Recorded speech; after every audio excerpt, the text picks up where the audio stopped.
BIC Live, episode number 307. We're here. And Eric's going to have a garage sale. Has it been 7 since the 300? Wow. I know. Mm-hmm. Wow. And for celebrating episode number 307, Eric's going to have a garage sale. Yeah. I was told earlier this week that on Saturday we're going to have a garage sale. And I was like, that's great, sweetie. You have all the fun in the world with that, and you let me know how that goes. And I kind of left it like that until I got home from work a couple of hours ago, and it was made clear to me what that really meant is you're gonna help.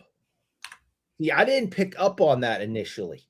Oh, Eric, you are such a good helper. That went right over my head, and now it's been made very, very clear to me that I'm involved in this. Oh, you are? Yes. And Eric, I could have told you that from a distance, sight unseen. I could have told you that. I didn't know. The garage was the scene of a crime, though, so I don't know if you can sell anything out of that. So if anyone somewhere in the state of Massachusetts at an undisclosed location or near a rolling truck in Manila is curious and interested in items that may have been procured from the Dallas card show, there might be a hell of a garage sale going on.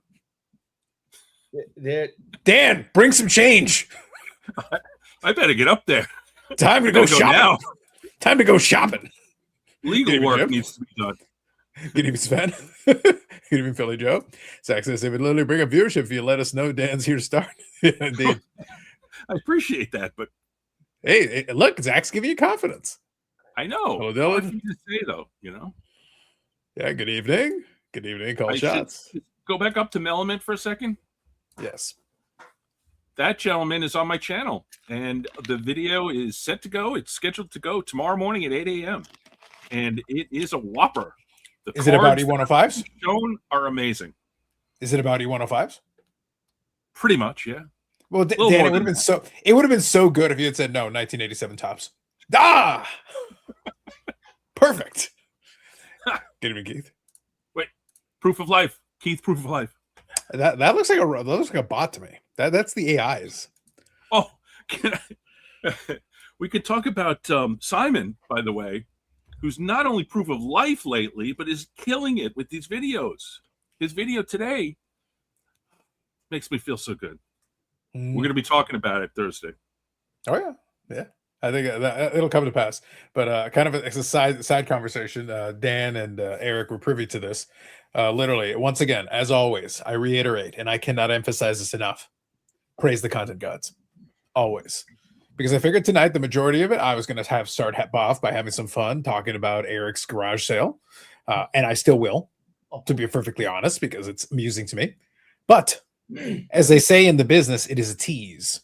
It has come to my attention there may be some shenanigans in the world of the wrestling cards. So, Dan, what a coincidence that I was planning on recording a podcast episode for the BIC Wrestling channel this weekend either way. And look what falls in my lap. Literally, Dan, I was ready to go with just a very light. I was going to produce some predictions for the pay-per-view coming up this weekend. And then they're like, hey, Carlos, we got you. Boom. So I got a little bit of research to do. A little bit of digging. But very interessante. So we'll see. We'll see if anything comes of that. And it may carry over into Cynics depending on how scandalous this rabbit hole goes. We're going to have too much stuff. We're running out of space. There's never too much. There's never too much stuff, Dan. Can't stop, won't stop. and there were complaints that we were going to the same well too many times. It's not my fault. They all connect. Everything connects. It all connects. Spoiler alert. There's one that connects them all at once. Just landed. You know, I don't follow this person on Instagram, but it just landed in my Instagram. And the name of it made a joke for me. I sent it to you, and then all of a sudden I'm like, whoa, look at all this. We're going to have some fun. We're going to have a lot of fun. I'm looking so much. There's just so much. I appreciate the Lurch voice edition in there. Well played. Good evening, Michael. Good evening, Mark. Hey, Mark. Eric, are you staring off into the abyss? Are you trying to get yard sale tips and tricks? I have been fighting all day. You are always fighting. And I can't eat the full jar of mayo in one sitting. I understand. Technology is not my friend. I've been trying to purchase something from REI all day. I tried on my phone. I'm trying on the computer here at home, and it just won't let me buy what I want. You mean it won't let you bid? No, it's not a bid. It's REI. It's it's an outdoor. Well, Robert, the A in REI. Sorry, not REA. Yeah, no, it's a outdoor clothing thing. Yeah, well, and gear, and I need a new cycling computer. I think when I crashed, I may have broken mine. Dan, a cycling computer. What's the computer going to do? Don't fucking cycle, you idiot. It's like, it uses AI technology to go, no, you stay away. And it just will not let me buy what I want. And the website is trying to protect you from yourself. That's a sign. It's just stay away. So I don't understand why it won't let me buy this. I just all day long, all day. Well, Eric, if you scroll, why don't you send him a quick email and then you get an instant reply. It says, Len Potty was right about you. And that's it. Game over. I just want to buy something. Sven says, are we going to talk about pump and dump influencers? We can talk about Eric.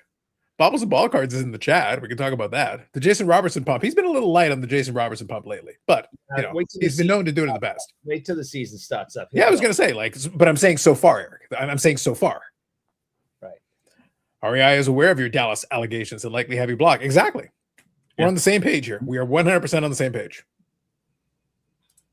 It just will not let me buy this. It doesn't matter. Says, cycling computer has replaced cycling steroids. Indeed.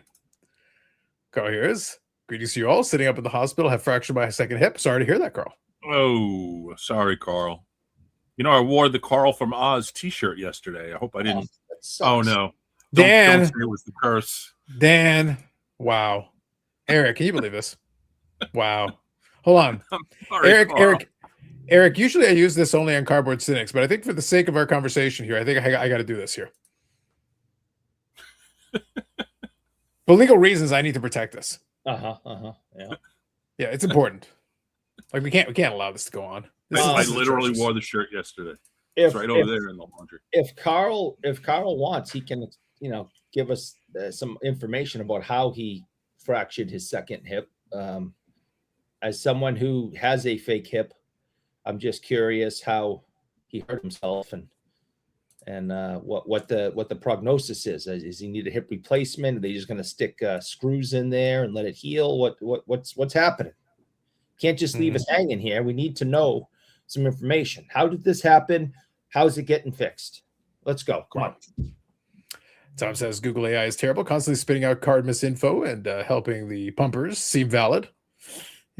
Yeah. You should just in all seriousness, I like using certain AI tools for certain specific things. As a tool, it can be useful. You should never rely on it for anything. It should never be the be all and end all for anything ever. It can be a tool. It can supplement and help you with certain things if you would like it to, but it should never be a replacement for, especially if you're talking about getting out information. For information, it shouldn't be a replacement. You should be able to look and to confirm some of that info yourself. Good evening, Hitman. Yes. Now let us know, Carl. Hopefully you can begin the healing process. Sorry to hear. Yeah.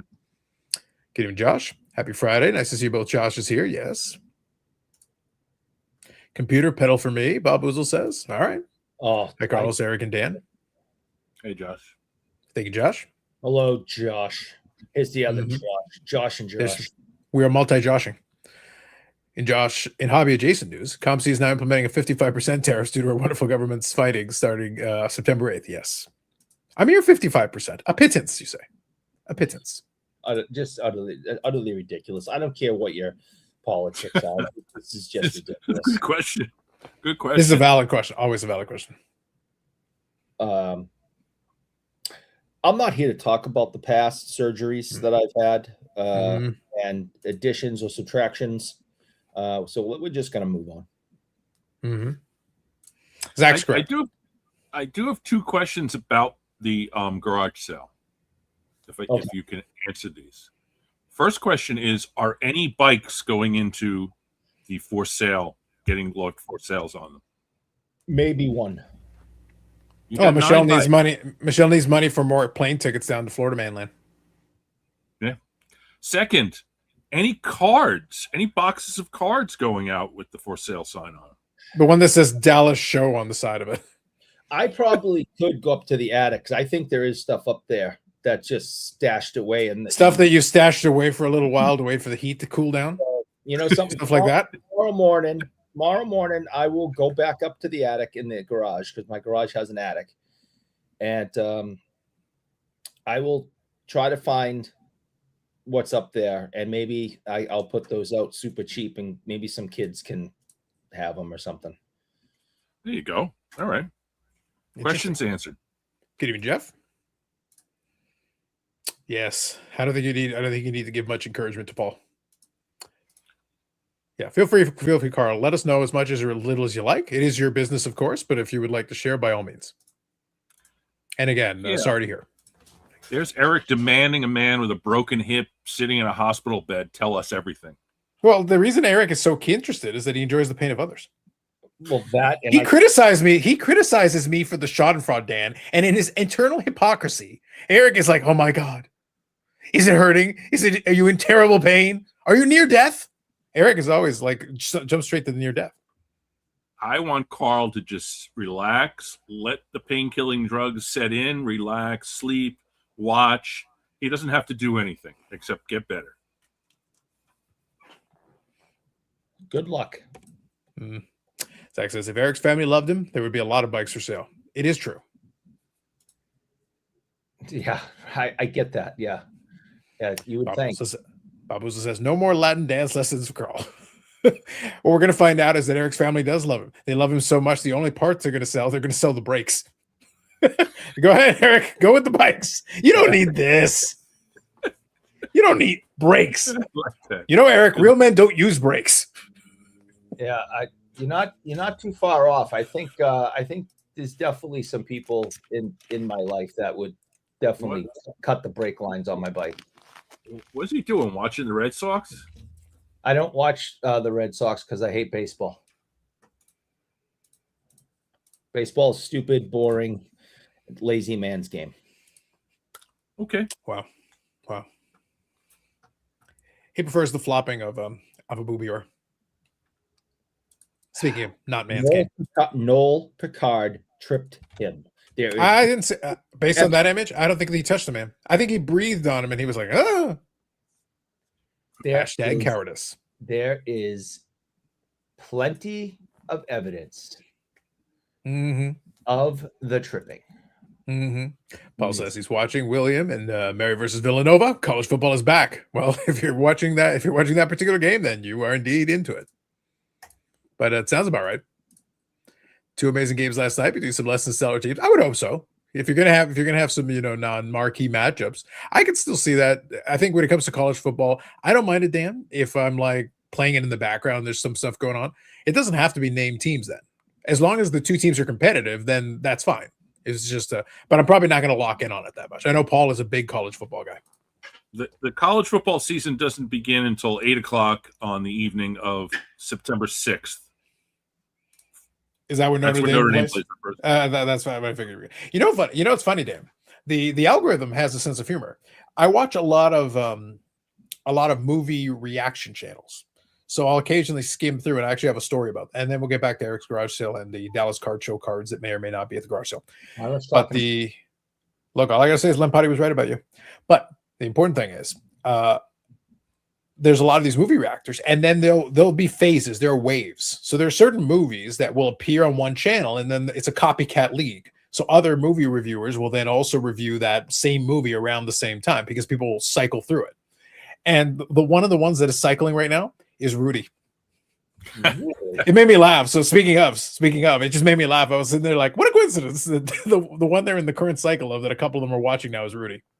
So the cool thing about Rudy, I may have said this before, is that they filmed a lot of that on the campus. Like they were permitted to use the stadium, the campus, and everything. And it looks like it did because it was filmed in like 88 or 89, I think. like I graduated in 88, so like it looks like it did when I graduated, and it looks very different now. So Rudy is like a sort of a capture, like a time capsule of what the campus looked like back then, which is very cool. Mm-hmm. Bubbles says Eric is cruel, spitting on the 1/4 of Dan's YouTube identity. I know. What's the 1/4? Baseball. Baseball. Yeah. And Paul is showing love. This is my season ticket, my student ticket from 1987, fall of 87, my last year there. So, Paul, I would give you a finger, but this is a family channel. Wow. Yes. Well, the problem is, Eric, you don't. I am sending you the memo, but I'm not convinced you can read. That was never in the original agreement. Reading was not in the contract. We're gonna have to draw it out for you. Yeah. Be very clear on this. Let's see here. Convival lunch on Thursday. Put titanium rod and screws. We'll be on crutches for about 5 months. Very painful. I'll get there. Sorry to hear, Carl. Oof. Sorry to hear that. I wouldn't wish that on anyone but Eric. 5 months? Yes. Doesn't sound like it's not a good time. Does not sound like a good time. Get better. Heal up. September, October, no matter November, what Eric says about you, we want you to heal up.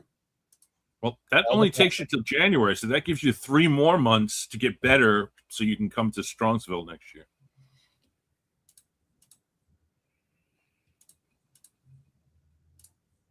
There we go. But yeah, it was interesting that, they does cycle through, and that's the one that happened to come through this go around. So it's kind of like, yeah. So it was interesting that it was brought up.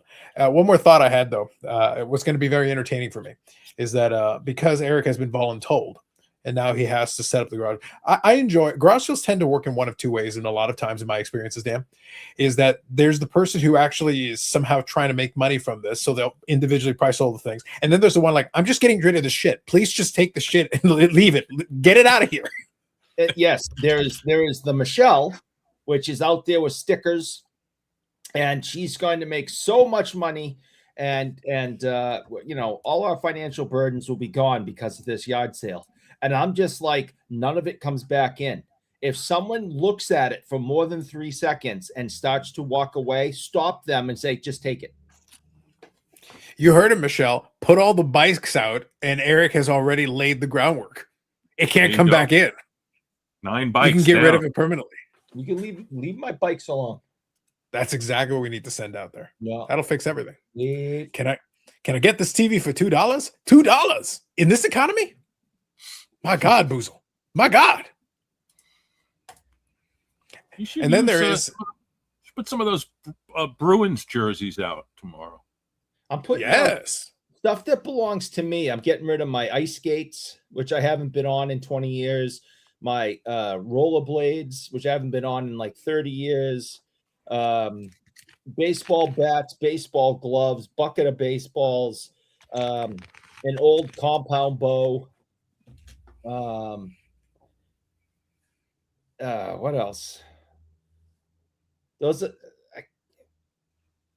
can't remember anything else at the moment, but a lot of sporting equipment that I am never, ever, ever, ever, ever going to use again. So there's a Bobby Orr rookie card that could go out, right? No, that can't. No, that. Guelph sweatshirts. You got any of those? Oh, he's got like hundreds of them. Fake Guelph sweatshirts. Yeah, I got plenty of those. If he had some Guelph sweatshirts, Dan, the first thing that would happen, somebody would come in and go, I will give you $50,000. Ha! Lies. Did they let you leave Canada with the handcuffs from when the Toronto police came by? He's still got the leg. He's still got the leg lock right now. He hasn't completely hacked all the way through it yet. They never handcuffed me. They detained my vehicle. Eric, is that a challenge? I could circulate a couple of photographs. We can find out. It's like, guys, we need to investigate this guy. We don't know where these Dallas Card Show cards are. I think he may know something. You're playing legal semantics with a lawyer in the room. I have to tell you something. I was not handcuffed. You are detained, not free to leave, is the actual definition of being arrested. they Thank you. Thank you. What you don't know, Dan, is all they did was put him into a corner of a room and just put a bunch of mayo jars around him. He's like, I can't escape. It's like you can walk over it, like just put your legs over it. No. Josh is right. See, Josh is here, right, Josh? The definition of arrest is if you are not free to leave, right? At least in New York, it is. I was not free to leave. There you go. They said, why don't you just stick around? I said, but I don't want to stick around. They went, that's too bad. Mm-hmm. My favorite part of the whole story is when you went back into the restaurant after having left like a half an hour earlier. Yeah, people weren't excited to see me. They thought they had gotten rid of me for the evening. That's a normal reaction. And Lapp was like, and Lapp was like, what are you doing back here? Like, he didn't seem excited to see me back. He was kind of like, what? Well, Eric, isn't that the sound you get all the time when you come home? Yeah, that's usually from Mom. Yeah, that's what I'm saying. There you go. Mail day and a video in a day or two. Excellent, Carl. Excellent. Awesome. Good evening. Speaking of mayo, he had pulled pork on a bun for supper. Mayo adds that extra kick to put it over the top. Thank you, Josh. Oh, geez, so gross. I hate you. I also had a barbecue pork. Gross. Just gross. Everyone's gross. The best part about it, Dan, is that it combines two things. This is the mayo thing, of course, but Eric doesn't dig on swine. No, Eric. Not in the pork, not in the bacon. And listen, bacon is like the man should be beaten in your country, Dan. If you had any justice at all, the man would be beaten alone for his slander against bacon. The audacity. No, Eric does not dig on swine. Beaten. What's the matter with bacon? Really? It's gross. Dan, this is what I'm trying to say. Did you not see Pulp Fiction? Dan, I understand that I explained that Florida man is in a lawless society, but what about the rest of you? What is the rest of your excuses? Pigs eat bacon in Florida, at least. Pigs eat and root in their own shit. So do you, but what's the point? They have no personality. Eric, you literally eat shit. It's called a chocolate stick. I may bring some chocolate sticks up to you to change your life. Eric, we don't need that. We can go to a dog park. I can get you as many chocolate sticks as you want. We had a whole discussion on this in the Discord. Paul, we had a whole discussion about this. And then some guy got mad at I don't know who it was, got mad at Brandon for like making a joke. It's like, what? Jokes aren't funny. I think I remember now what you're talking about. I had to think about that one for a minute, but yeah, okay, now I remember the thread. Jokes are not funny, people. Bacon is its own food group. This is what I'm trying to say. Yeah. Absolutely, Carl. Eric, haven't you seen the movie Babe? The pig had personality. Exactly. Disgraceful. Now, quickly, I was going to say before I move on, one quick thing. So, like I said, there were two main categories of yard sales, like I said earlier. But then there is the third category, which is what I like to call the Carl Senior category, which is he'll sell stuff, but really his goal in life is just to sit there and have an excuse just to jabber on with people. He just has an excuse to strike up a conversation with everybody. I'm sitting there like, you're going to get dragged into a vortex. Like, there is no escape. It's hilarious. He will occasionally sell things, though. I will give Carlos Senior credit that when he does decide that he doesn't do it anymore, but for years he would set up a garage sale. He would maybe sell like a couple of dozen things and actually come away with a couple of $100. Like he was actually very good at selling once he wanted to, but he was less motivated, Dan, by the selling as much as just an excuse to sit there and just kind of chill and hang out. He'll have his drink and everything. And he'll just start chatting with whoever shows up. It is a social event. It's definitely a social element to it. It is. I would have minded it a little bit less if it was like, hey, can you help me? Oh, yeah. Which is why it would behoove Michelle to keep Eric out of there. Just make it a social event that people are going to want to be at. Yeah, no one wants to be around me. Exactly. And then Eric comes back and all the bikes are gone. all that's left is a chalk line where the bikes were. Yeah, they're all gone.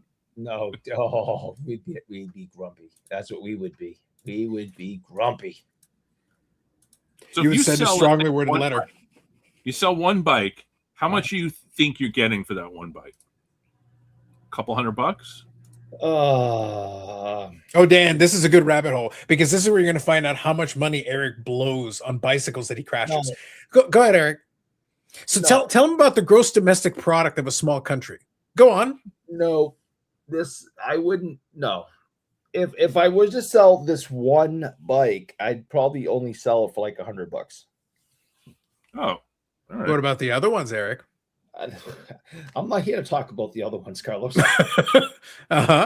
Dan, believe me. Like, let's put it this way: if we sold the rest of Eric's bikes, we could probably get you a couple of those Thurman Munsons if you want. Oh, I don't think you understand. Like Eric is there's the Dallas Card Show box, and then there's like one random comment that was part of the theft, and he goes, yeah, that was the thing. He's just pointing you in the direction of like a half bent 1958 Topps comment, and the rest of the box is over here. He's kind of ignoring this part. I really like bikes. Yes. Yeah. Mm-hmm. So Eric, let's just put it this way: if these bikes were sold for somewhere resembling their retail value, what kind of a car could we get? A really nice one. Mm-hmm. Mm-hmm. Are you getting where I'm going? Are you picking up what I'm putting down here, Dan? Eric has spent a few dollars on these other bikes. No, I got you. I heard the Munson. I know where we Mm-hmm. are. Mm-hmm. Yeah. Mm-hmm. Yeah. Please don't sell Emmanuel in space. No, that's precious. No. That's in a super secret place. Yeah, super secret. You know the old PWCC vault, the Fanatics vault? Eric has his own personal one just for the Emmanuel in space tape. That's all it's in it. It's just the Emmanuel in space tape. It's in the same type of holder as Hal Gill. Deservedly so. Yeah, it's in lucite. Yeah, The U.S. in late October to witness my son-in-law run the New York Marathon. Okay.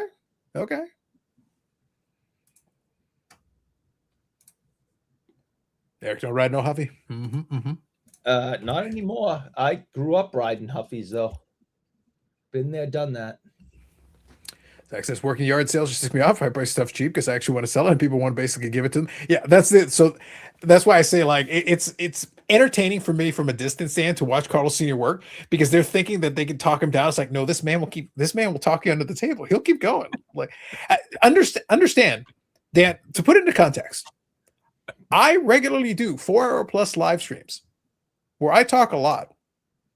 And Dan, Carlos Sr. can talk me under the table. There is a certain element of genetic gift of being able to talk for a really long time, right? Yeah, no, but Carlos Sr. has harnessed it. He's got it distilled into like its purest form. So your personal abilities didn't just come out of nowhere. No, they did not. Right? Yeah. Mm-hmm. If we do want to talk about card stuff and thefts and fraud and stuff. All right, hold on. While we're discussing this, go ahead. I knew that was coming. No, you're becoming too predictable. You have become too predictable, young man. So there's this guy. All right, Eric, if you insist. Maybe this will help. I knew I shouldn't have sent you guys that picture. So you admit that is the picture you sent, Eric? No, it's also on Instagram, but I think I sent it to you guys first. Mm-hmm. No, the headshot is me. The rest is not. And I was on the lift heading up to the top of Loon to go downhilling with a beautiful mountain scenery behind me. And I sent the picture, and now it has been used against me. Everything is used against you, Eric. Everything. I like the thing. Yes, everything does seem to be. Well, Dan, look, all you got to look here, Eric, is that Dan was frozen in place with joy, unbridled joy. It was great. I think my internet just reacted negatively to the picture of Eric with the helmet on. That's what happened. It could have been. Could have been. Yeah. But look, Dan, I don't want you to feel bad. So I'm going to make sure we won't see that again. So I promise that's the last you saw of that. Okay. We will make sure that doesn't appear again. Now this is a completely different topic. Yeah, I don't believe him. No, I got rid of the first one, Eric. This completely changed it. See, the other one was actually just a reuse of the old one. Now we're back to episode 307, and Dana fixed it. Much better. Night on Loon Mountain. Mm-hmm. Indeed, Jim. Indeed. Question for the three of you. When you were growing up, who's your favorite non-star player that comes to mind? Ooh, I've got an answer for this one. Eric, you like the Boston Bruins, so your answer is the entire team. But what else you got?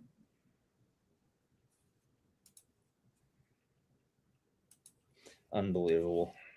Non-star player? The favorite non-star player. So this is in the category of the fan favorites, Eric, the SP signature legends, if you will.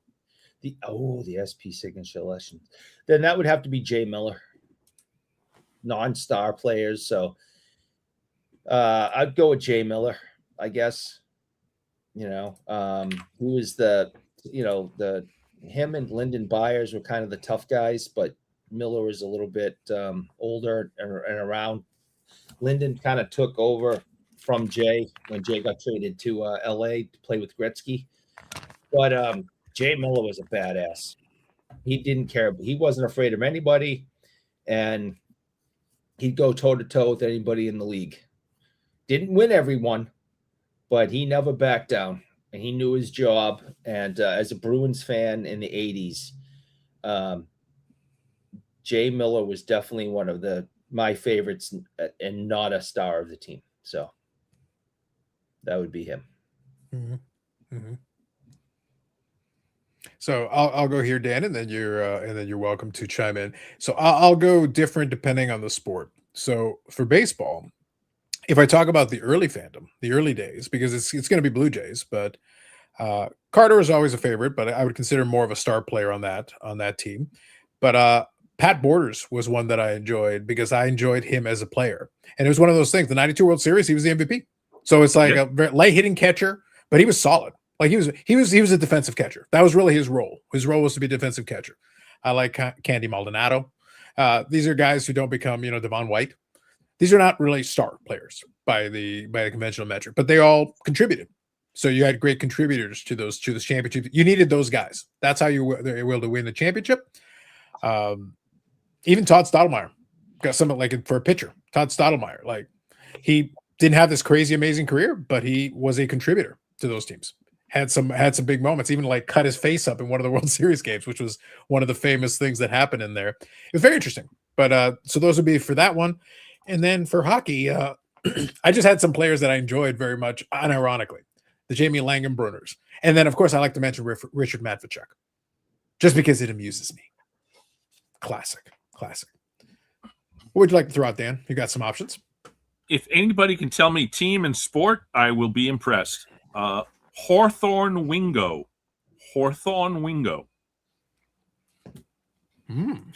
Interesting. Interesting.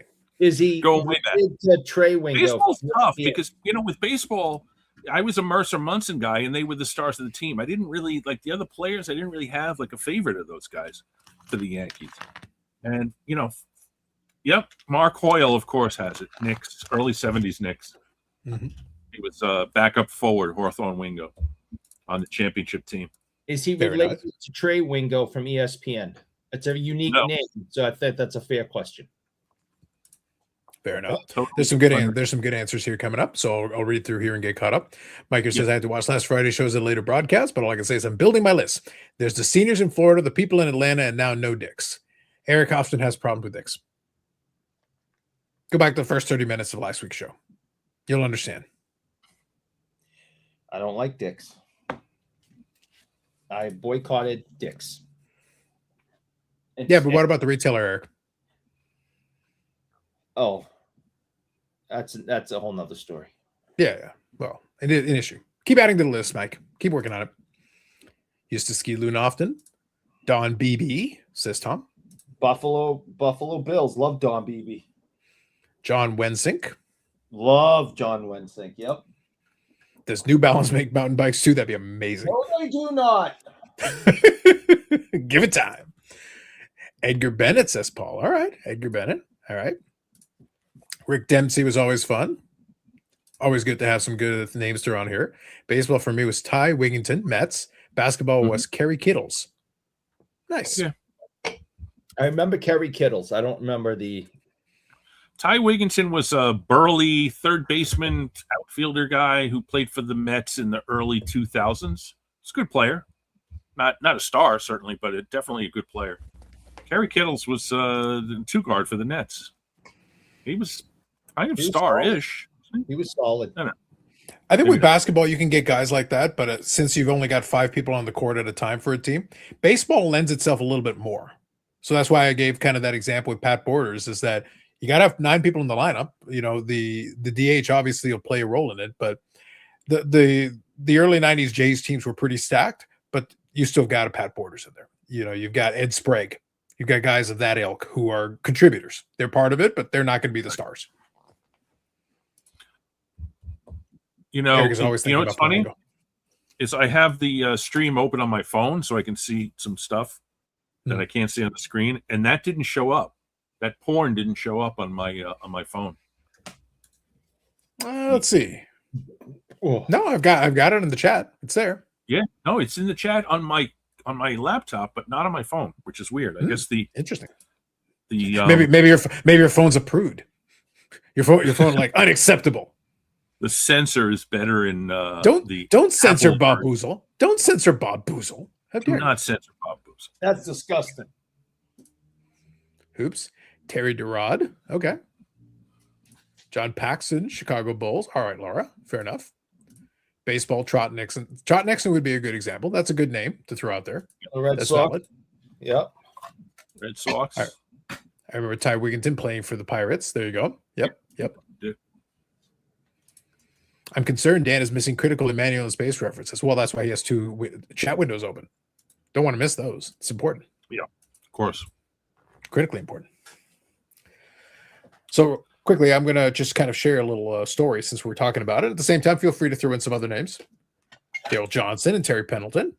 Thank you, Tom. Terry Pendleton won an MVP award. He's not he's a star.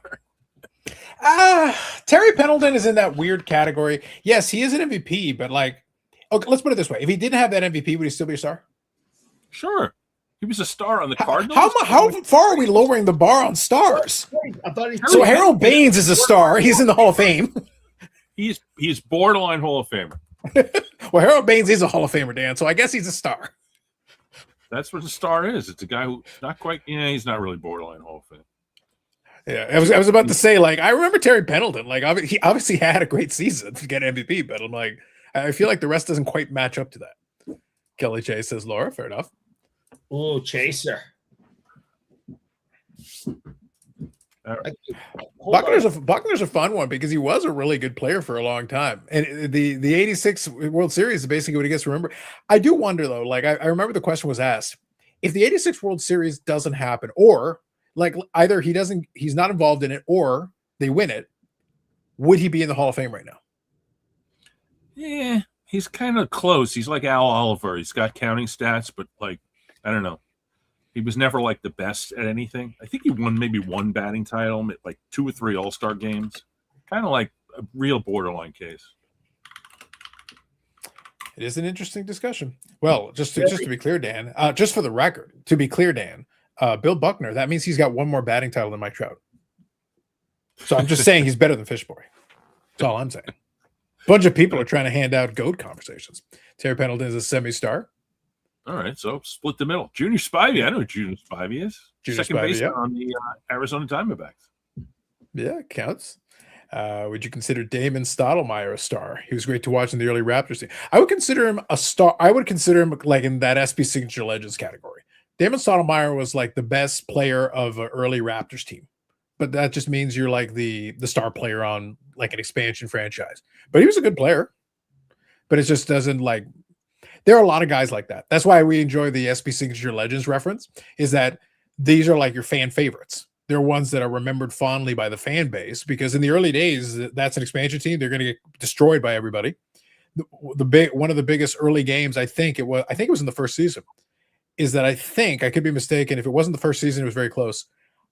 I think they were one of the wins on the 72 win Bulls season. I think the Raptors had one of those wins, which for an expansion franchise basically is like, hey, that's a feather in your cap. Otherwise, the Bulls ran through everybody. So even registering in the win column was a big deal, even if it didn't amount to anything outside of that. Can you imagine a one-armed QB in the NFL? MLB had Jim Abbott. Well, I think Hold on. Tough to throw. And who else did they have? Tough to take the snap. Let's see if Dan knows the other one-armed player in Major League Baseball history. Pete Gray. Boom! Right there, Pete Gray. Eric, why do you have a baseball card of Pete Gray? It's not really a card, is it? I'm not here to talk about that. No, it's a Renato Galasso thing. Yeah. Sean Figgins. But the question is, Dan, where do you get it? The claw. At this point, he doesn't even look at what he takes. He just takes things. Don't you worry about what I take or don't take, and don't you worry about it. Marshall Falk. Marshall Falk is a star. Alexei Zhitnik. I love it, Alexei Zhitnik. All right, no, good is the Hall of Good. Bobby Orr, agreed. Player for the Bobby Orr. Screw you, Paul. Come on. Bobby Orr. Damn it. Bobby Orr. Willie McGee won MVP but won't make the Hall of Fame. So there are a couple of examples. Baseball is fun because you can find stuff like that. If you look hard enough, you can find people that'll be like, who won an MVP and maybe like won't qualify. I've already joked about this for hockey, and I got to double. I kind of cross-reference it, Eric, but I'm like 99% sure this is going to be the case. When Jamie Benn retires, yeah, I think he'll be the only Art Ross Trophy winner who won't make the Hall of Fame. Yeah, like it'd be a tough road because winning a scoring title, period. Like maybe like an early part of hockey history guy. Like, but there was no Art Ross Trophy at the time. Like, given whenever the Art Ross Trophy started, I can't think of another Art Ross Trophy winner who wouldn't already be in the Hall of Fame. And I don't know if there's a case for him. Baseball, there's plenty of those guys. MVPs, batting crowns, all that stuff. Guys that would never sniff the Hall of Fame. Yeah. I mean, you just talked about Terry Pendleton is a former MVP. He's never getting into the Hall of Fame. And he was the MVP. So how many MVPs are not in the Hall of Fame of their sport? You know, I mean, you would think baseball is a lot. Don Mattingly. You know, that makes no sense. I understand Terry Pendleton. I mean, the guy's name was like Donnie Baseball, right? I mean, I don't. The fact that Don Mattingly is not in the Hall of Fame as someone who grew up in the 80s makes no sense to me. Well, Don Mattingly was cursed because he had like the worst timing ever. He retired literally 1 year before the Yankees win the '96 World Series, and it was like, well, he also had a back injury that really curtailed Dan at that point, like if you had the benefit of hindsight, just like attach yourself to the side of the bench. Yes, it doesn't matter. Just hang around. Just take your time leaving, Dan. Don't leave early. Just stick around a little longer. See what happens. Yeah, I mean, pretty much every MVP from the '80s. It's like Jose Canseco, like Dale Murphy. None of these guys. Yeah, well, Dale Murphy had two. Yeah, two back-to-back. Yeah, that doesn't make these guys in the '70s who won MVPs that are not in the Hall of Fame. Jeff Burrows, tons of them. Yeah, Roger Maris won 2 in a row. Yeah, that stuff doesn't make any sense. The LSD thing makes perfect sense. Don Kiekinger. All right, Laura. Sigmund Palffy. Facts, Josh. The goat of goats. Go to goats. Spanky Mike LeVay. Greg Jeffries, birth with Junk Wax era. I think the Junk. I honestly think I don't think we've ever kind of fully agreed on when the Junk Wax era officially started. I kind of started coming in. You can already see the production numbers starting to creep up after '84. Yeah. Yeah. Because by 85, it's not as crazy. Like it'll get crazier. It gets like let's put it this way: 86 Topps is printed in abundance. Yeah, and Donruss and Fleer. Yeah. So there's a lot. I would say. Hey, Yannick, how's it going, buddy? Hey, Yannick. I would say 87 Topps with the wood grain. That was the beginning of the Junk Wax because that stuff. I think they're still printing it. The thing though is the 86 was printed pretty heavy too. Like 86 really was. So 86 is not short print by any stretch. So Yannick, can you talk a little bit loud? Talk a little bit more. I think you're a little bit loud, but just talk a little bit more so we can hear you. Yeah, Eric. Hey, bud. What are you selling? What are you selling tomorrow? Like everything out of the garage? My soul. Your soul. Yeah. I thought you sold that one already. I sold it. Oh, you got some feedback. So, Yannick, I don't know if you got any headphones or anything you can put in, but we're echoing off of you. Okay, hang on. Yep, no worries. I'm just going to mute you for the moment while you do that. You take care of that, and when you're plugged in, I'll bring the volume back up. Bill Madlock, 4 batting titles, no love. That's fair. It's more fun talking about average and below average players compared to the stars. Oh, because everybody's got a favorite. Like there's a lot of the stars are the stars, but there's a lot of like fan favorites that are like who had accomplishments. I think the key piece of this conversation, Dan, is that a lot of these guys we're naming have accomplishments. It's not like they just were journeyman players who never did anything. It's like all of these at least have something, at least some claim to fame beyond just playing either a long time or whatever the case may be. Tyler Rosales, 1965. But you got Jeff Burroughs in 74. You got Fred Lynn in 75. You got Munson in 76. None of those guys are in the Hall of Fame. So the MVPs is probably half of them aren't in. So you're saying you're backing me up when I say baseball is stupid, because that's stupid. No, you're stupid. No, well, that was a given. That was fairly automatic. No one is arguing that point. Okay, so why don't you tell me this? In your counterpoint, the sun is yellow. I mean, come on. Baseball is the lifeblood of America. Oh well, Eric, hold on. I know you hate America. Dan, I know you hate America. Thank you. I was going to make sure we clarified that. To be fair.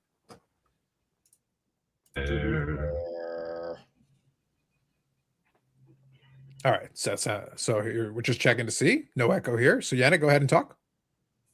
To be fair. Perfect. Now, can you turn your volume down just a smidgen? But the echo's gone. So you're perfect there. Thank you. Someone say Don Mattingly. We did, Keith. I think you're good now. Perfect. Thank you, Yannick. Can I tell my two guys?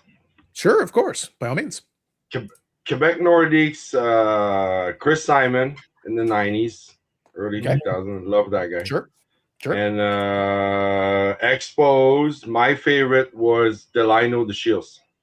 That's a good one. That's a good one. I would co-sign that. That's a good, solid choice. Delino DeShields, though, is the guy they traded Pedro Martinez away to get. So I know. So that was a good deal. But that goes there under the point though. Like Delano DeShields was a good player. Oh, absolutely. Like I think maybe the key here, and this is kind of the separation of this conversation, because I have no problem accepting different interpretations. If I consider you to be a star player, though, I kind of put you in a little bit of higher echelon. And then even inside of star players, like there's multiple levels to this, because your star players oftentimes are multi-time all-stars, people that combine that.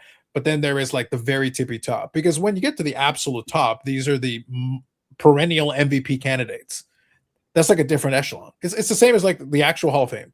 Beyond the silly example, because we can find examples in the Hall of Fame, like why is this guy in? And most of the time it's Veterans Committee, Harold Baines, Veterans Committee, they knew the right people, whatever the case may be. But there's still levels to the Hall of Fame. That was kind of the thing we talked about on Cynics, Dan, where I said Honus Wagner was a first ballot, first class Hall of Famer. And he was there because people knew that he was an all-time great player. But even still, he's not considered one of the greatest. But he's an all-time great player. So there's still levels to this. There's like the Mount Rushmore, like upper, Mount Olympus echelon. And then these are the other guys who are all-time great, still all-time great. But then even beyond that, there's another level. But these guys were like constant all-stars, like they were star players for years or oftentimes for a couple of decades.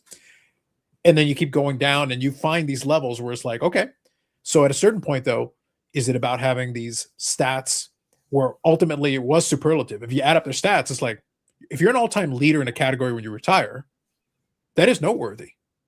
So is that enough? If like, what else is required? And that's always an interesting conversation. Yeah. I think they should split the Hall of Fame sometimes on like, you're a Hall of Fame, let's say unanimous Hall of Fame. And then like the all-star team, like first team, second team, and third team, that you can mention that these guys from that era were the top guys or such or. Well, since Dan loves him so much, this is a good reference to it. I'll appreciate it. Let's use a Bill Simmons. How about a pyramid? You could do a Hall of Fame pyramid, because then there's the tippy top and you expand as you go a level down. I did a Bill Simmons rant on I know. Slacks. That's why I brought it up. But I think you got to admit, though, the pyramid concept is not a bad concept visually. Like, it's easier to think about that. Like, there is the very tippy top. The pyramid, all of these are Hall of Famers. But there's levels to it depending on the quality of the Hall of Famer. Like, if you're at the very tippy top, then you're Mount Olympus. You're one of those people right there, the Titans. But then it's not like the second level is bad. The second level, there's going to be some, these guys were all-time great. Like, they were superb. But then there's still levels beneath that, and then you keep going all the way down.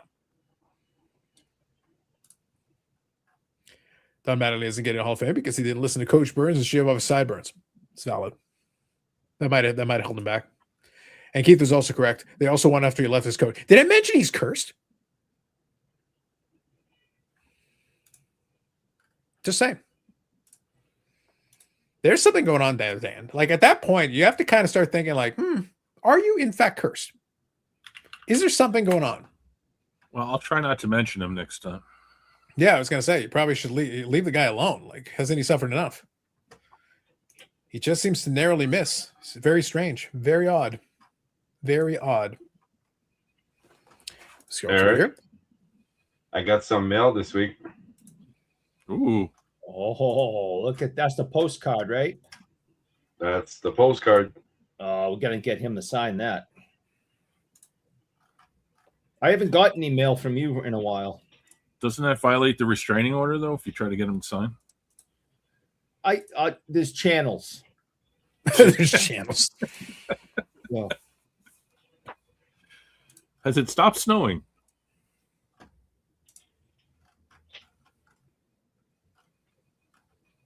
Who are you asking? Asking Yannick? Oh, sorry. I'm making a candidate. The weather report. Well, then it Snow's not there yet. It's coming, but it's not there yet. I bought winter tires today, so I guess we're going somewhere. Yeah.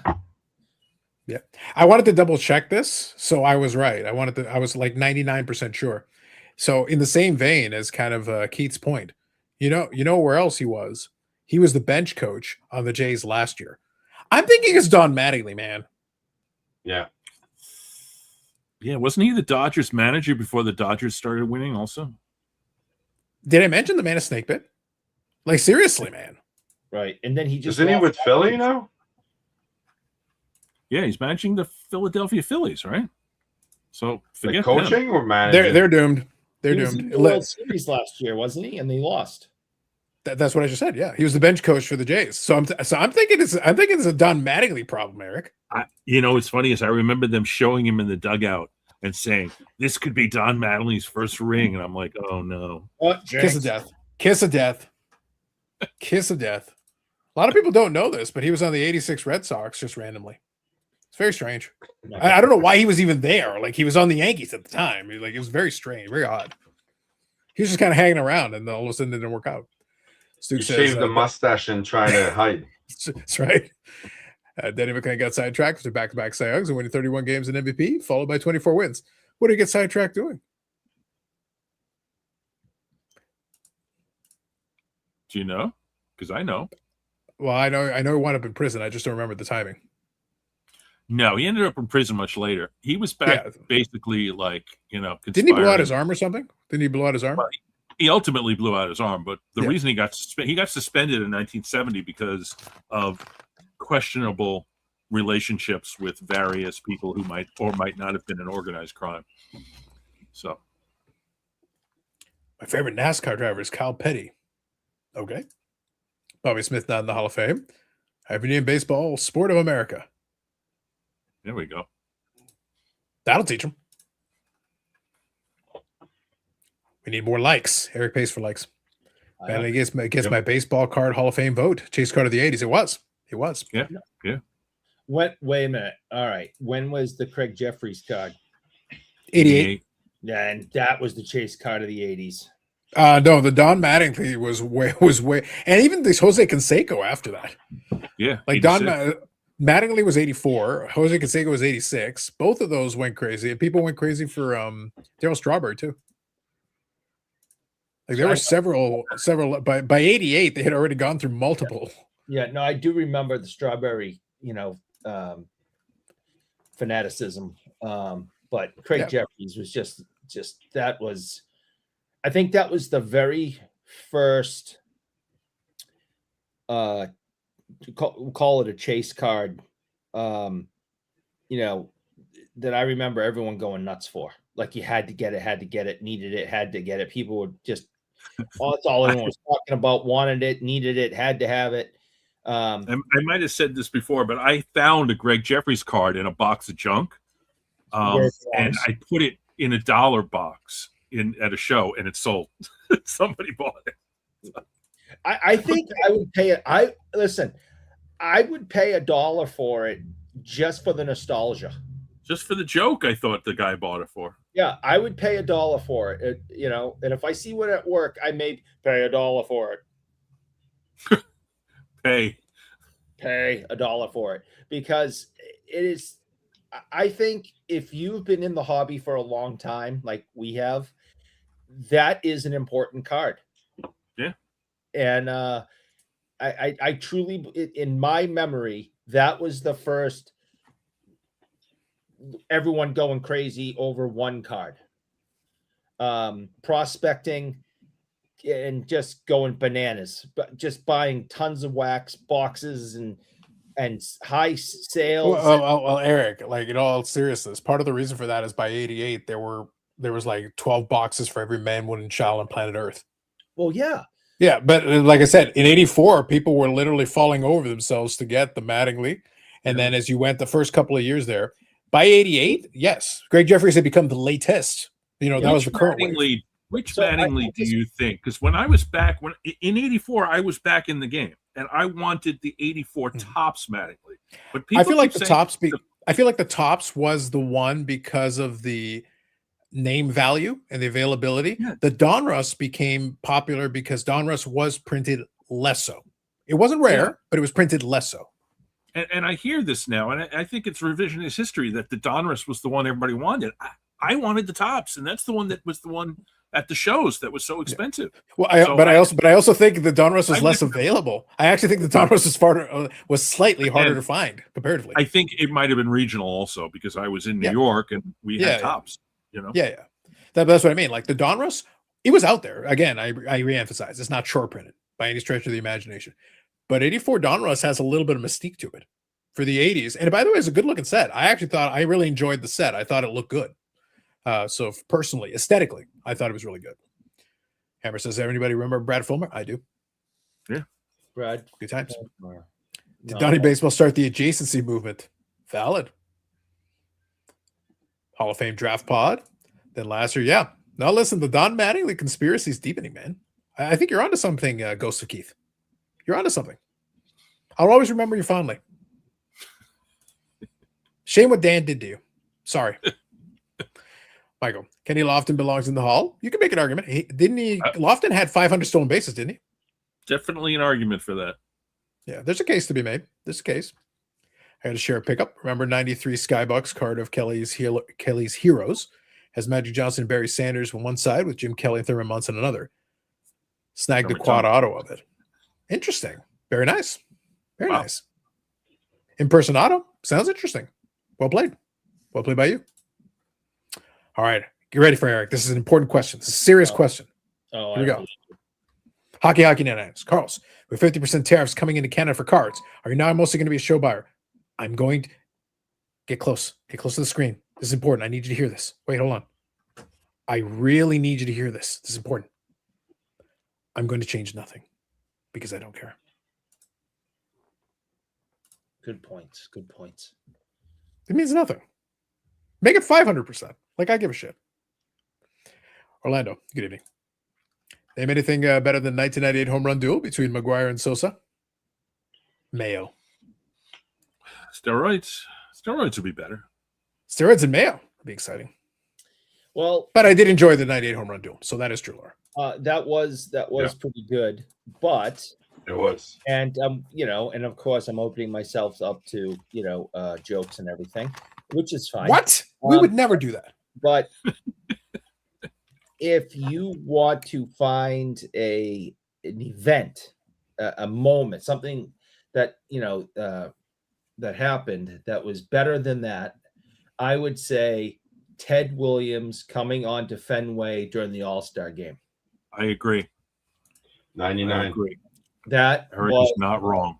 freaking awesome. And I'll tell you the best part. And it had nothing really to do Is it that he signed 50,000 items and Sports World has all of them? I just assumed that's where you were going with this.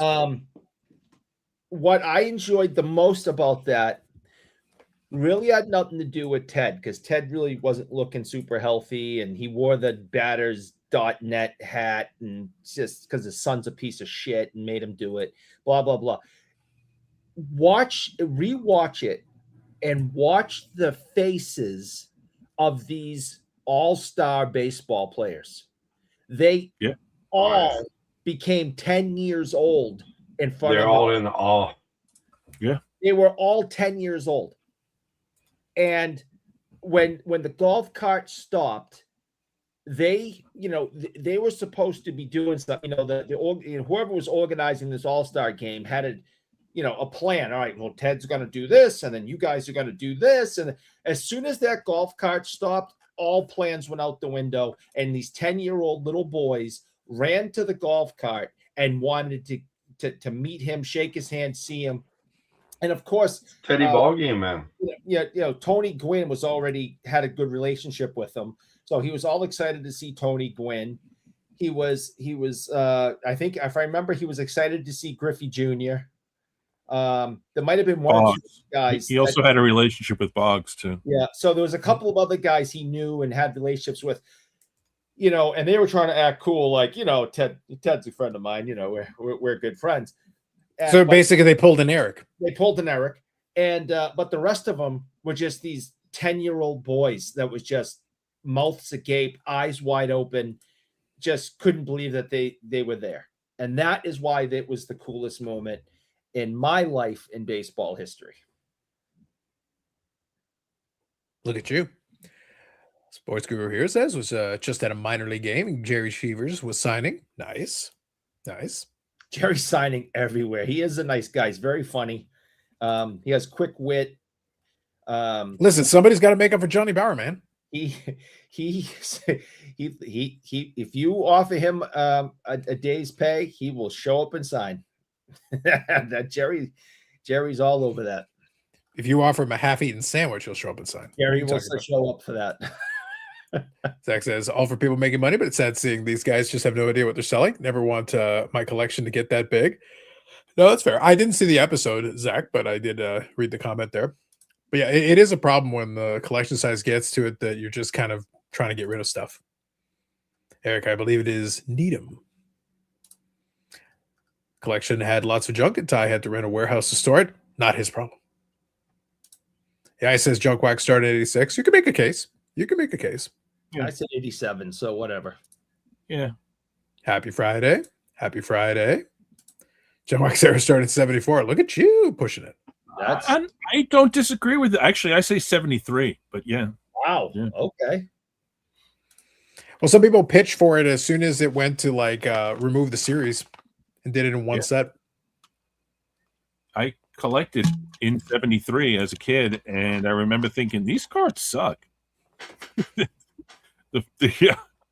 the paper was thinner, I felt, and it just, I don't know, it just seemed cheaper than 72. 72 is so much better set. You know how good 72 is?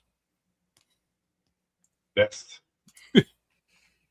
I'll come back to that. No Oh, Dan, there's. I don't have 45. I don't have 45 straight minutes. If Dylan was still around in the chat, maybe I'd devote a couple of minutes to it. Dylan's in the chat.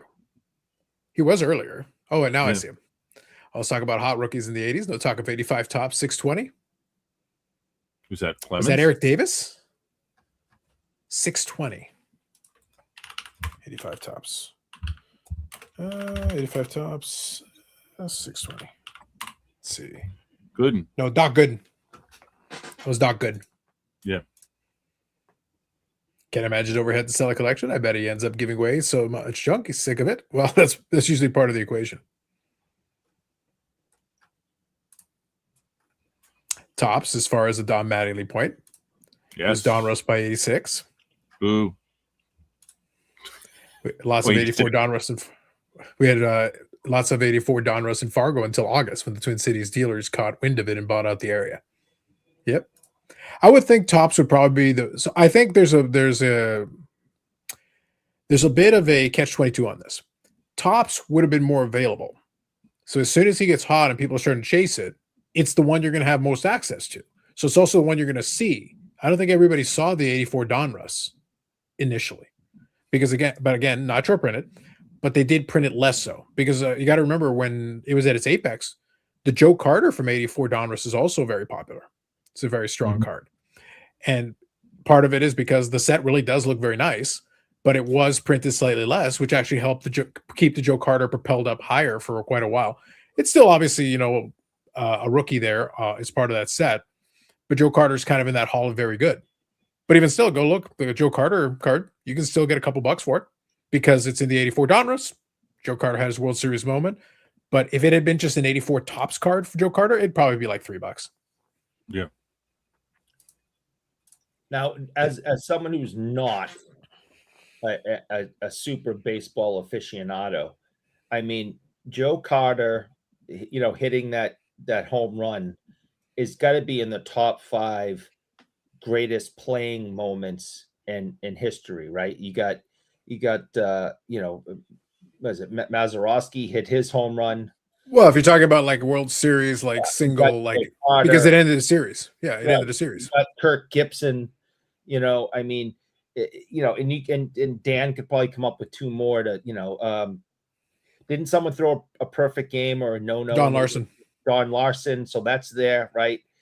I mean, what other moments in base, playing moments? We talked about Ted and we talked about the All-Star game with McGuire and Sosa. That's not really playing moments, right? So, I mean, that's got to be Joe Carter has got to be in the top 5 playing moments. I mean, the catch, Willie Mays' catch. So let's define something. I think this is a worthwhile. So let me read a couple of comments here, but I want while I read the comments and get caught up, I want to define something important. If we're talking about moments, then it's a singular moment, Dan. So then I'm disqualifying Don Larson's perfect game because the entire game is not a moment, but it's if we're talking about a World Series performance, Don Larson's no hit is definitely there. Perfect game, sorry, is definitely there. As a performance, then put it on the list. As far as a performance, Jack Morris in 91 performance for a singular game, I'm putting it in there. Right. But it's not. But it's not one moment. Then the home runs are the ones that make the most sense, or a massive catch, or like a big play, because we're talking about one moment. If it's one moment, it's got to be like one major play. Right. Yeah, a full game performance is a different conversation. Series. Bobby Thompson is not World Series. Neither is Chris Chambliss. True. Exactly. So I want to make a distinction. If we're talking about moments, then we're going to have like one set of options. There's some big options because there's a couple of big moments you can put up there. As overall performances, then that's a different conversation. I just want to make sure we separate the two because there's some good ones coming up that already I can see. So let me get caught up here and we'll get into it. 84 Tiffany was the rarest. Had to buy the set direct from Tops. Yes. People are also on the hype train for Todd Van Poppel. Good old Todd Van Poppel. Classic. Yep. But by that point, I think Todd Van Poppel is 91. I think it was 91. All the time, hockey. It's all that sweet like bud money. Yeah. I think what was the 84 Nestle? Live the dream. Nestle bacon mayo sandwich is the best combination. Oh, God. All right, excuse me. It's that I think it's that the time of the evening.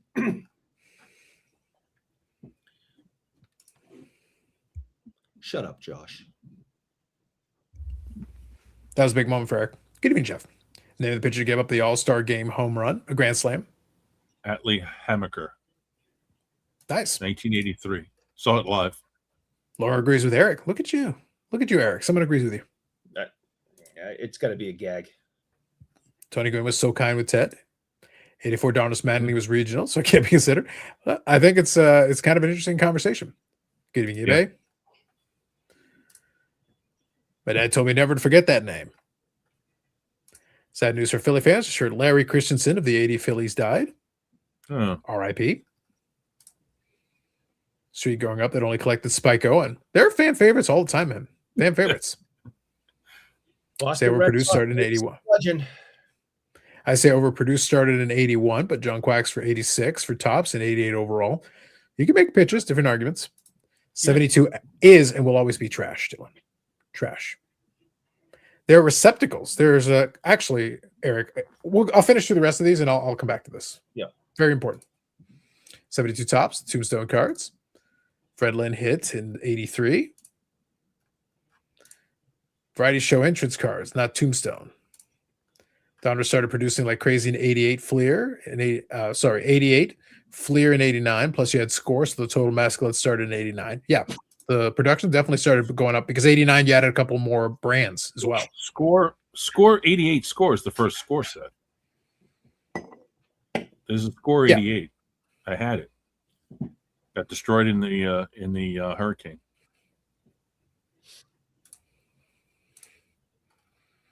One RBI in 10 seasons, but it's war. That's why war is a lie. It's a lie. I appreciated back in that time, Dan, that the whole at 100 RBIs was like people actually cared about that because Joe Carter was the first. Yeah, Joe Carter was the first one to have 100 RBIs with 3 different teams in 3 consecutive seasons. I think he also had a 30-30 season, did he not? He did, yeah. I want to say it was 86 with Cleveland. Somewhere in the 80s, I think it was Cleveland. He's also a likable guy too. Yeah, Joe Carter was a good situation because he was a very good player and he was a slugger in the traditional sense. When 30 home run guys were considered sluggers, he was one of those guys. And he produced 30 in 87. 87 32 home runs, 31 stolen bases with Cleveland. Yeah. With Cleveland. Yeah. Had some great years with he had some good years with Toronto, but he kind of faded. Yeah, well, by that point, he was already a little bit older. And I think one of those years, Dan, with Cleveland, I think he hit 300. I think one year. 302. Yep. Yeah. Yeah, I have a whole little sub-collection, Dan, of Joe Carter cards, and I actually had all the I didn't just collect the Blue Jays. I collected even the 80s stuff for him. Yeah, he's a likable guy. Also, one of those guys that you never heard anything bad about him, you know? Yeah. It's one of those things where even as a fan, my argument with him was always that I didn't think that Joe Carter would ever get into the Hall of Fame, and I'm okay with that. But I think it's one of those situations where I would like him to have been on a second ballot. I think it's disrespectful to some of those guys. Like, give him at least a ballot. At least let him be out there. One of the things bad for him with WAR is that his on-base percentage is really low, 306, because he never walked. Yep. Also, 396 home runs. If he gets 4 more home runs, he could probably make it a second ballot. So around the time towards the late end of his career, Dan, I actually had a website where I was kind of tracking that because I was kind of following with it towards the tail end of his career as he started to kind of decline in terms of production. It was sitting there like he was getting so close, and it was like at 396. It was like, yeah, if he had been able to play. But let's put it this way: Carter, ironically, is one of those guys like Fred McGriff. Like Fred McGriff. The baseball strike cost him because he needed 4 home runs to get to 400. Yeah, he was playing in 1994, and he was still closer to his prime at that time. He had 27 that year when he had hit 33 the year before. So you got to give him probably 5 or 6 more. So he's still well within his range. He wouldn't have had to have a crazy season to get the extra couple of home runs. Like it wouldn't have been that wild for him to get it. Yeah, the last out of a perfect game is a moment. Sort of. The problem is that, like, it's still a pitch. That's the thing. Like, the only reason it's a moment, like, let's put it this way. If you finish a game and you get an out, it's no different than any other game that you close out, except that it preserved a perfect game. Probably the most exciting out in that game is Mickey Mantle making a diving catch into left center field to preserve it. And that was in like the 6th inning or something. Yeah. So that's probably the best play of the game. Yeah, and that's the problem. Context matters a lot when you try to figure it out, is that you have to kind of remember when you're talking about moments. That's why I say the Darren Larson perfect game to me, as a playoff and World Series performance, it deserves to be there. As a singular moment, that's a tougher sell. Teams and fan bases matter in big moments, yes. Joey Bat's bat flip. So that's a good example there of one that wasn't the World Series, but that was a great moment because the crowd lost their mind during that. It was a huge moment. This is kind of the other end of the spectrum, but that was also a moment. Yeah, but when I brought this up earlier, it was kind of the great moments, kind of thinking about positive stuff. Fisk is a good one here. It didn't result. It didn't give the result, but Fisk was a big home run. Right, it was a massive moment. Yeah, so Fisk is a huge one that should be on the list. I'll just get back to the Buckner thing.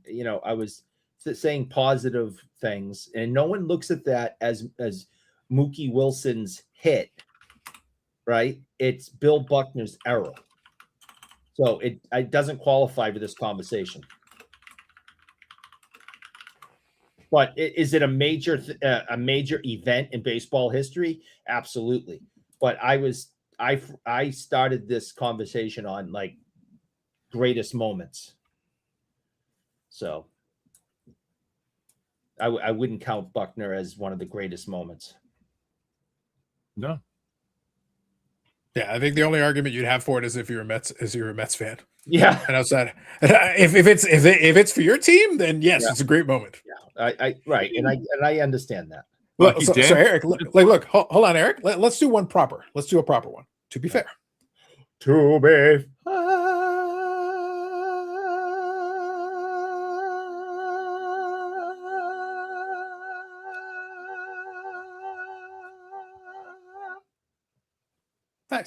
Nice.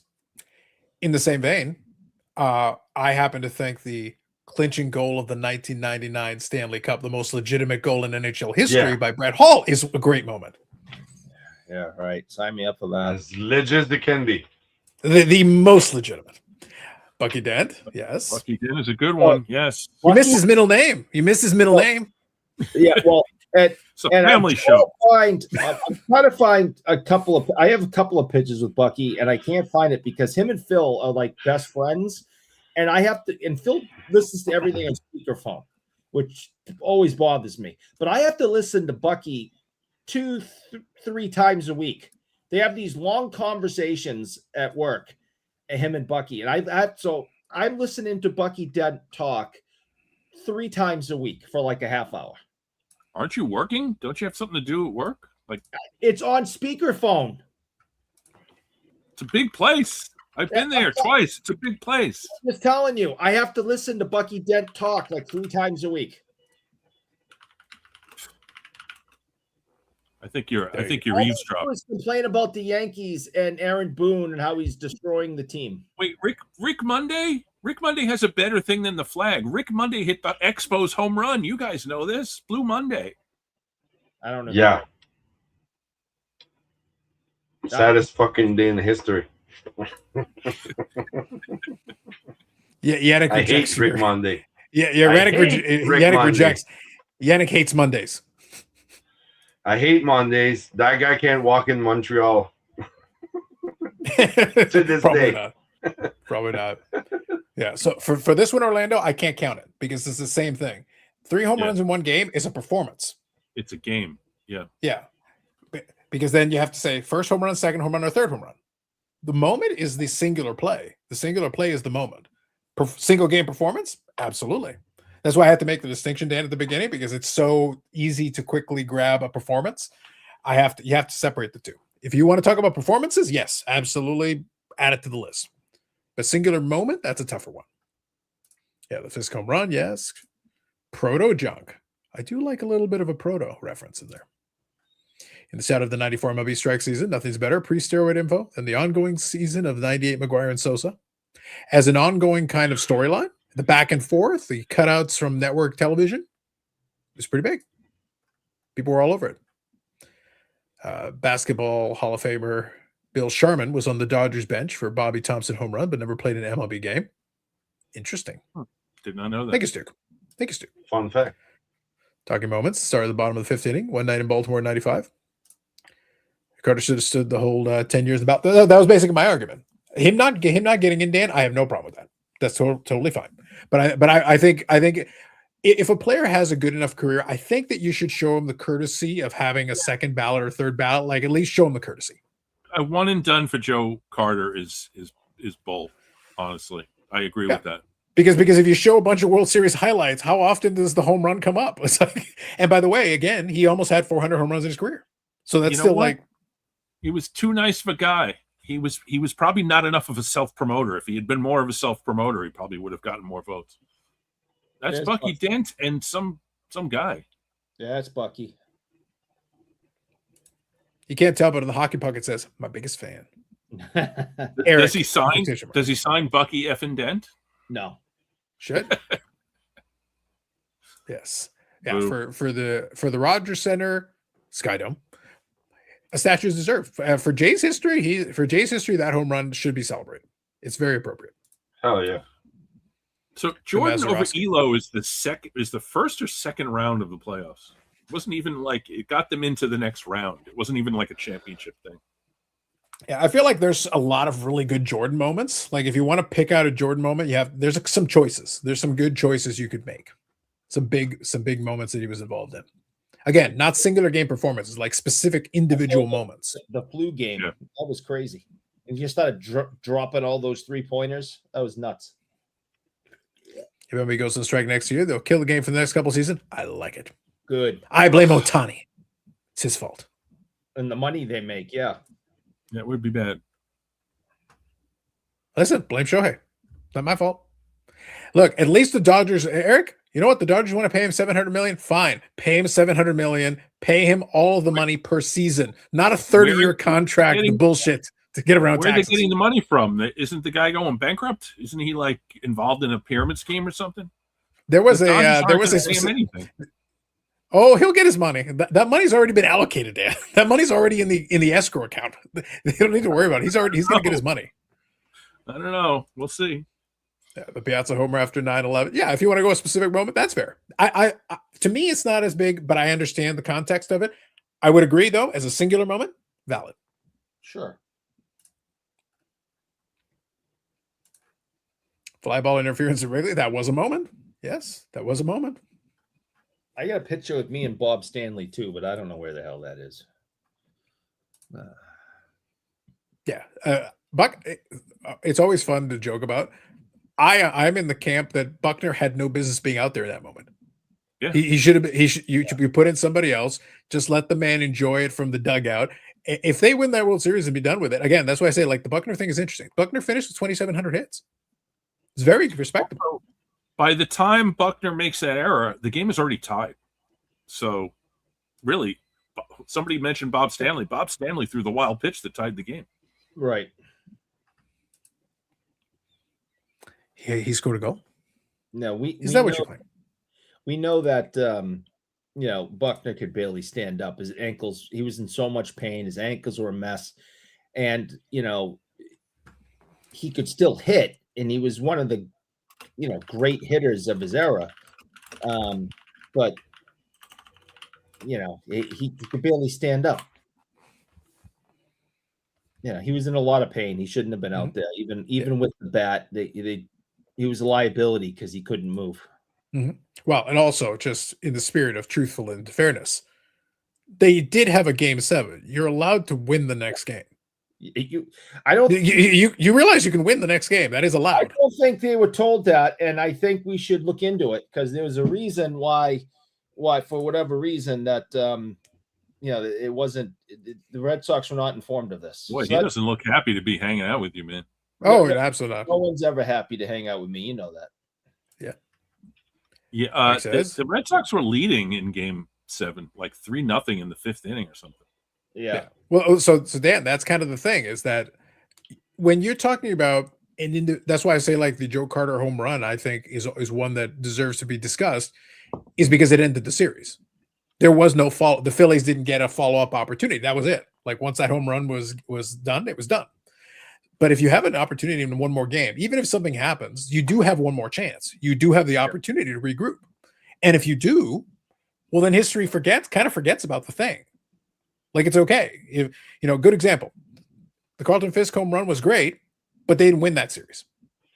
But it's still a great moment. Like individually, you can take the moment. But if they win the series, Eric, it takes on a completely different. He gets a statue like immediately. They build him the statue like by the next day, they're already digging the ground, starting to put dirt.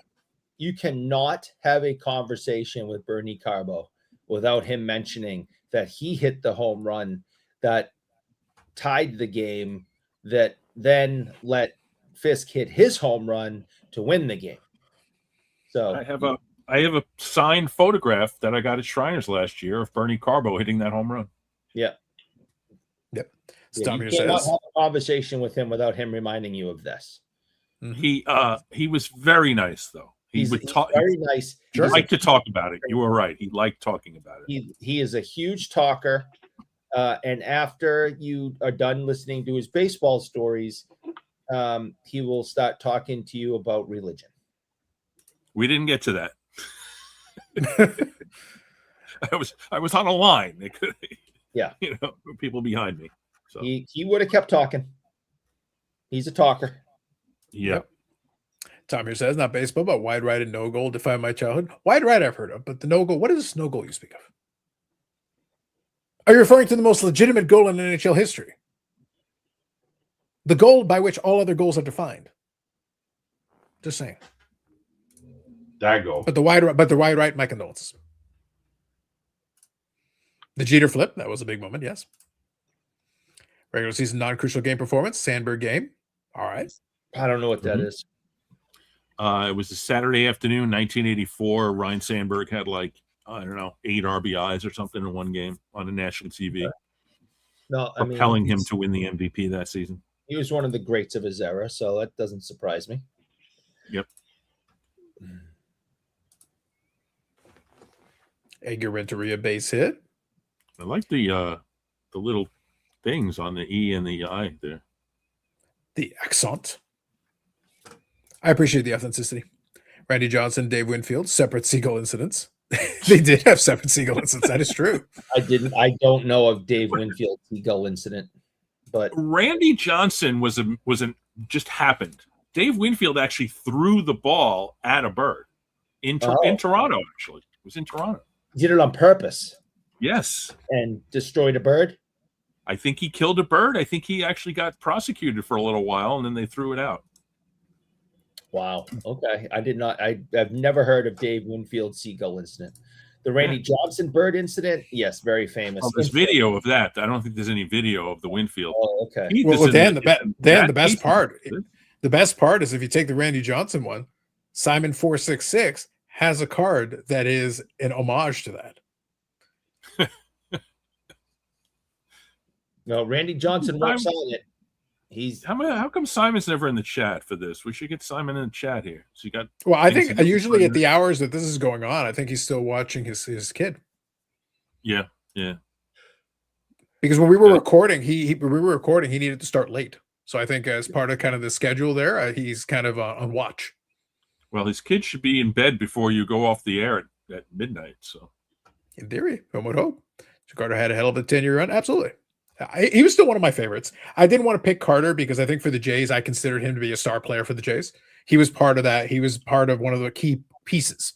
And kind of the forgotten one, Dan, everybody remembers, obviously, the 93 home run. But he was also at first base and ended the 92 World Series. Nixon bunts, and he was at first base. So Carter actually got to finish 2 World Series, technically. Both World Series, he was directly responsible for the last play.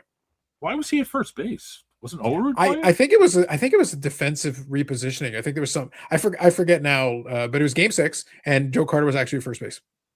Wow, I did not know that. Yeah, so it is kind of an interesting. Baseball is fun for quirks like that, though. Is like the same guy, back-to-back seasons, same team, 2 World Series, involved in the last play. Yeah, sometimes stuff like that happens. On the winning side too, as the winner. Yeah, stuff like that happens sometimes. The hockey one that we always enjoy was that Marian Hossa was on 3 consecutive Stanley Cup finalist teams and lost with 3 different teams. Different team. That's crazy. Which is like almost impossible. if you think about it, like the odds. What are the odds of getting the 3 consecutive Stanley Cup finals with 3 different teams? Perry. And then being on the losing side 3 times. Corey Perry just did it again. So, no, I know, but I'm saying, but Hossa was before him. Yeah, and then Hossa eventually did win Stanley Cups. I hope Corey Perry never wins. Yeah, Steve Bartman interference, yes. Evan Tall, Is he?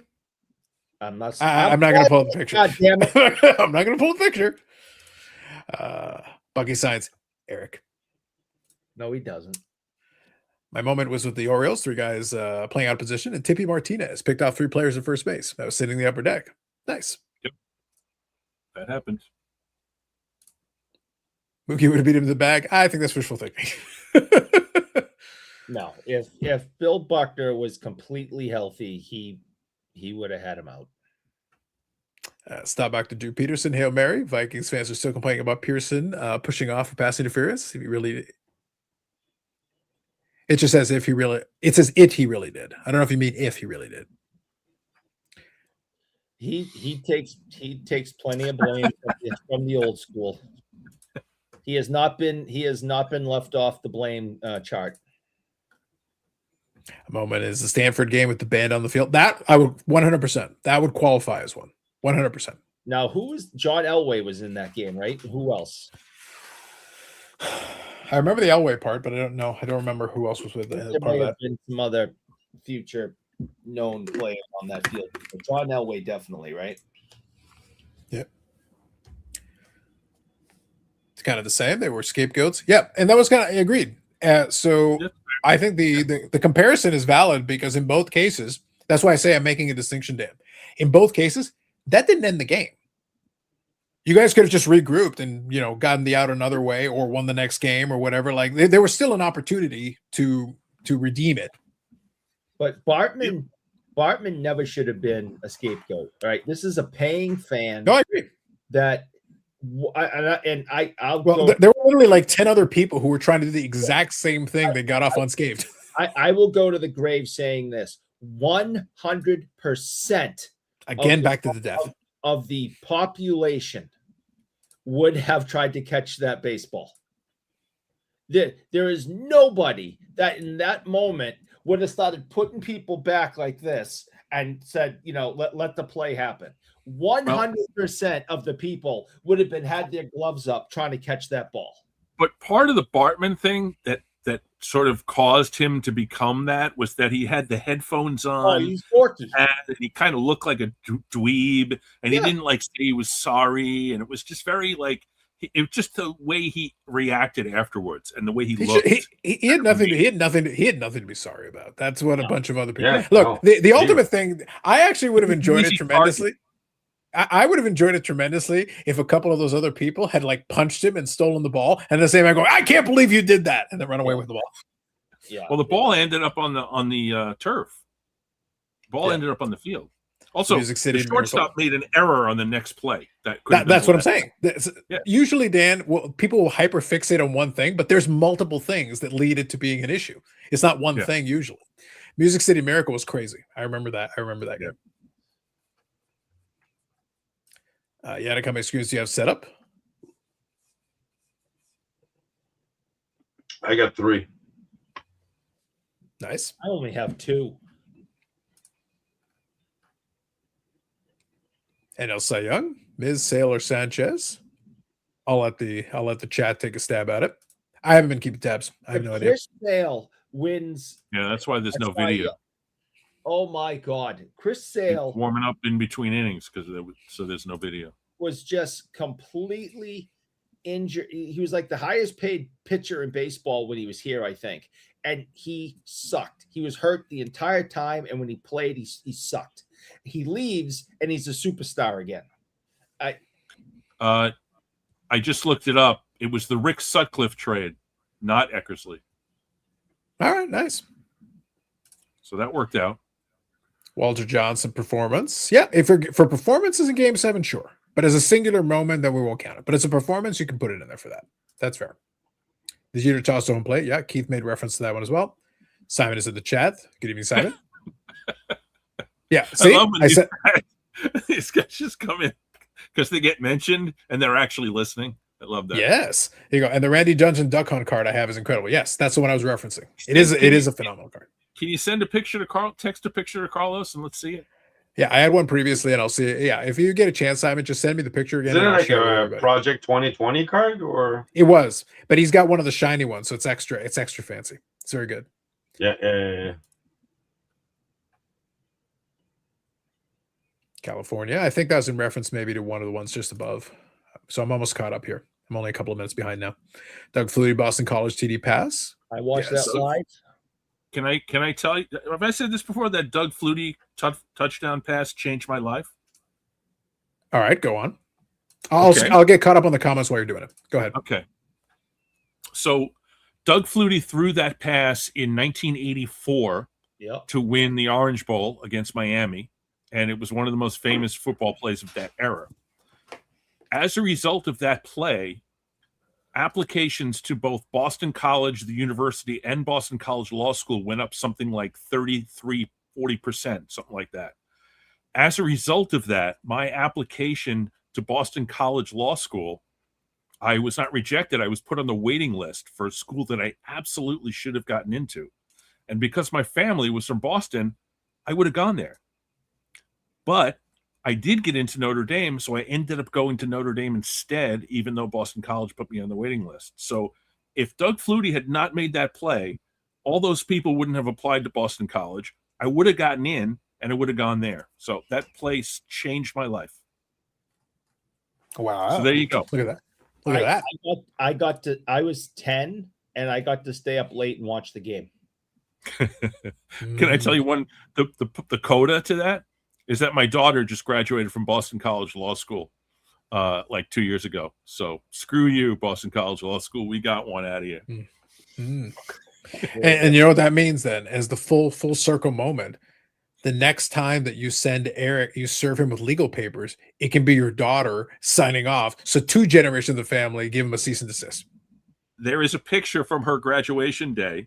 There is a statue of Doug Flutie outside of the football stadium on Boston College's campus. So my daughter and I went to the Doug Flutie statue and took a picture, which I thought was kind of funny. Nobody else thought it was funny. But she did it for me. So So eBay here is a good one. So I think these are better examples. Like obviously we've had some very good examples for playoffs. So Hank Aaron's 715, Maris is 61. Sure. As a singular moment, I think these are valid. Yes. Maris's 61 took place in a game after the pennant had been already decided, and there was like 20,000 people there in a stadium that held 50,000. Yeah. But I think by that point it had been you're like, I don't know if it was official or unofficial, the whole thing that they were kind of going to downplay with the whole asterisk thing. When he didn't do it in the 154, they kind of tried to downplay it. Oh yeah, that was part of it too. Yeah. So that I think that hurt it, Dan. If they had been willing to accept it as kind of legitimate right from the get-go, then I think more people would have been kind of trying to follow for the 61. Totally agree. Local bar watching the game, which is kind of a shame. They did screw Maris over on that because later on they're like, yeah, it's 61. Just count it. It's like you did it in a season. That is how it works. So be it. Well, they didn't get rid of the asterisk until like the early 80s or something. Yeah, I was gonna say it was the 80s, something like that. Yeah. I think I believe in asterisks. I think if you set a record in X amount of games in any sport, and then someone comes and beats your record, but in more games, that is a different record. They're not the same records. If you only had 100, and I don't remember the exact, you guys know it more than me. If you only had 100 games in the season and he hit 61 home runs in 100 games, but the next guy does it in 120 games, that's a completely different record. So I'm a big fan of the asterisk, but I don't think it should downplay the event.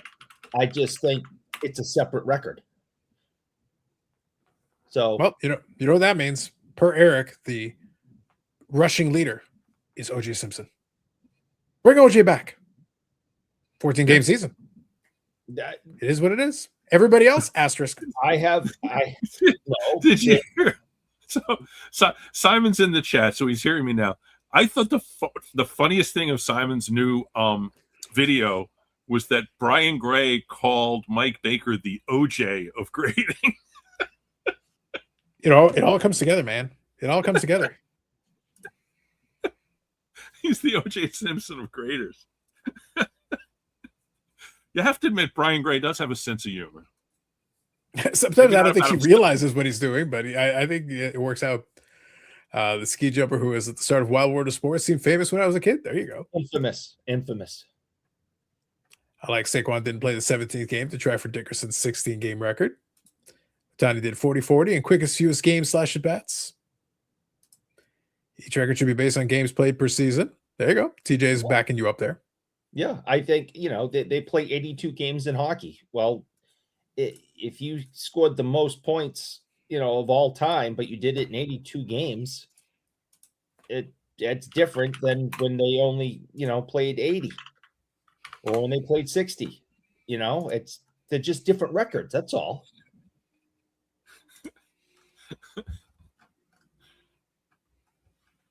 That's it. It's not a big deal. I've never understood why the Maris thing was such a problem. It was because they were, Eric. It wasn't because they did it for the reason that you're thinking. They did it because they wanted to kind of protect Babe Ruth. Oh no, absolutely. If it had been Mickey Mantle, they wouldn't have given a shit. If the glove don't fit, you have to give it an authentic. I don't know. Yeah, maybe. Yeah, the problem was, Eric, that it was very clear that there was a favoritism towards one of the Yankees chasing that record that year versus the other. If it had been Mickey Mantle, there wouldn't have been any discussion of it. And that's what I've read, and that's the unfairness of it. That's the unfairness of it. And that's what I've read and heard over the years and sports history, and that's it's well, if you watch the movie 61, which is a very good movie, it was done by Billy Crystal. It's pretty historically accurate, although a little dramatic. Sure. New York was rooting for Mantle because they were close. They were like nip and tuck in August and September, and then Mantle got hurt. But New York was actively rooting for Mantle. Yeah, and that kind of put a damper on it. Obviously, Maris was already under a lot of pressure, but then on top of it else, it's like his own fans are rooting against him. Yeah, it is like, and by the way, point of order, he was the MVP the prior season. He had a great season for that team already and been a contributor. So imagine, Eric, actively rooting against one of your own players who was an MVP the prior season, having another MVP season, but we are rooting against you. We want you to fail. That shows you how popular Mantle was back then and how he was just a baseball god. Because that doesn't make any sense. It's crazy. Yeah. So it's one of those things where it's like if they had just embraced it, just gone like, hey, we want one of you to do it. Hey, congratulations, good job. It would have taken on a different context, but it just didn't. Look at it, rhymes. Frick was a prick. But just to wrap it up, the NFL 17 games now. Those are different records. I don't want to hear you passing records. That you beat. Some player from the past, Dan Marino's passing. No, you didn't. You have extra games. It's new. It's all new. It's all new. Whoever had the most passing yards in the first 17 game season, that's the all-time leader in NFL history in a 17 game season. That's the record. It's not, you can't compare it to a 16 game season. You know what I mean? In hockey, you can't say, well, so-and-so played, 82 games and had this many goals in a season when someone else didn't have 82 games to do it in. They're just separate. They're just different. And I never understood why people didn't get that. It's so simple. I'm doing a little Google searching while you're talking. Stuke says, what if they pass the record in 12 games? Then it's all the records.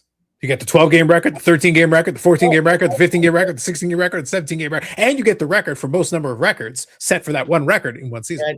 And if you look at, we'll pick on baseball a little bit. You listen to a baseball game, the guys in the booth talking would be like, so this is John Smith. He led all ball players on the 3rd of July. With this many RBIs and doubles in a 3:00 afternoon game with the sun setting in the west, and I mean they break it down to and it's like it's ridiculous. I remember one of my favorite, funniest movies is actually Mr. Baseball. I really like that because I'm a Tom Selleck fan. And he's arguing his case about why he should still be a starter and all that. And he's like, I led the league in RBIs on Wednesdays in the month of June. And it's like, that's what baseball does. They've always done that nonsense. So you really don't understand baseball then, do you? I hate baseball. I think it's so stupid. I can't say enough negative things about it. When you have a sport that says, excuse me, sir, you need to go stand over there because I want to hit the ball right where you're standing and you're in the way. Now you go stand over there now, and we're going to make a rule that says you can't stand where I'm going to hit it because that's not fair. Wait, Eric, so then why do we have a crease? Why can't all my players stand on top of the goaltender? Also, offside. Why do we have lines? Your players. Why do you have to be offside? Just stand in front of the net if you want to. Yes, I think all the players should be allowed to stand. We're having feedback again. Yes, we are. Yeah. So I don't know if your thing got unplugged, Yannick, but like it was loud. I was like, wow, okay. Jeez. With that line of thought, we should also consider strength of schedule and peers. Yes. I was actually looking it up, and I like it's either 93-94 or 92-93. There is one hockey outlier. I don't remember the context. There was a reason for it. In the early 90s, there was one season they played 84 games. So per Eric's rule, that means that the goal leaders, assist leaders, points leaders have an individual single season record that only exists in that one pocket season. But coming soon, there will be an 84 game season again. So we will get a chance to have a new record in an 84 game season. Well, it's a new really old record. It's really that simple. Yes, it's that simple. If you have more opportunities to raise the number in the record than the last guy, then it's different. Look at this, right? Wins, home runs, hits, right? Somebody asked about Pete Rose. It's coming up. All-time playoff home runs. They make Mantle and Ruth look like they sucked on the list, even though they only play in World Series. So actually, it was funny. That was actually one of the missing pieces because I was listening, and I want to say it might have been Dylan's discuss. I forget if it was Dylan's or somebody else. I remember somebody else was having a discussion about Mantle, and then obviously there were a lot of issues because Mantle lost games because of injuries, because of his alcoholism, because of all these other issues. But Mantle was the biggest star in the biggest market. They had the World Series. They had all those things. But also, Mantle was the all-time home run leader for the World Series until that was broken. And the thing is that basically they were just playing World Series. So because they got to play all the time, he had a chance to set that record. But you still got to hit the home runs to set the record.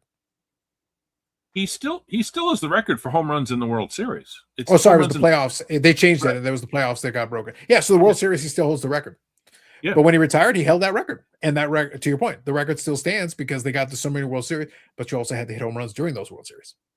Of course. So he was a playoff performer. So that was basically what he had is his regular season stats were still excellent, but ultimately he is not the greatest of all time in any of those stats.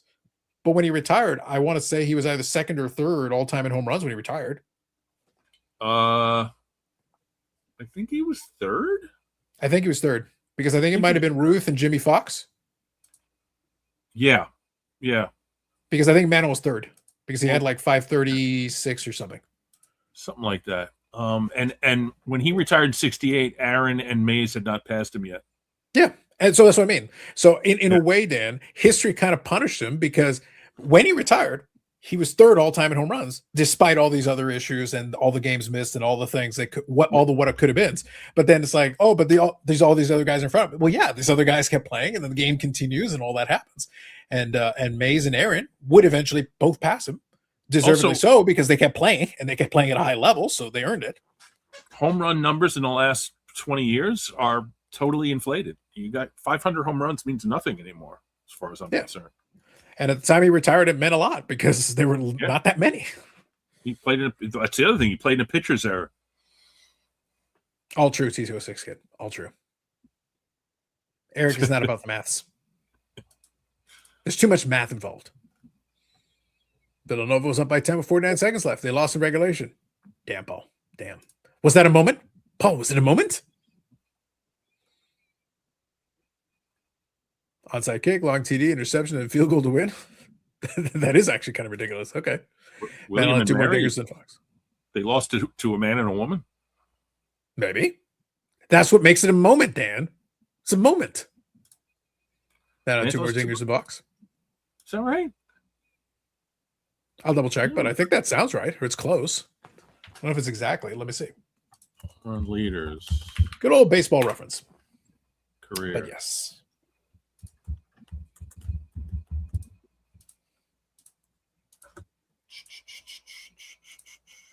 Too much of the stuff I got to go off memory, for shame.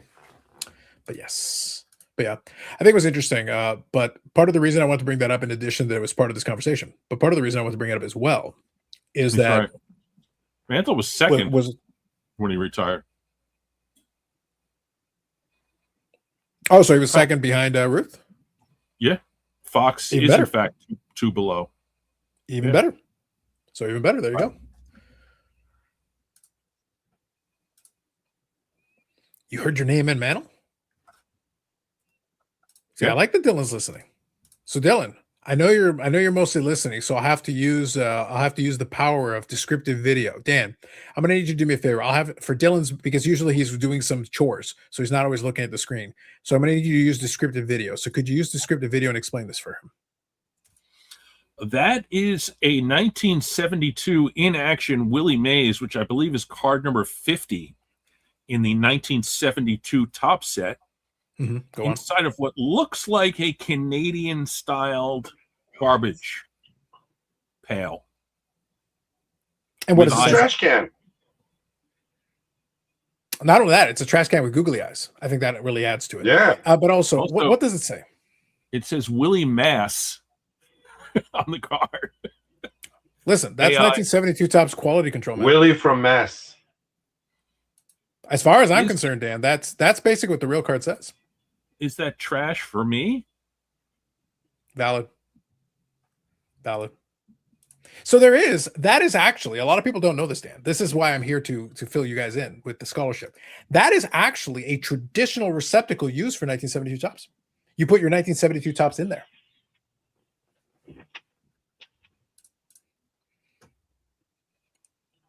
MSC football, so we're giving some absolutely ridiculous games. There you go. Good times, Paul. All right.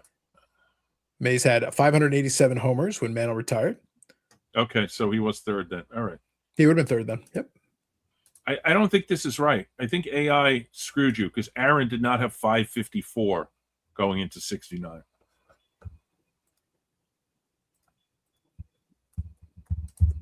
Sorry, where did you get 554?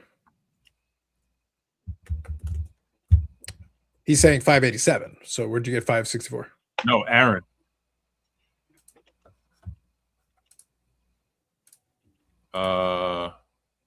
No, Aaron. No, Aaron did not have that much. I'd have to go back and check it, but I don't think Aaron had 554 going into 69. But whatever. I'll fire up the baseball reference. I'll check it myself. We can't rely on the AIs. Yeah. Called them orbits. Nice. Go Yeah. ahead, Eric. You were gonna say something?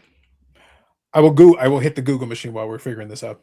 Nope. This It is looks like above Yannick my is pay frozen. grade. No, he's back. This is He's above my focused. pay grade. I got nothing to add. It does involve the maths. That is true. We all math and baseball, two of your least favorite things. I don't math and I don't And bake. bacon. Yeah, it's true. If it had been And bacon, mayonnaise well, this is worse. bacon. Yeah. I don't take Yeah, on so- swine. Yeah. So Mays 587 is correct.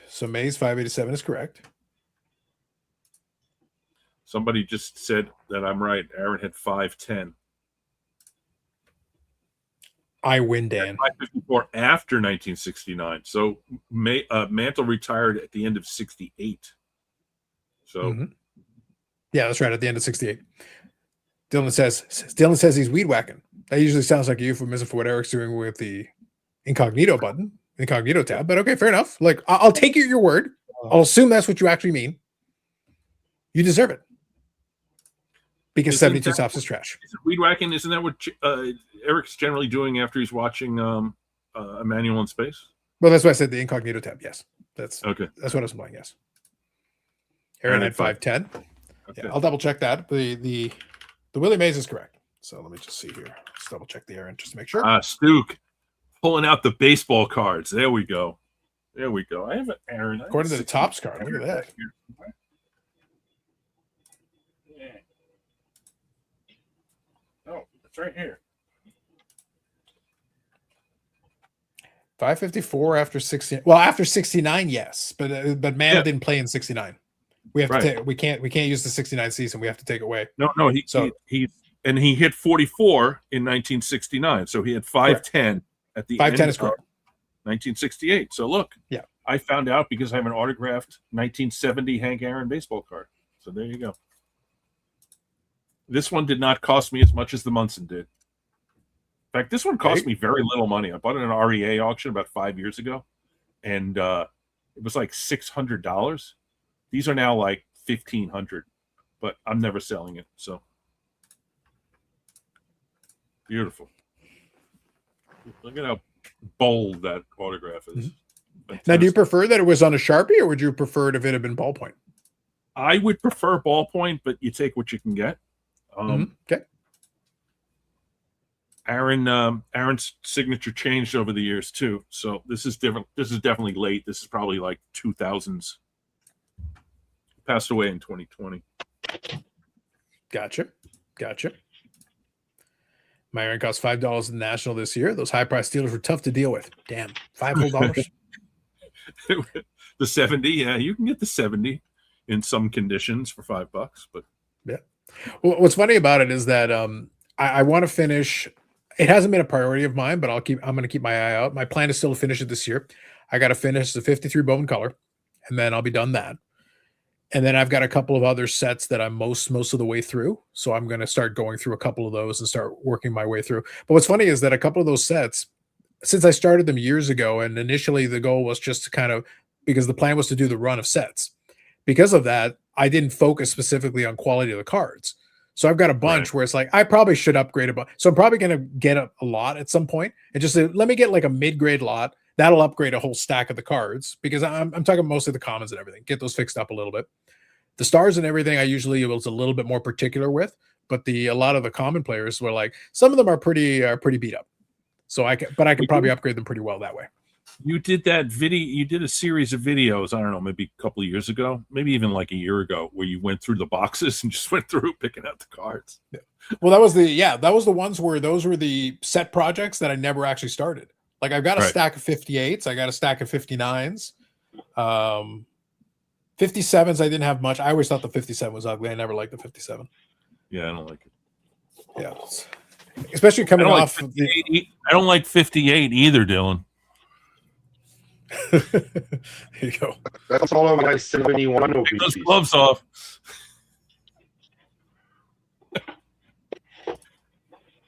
Sorry, Yannick, repeat that again. I said that's all of my 71 OPCs here. Oh boy. All right. We gotta have a talk. I think you're still getting a little bit of glitching, Yannick. You're getting a little bit of glitching on your end. We can see you all right, but the audio is glitching on you a little bit. Yep, there's the Munson. I would pay good money for that card. Looks pretty solid, actually. I've lost several auctions on that card in the last couple of years. What are they doing nowadays? They gone up quite a bit? I know a lot of them have, but specifically that one's gone up quite a bit. Yeah, they all have. Sure. Even the Topps has. Yeah, I have that. I actually have that card in an OPG. Tom Seaver. Oh, that's nice. On your bench. Simmons. Okay, line. I just got the Rusty. Do you have the Rusty Staub? The one with. No, I need that one. I just got that one. The one with the picture that's not the same picture as Topps. Okay, I saw that. That's a nice one. Dylan, it's not our fault. It's not our fault. You can go back to Weedwick. You can go back to weed whacking now. No, I think whenever Dylan's talking about aesthetics of cards, he's on the weed. There's no whacking involved. It's just the weed. Well, I know which kind of weed he's whacking then. Everybody who collects 71 OPGs needs the box. Well, everything's beautiful. I'll see you in April. Oh, really? Oh, that sucks. Stuke, I'm sorry. That sucks. Getting rough out on those streets.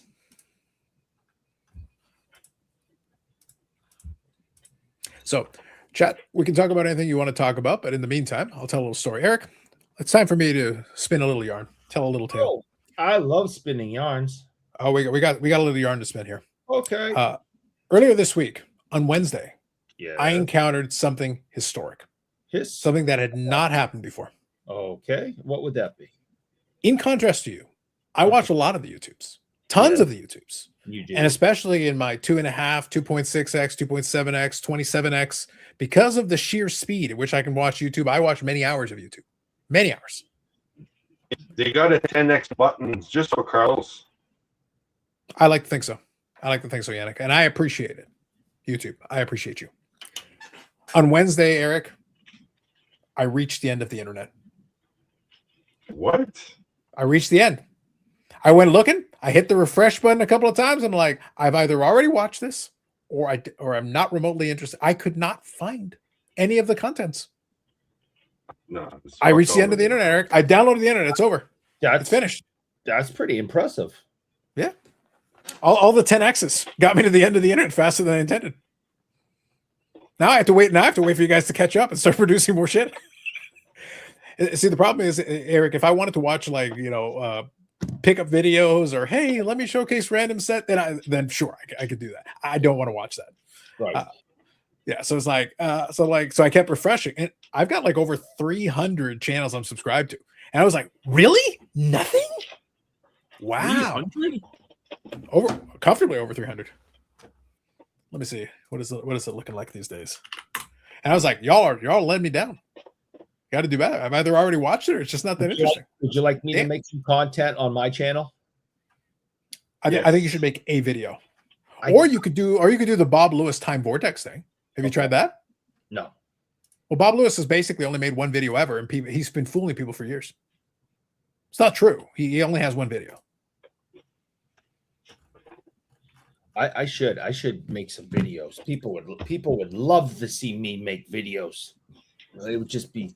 It couldn't be. You should do a garage sale video, Mo. Yeah, it should be a garage sale video. That'd be amazing. I should. Look at my wife sell my stuff cheap. Like put your camera strap on your chest, and we want to see the whole interaction, the haggling, waddling, everything. Honey, why? There's going to be chocolate sticks. Say that again. I want to be like, honey, why are you giving all my stuff away? That's trash. Where are those Reggies? There's like a Reggie box for 5 cents. Just be like, I don't like you. Like, oh, yeah, I forgot. It's valid. It's true. But I got to go pee. That's what Simon was talking about today, huh? JAI. Yeah, GAI. Yep. Do a cycling video. Global Authentication Inc. Yeah, it was actually very funny because it was true, but it's just interesting that we keep having and Simon was good to kind of compile it. We've alluded to it and talked about it various times, but it's one of those things where like there's so many people in the hobby, Eric, and we'll talk about them and be like, y'all know they have like a bunch of scandals or question marks about them going back years and years and years and years and years. Like almost everybody who's been out in that section of the space, there is a question of some kind. There's a question, there's an association, there's something where you're like, interesting. Very interesting. Was he there when the card number 1 was graded? Well, according to him, he was the first PSA employee, so he had to be. So there you go. Yeah. But what's funny, though, is he claims, again, I can't validate it, but he claims to be one of the first, or if not the first employee. But then at the same time, Eric, he says he didn't authenticate the Wagner. So I'm like, so you're like literally one of the first employees, and then you're involved in like all the major cards, but the one specific major card we had questions about, you were not involved in that one. He went to the bathroom. How convenient. Interesting. Very interesting. I've been doing a deep dive on GAI over the last few days. There's some good There's stuff. a lot out there. Yeah, there. So Dan, this is look.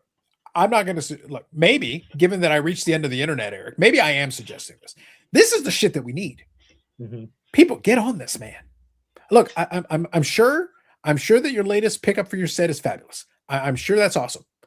I need some GAI deep dives, man. We need to get to the bottom of it. We need to find out where Old Man Tag is.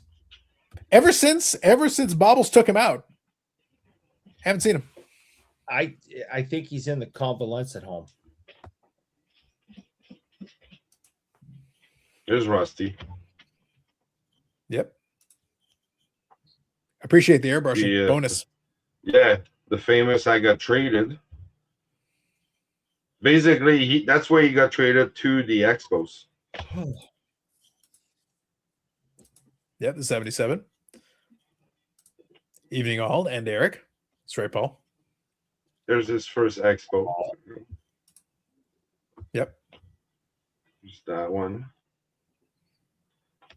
There's the flyout. You got a whole PC, do you?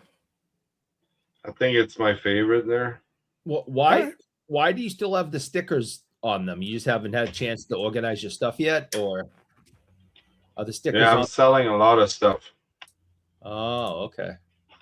That's a selling box. That's a Gotcha. Okay. So I'm starting to price stuff because we're setting up in November, Bobby, and we actually paid our booth this week. Oh yeah, well, Bobby did mention that. Yeah, so your plan is to set up with him. Yeah, we're splitting it. Might be our last time too. We're setting up. The prices are just going ridiculous now. Well, I think according to Bobby, though, it was only like 10% more than last time. Like, I'm not saying it's cheap. Yeah, but I'm saying like the difference between yeah. No, the difference doesn't make it much, but now we're starting to realize that it's just yeah. Well, you have to sell enough to make it worth your while. Yeah, you have to. It is a lot of work. You're committing to it, and you have to sell enough to make it worth your while. Like it's not a cheap setup. Exactly. Yeah. Carl says I'm back. My niece just visited, so she helped me. Well, that's good. That's good. It would be nice to see you and Bobby have a table in November because it's always good to have a home base. We could drop our stuff and hang out. I'm most likely I'm bringing my old man with me this time. Oh, that's awesome. So Papa Jacques will be there. That's gonna be awesome. So leave one day. He keeps asking me questions. This time I convince him because his brother basically the call. So Yannick, I'm gonna pause you. Yeah. Can you try going out and coming back in because you went full robot there? Do you want to try popping out and popping back in? Let's just see if it fixed. Okay. Yeah. I thought he was speaking the blue blah blah. Yeah. What was interesting is that his video was fine for that moment. I know it's glitched in and out, but the audio was the bad part, and the video was fine. Right. So that's why I said try and see if it can pop out and pop back in. Let's see if it helps. French really, really fast. That's what it sounds like to me. Well, I'm hoping he and his dad basically team up to talk to a bunch of the French players while you're sitting there looking like an idiot. Gee, that's never happened before. Yeah, but now there's two of them. That's even better. Oh my God! No, I told you I'm not introducing him to any French players. Here is the card in question.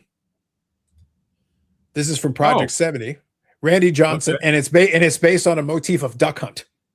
They knew exactly what they were doing, and I approve. I approve of this. This was a great pickup by Simon. Great job, Simon. Great pickup. Project 70. He takes that situation pretty serious, and like he would never be a part of that card or sign it or anything. I don't think. I think he. He wouldn't sign it. I think he takes and Eric, to be clear, I respect that position. But that said, for someone like me of the Nintendo generation and also who played a ton of the Duck Hunt, all I have to say is respectfully. That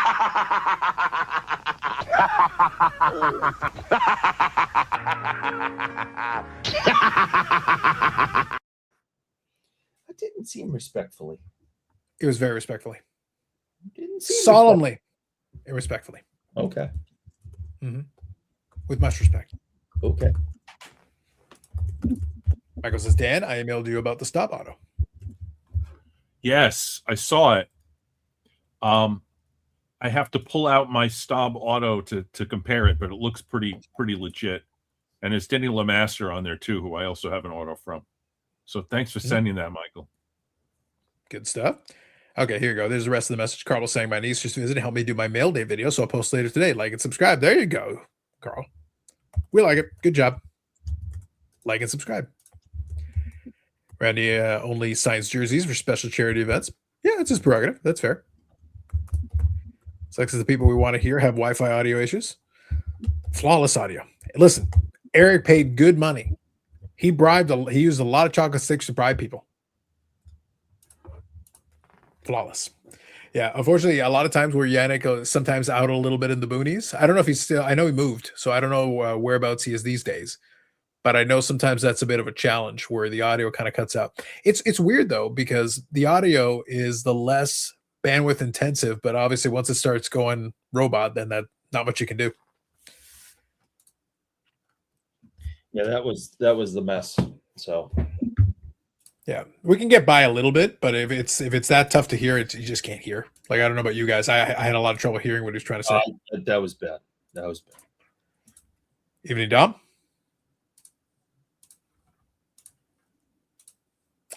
But yeah, I think it's going to be interesting. So now, Eric, now that like I said, now that I've reached the end of the internet, I have no choice. Now I might have to read a book. Oh, come on. Don't be ridiculous. Y'all have failed me. I'm sorry. Like, it's done. It's over. It's over. I have a new video coming out tomorrow morning at 8 a.m. So there you go. Dan, is it like an hour? Is it like an hour? It's like 50 minutes. So that'll take me 5 minutes to watch. And then what do I do?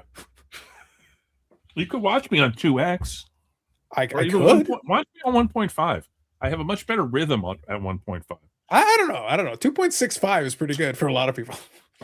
Good evening, gentlemen. There's another carded question. Listen, I do listen to some at 2, and I kind of like get used to it. But anything high, well, I can't do anything higher than that since I don't pay for YouTube. But I don't know. There are some people if I listen to me 2, I can't hear.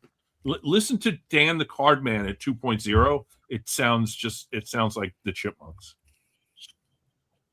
It's always good times. Here, gentlemen, there's another card in question. 1973 Topps Bill Buckner card. Silly card of the week. Look at you trying to make a pick for silly card. I actually, on the Discord, I saw one that 100% is a silly card of the week. Eric, I got next week's silly card of the week locked. It's on lock. Okay.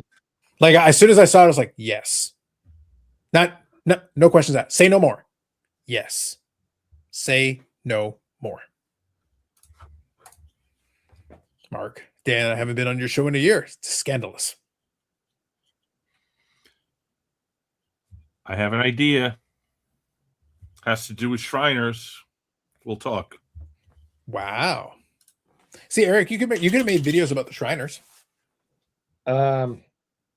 You could fight Shriners. Well, look, Eric, I'm envisioning you fighting Shriners. Oh, okay. You get a GoPro. Yep. You ever heard of hobo fights? Unfortunately, that's basically what I'm envisioning with you and the Shriners. Okay. And all I'm saying is pay-per-view. We make a lot of money. I will pay you in chocolate sticks. I was ignoring you until the last part. I understand. And I am not above bribing you with chocolate sticks to get what I want. You now have my attention, sir. Mm-hmm. I'm just saying, I'm going to start sliding chocolate sticks onto a plate and sliding the plate across the table. And all I have to say is hobo fights, but it's Eric versus the Shriners. Something might be able to get worked out. Just saying. Is your phone account up to date? The phone number, I assume. Yep. They only call us when Shriners comes around. I know. It's important. Well,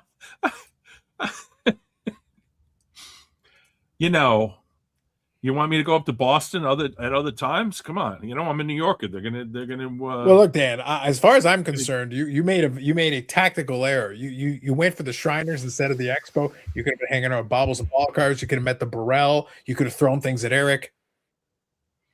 I could have gotten some OPG cards from our friend who left us. Yeah, There he is. I'm back. I'm selling every 71 I've got except to Dan. Ah, Everything must go. What you're gonna find out is that Now by I'm the gonna have time a they big get, sign that says not Yeah. this guy.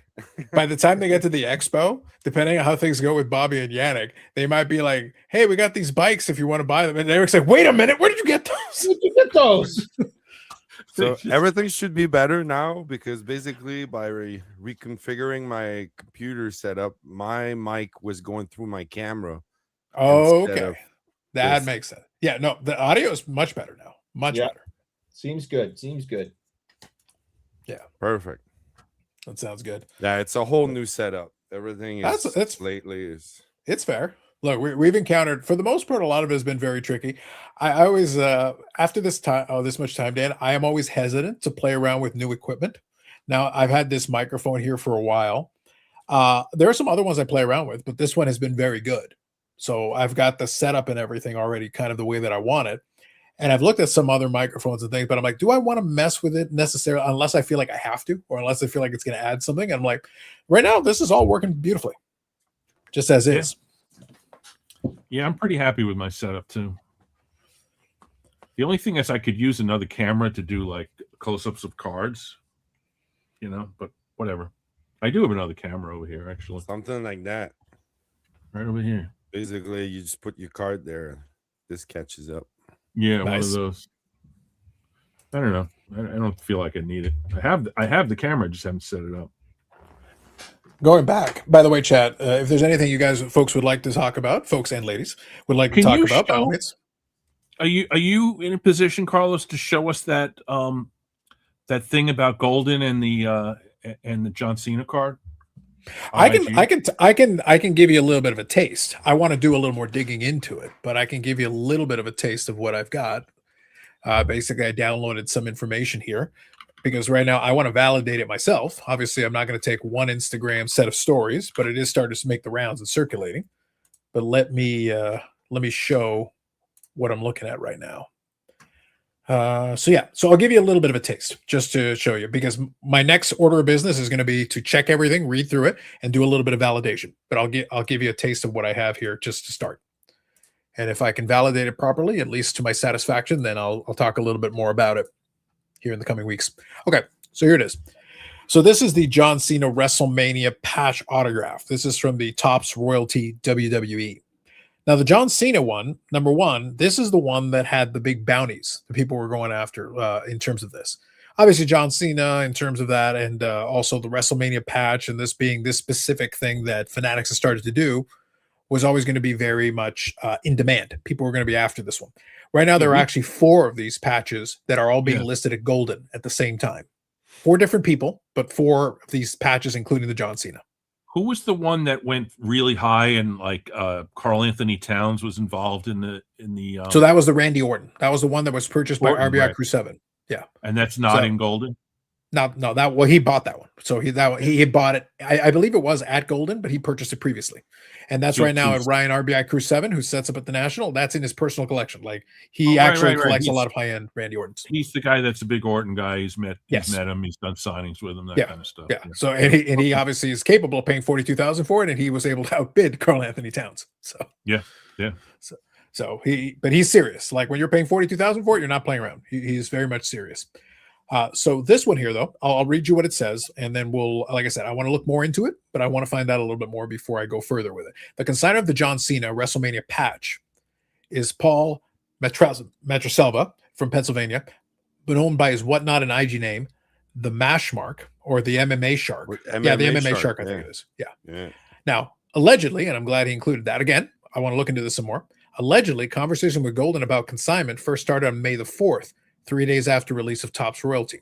Now, to make a long story short, he is a whatnot person. Well, here's the key, Dan. From what I understand, and I'm going to look into it to get more info, he is someone who also does breaks for products. Well, if the conversation about consignment, so think about this. If conversation about consignment started 3 days after the release, this card was not revealed to have been pulled until much later. And he's doing breaks of this product. and it is not revealed that this card has been pulled, this card is the one that people were putting massive bounties on. Do you think it would alter some people's thought process if the card was simply not possibly be pulled because it was already been pulled? Yeah. Correct. Yeah. So to make a long story short for now, because I want to do a little more digging, if this person who had possession or access to the card knew that they had access to the card, already had the card, and is doing breaks of this product, knowing I'm full not well buying in. and selling spots, including spots, because Dan, in WWE, we don't have teams. We've got personnel spots. Right. If you're selling the John Cena spot and you have the big card that everybody wants for John Cena, that spot should be worth a lot less. So it's not a situation where they did pull it for somebody and they just ripped it off. We don't know yet. They- That's why I say, like, we're missing information.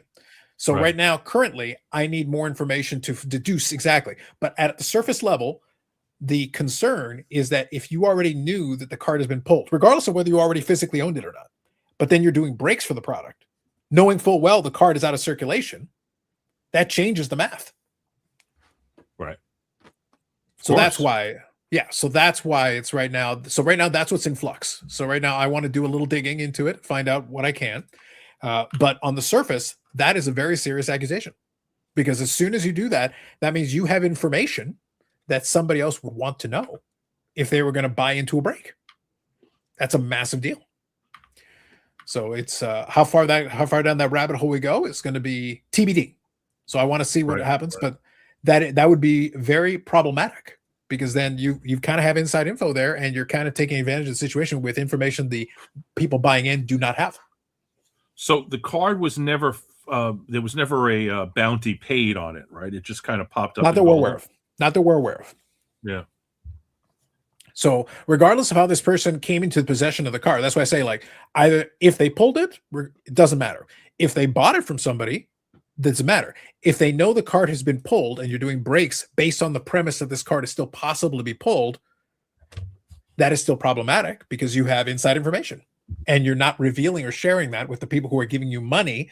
So imagine, Eric, you're buying into a John Cena spot thinking you, as remote as it is, thinking you at least have a chance.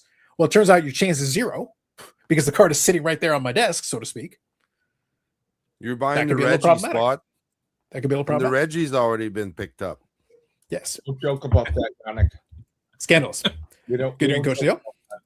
Yeah, so right now, eBay, the John Cena card should be currently live on Golden. I'll see if I can pull it up here. As far as I'm aware, it's still live on Golden. Let me double check. Yeah, looks like it is. Here, I'll show you. So right now, this card is currently live still on Golden. It's $112,240 with the buyer's premium. That's fuck all. Yep. So that's a pretty big deal. Still a pretty big card. Oh, there's now allegations that he did CT scans on it. That's how he got it out of the packs or the box. So for now, I'll do a little bit more digging as we go next, but I want to see what happens next. There's a whole Reddit thing. There's a whole Reddit thing on it. Yeah. A whole thread, a lot of stuff. Yep. Yeah, no, it's very eBay, but I wanted to show people anyway as well, because I actually for myself wanted to see if it was still live, because now as this question is being invoked, because sometimes people will go and question when this get listed. So I'm going to be curious now. Royalty WrestleMania.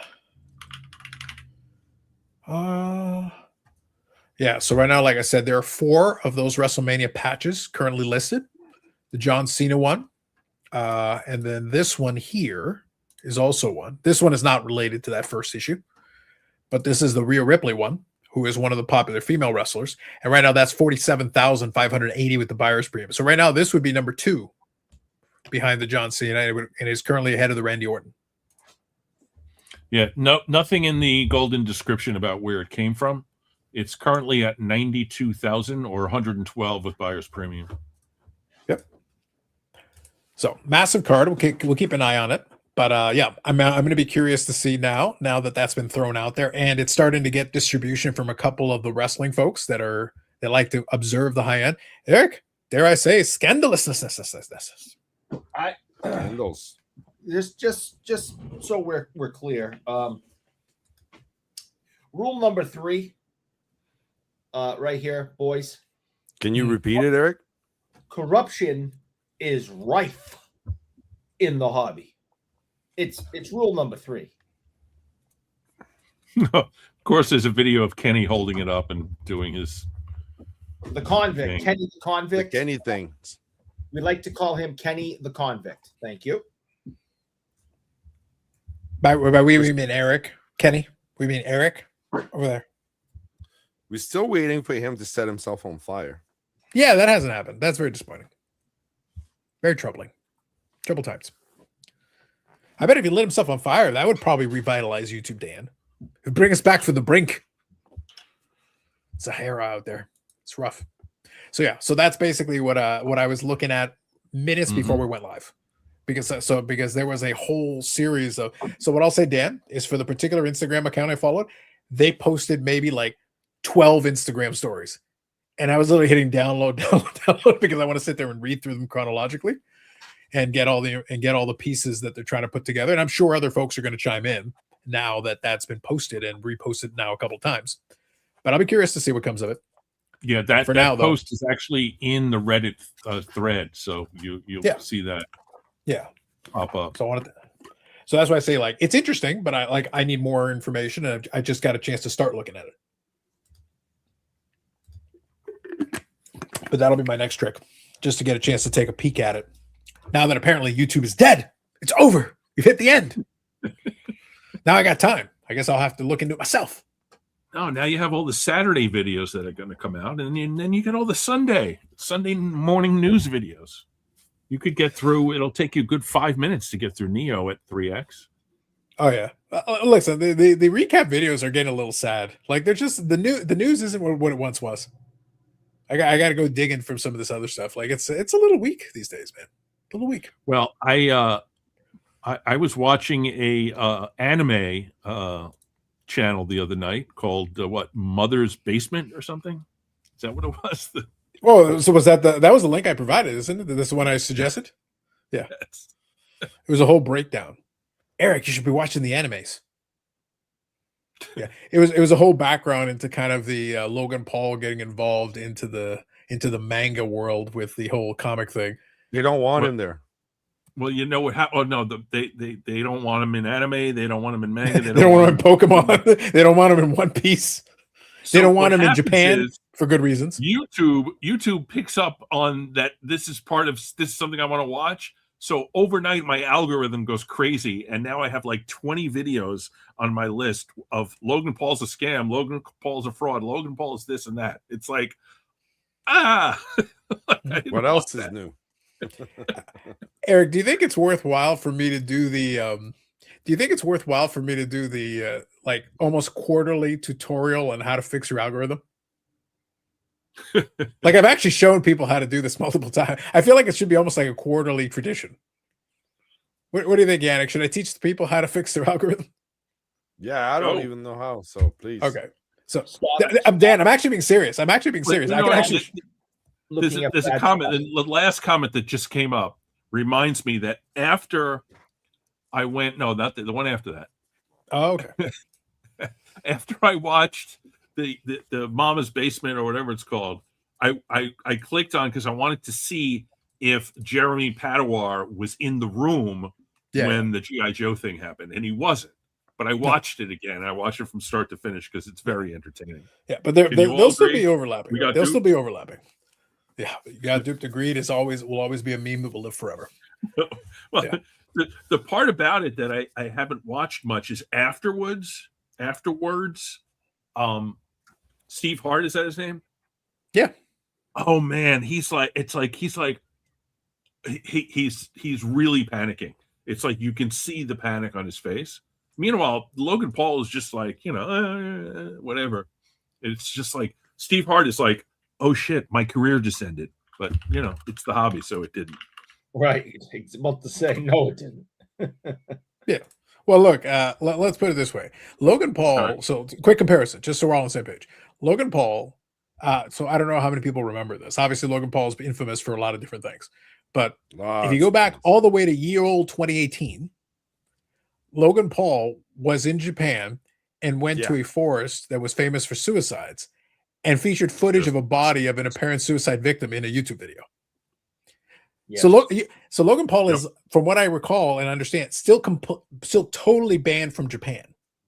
Oh yeah, for very good reasons. Yes. So, Dan, in context, that wouldn't even rank on the 48th most problematic moment on YouTube. For Logan Paul is like old hat. It's like, oh man, that sucks. That's a shame.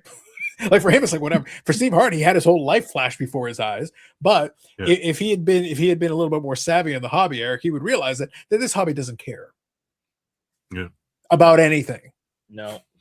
Well, like I said, this hobby, there are too many people invested in the fact that they have BBCE wrap on products that business as usual, man. Business as usual. Maintain value.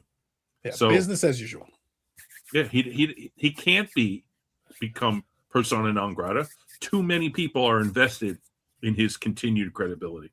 Yeah, and that kind of plays into Simon's video, though. I'll say this. Now, the further and further away we get from GAI and his early days and everything, Simon's video encapsulated. I'll put a link in the description for folks who haven't watched it. But his latest video kind of outlined. It's summarized. Like, I knew a lot of this stuff already because it's been out there, but Simon did a good job summarizing everything, kind of putting it into one video and taking you through it. He goes, remember forget about the stickers. Don't forget Mike Baker Authenticated now has slabs. So even if the stickers went away tomorrow, it doesn't change the fact he's got slabs. And this is the same person involved with the exact same whole thing. So if that brand continues to build off of itself, you're going to have those slabs down the road that you're going to have to answer for. Are you sure everything's cool? Are you really sure? Yeah. Well, we'll talk about this. I have a lot on my mind. So yeah. All right. So Eric, for the benefit of everybody, let me do this. So let me give you a quick tutorial. It's super quick. You'll be shocked how easy it actually is. All right. But this is how you kind of clean up your attention. Yeah, this is how you clean up your algorithm. Okay. So here is my YouTube page. Okay. And I'm going to show you. It's literally a couple of clicks. So it's not that bad. So obviously I got this stuff going on here. Look, you got a couple of options. Okay. There's if you want to deal with stuff that's already on here and you don't want to see it anymore, there's different things you can do. If you click on it here, you got the 3 dots. You can don't recommend channel is kind of your nuclear option if you really can't stand it. Not interested is not going to really do too much. Now, let's say you did what Dan did, watch one video on manga, and now you're getting Logan Paul all the time. Okay, let me show you how to fix that. So if you go up here at the top 3 dots, and you can do this on mobile too, it's a little bit different, but same concept. If you scroll down to history, you actually want to go into your history of different things. And when you go into it, remove the video from your watch history. Go through it and just scrub those recent. If you go down a rabbit hole recently, go down and scrub this. So here, I told you. So this is a group here in Australia. That Rudy reaction. I watched the Rudy reaction. If I don't want to get anything involving Rudy, I click here. I say remove from watch history. And it goes away. Refresh your algorithm after, and it cleans it up. That's it. Nice. Okay. That's all you got to do. If you go, especially if you've only been down a recent rabbit hole. Now, if you've been watching if you're Eric and you've been watching Manual Space videos for 10 years, you're probably not going to be able to clean up enough to change anything. But if you've been doing it recently, like if you watch 3 or 4 videos on a topic in a row, you could go to the history and just clean that up and refresh your page, and it'll go back to where garage sale. Yeah. That's why I say, like, it actually works surprisingly well. That's it. Okay. But I want to watch that video. I'm not telling you not to, but I'm saying if later you finally get tired of the Logan Paul, that's how you would refresh it and reset it to what it was before. But I continue to need to watch that Mother's Basement guy for prep for the next Cynics recording. So, well, Dan, you already you said you don't have YouTube Premium, right? Correct. Yeah, so you get ads, don't you? Yeah. Why don't you borrow a page from Eric and use the incognito tab? That way it doesn't mess up with your algorithm at all. What I'm showing is if you're using your YouTube account and don't want it to show up in your recommendeds. But if you just do like an incognito tab, again, like Eric, then it doesn't matter. Just go to youtube.com, go to the actual thing and just watch it. You're going to get ads either way, by the way. You're going to get if you're not doing YouTube Premium, you're going to get ads. I'm sticking to my account because I have Premium, so I don't get ads.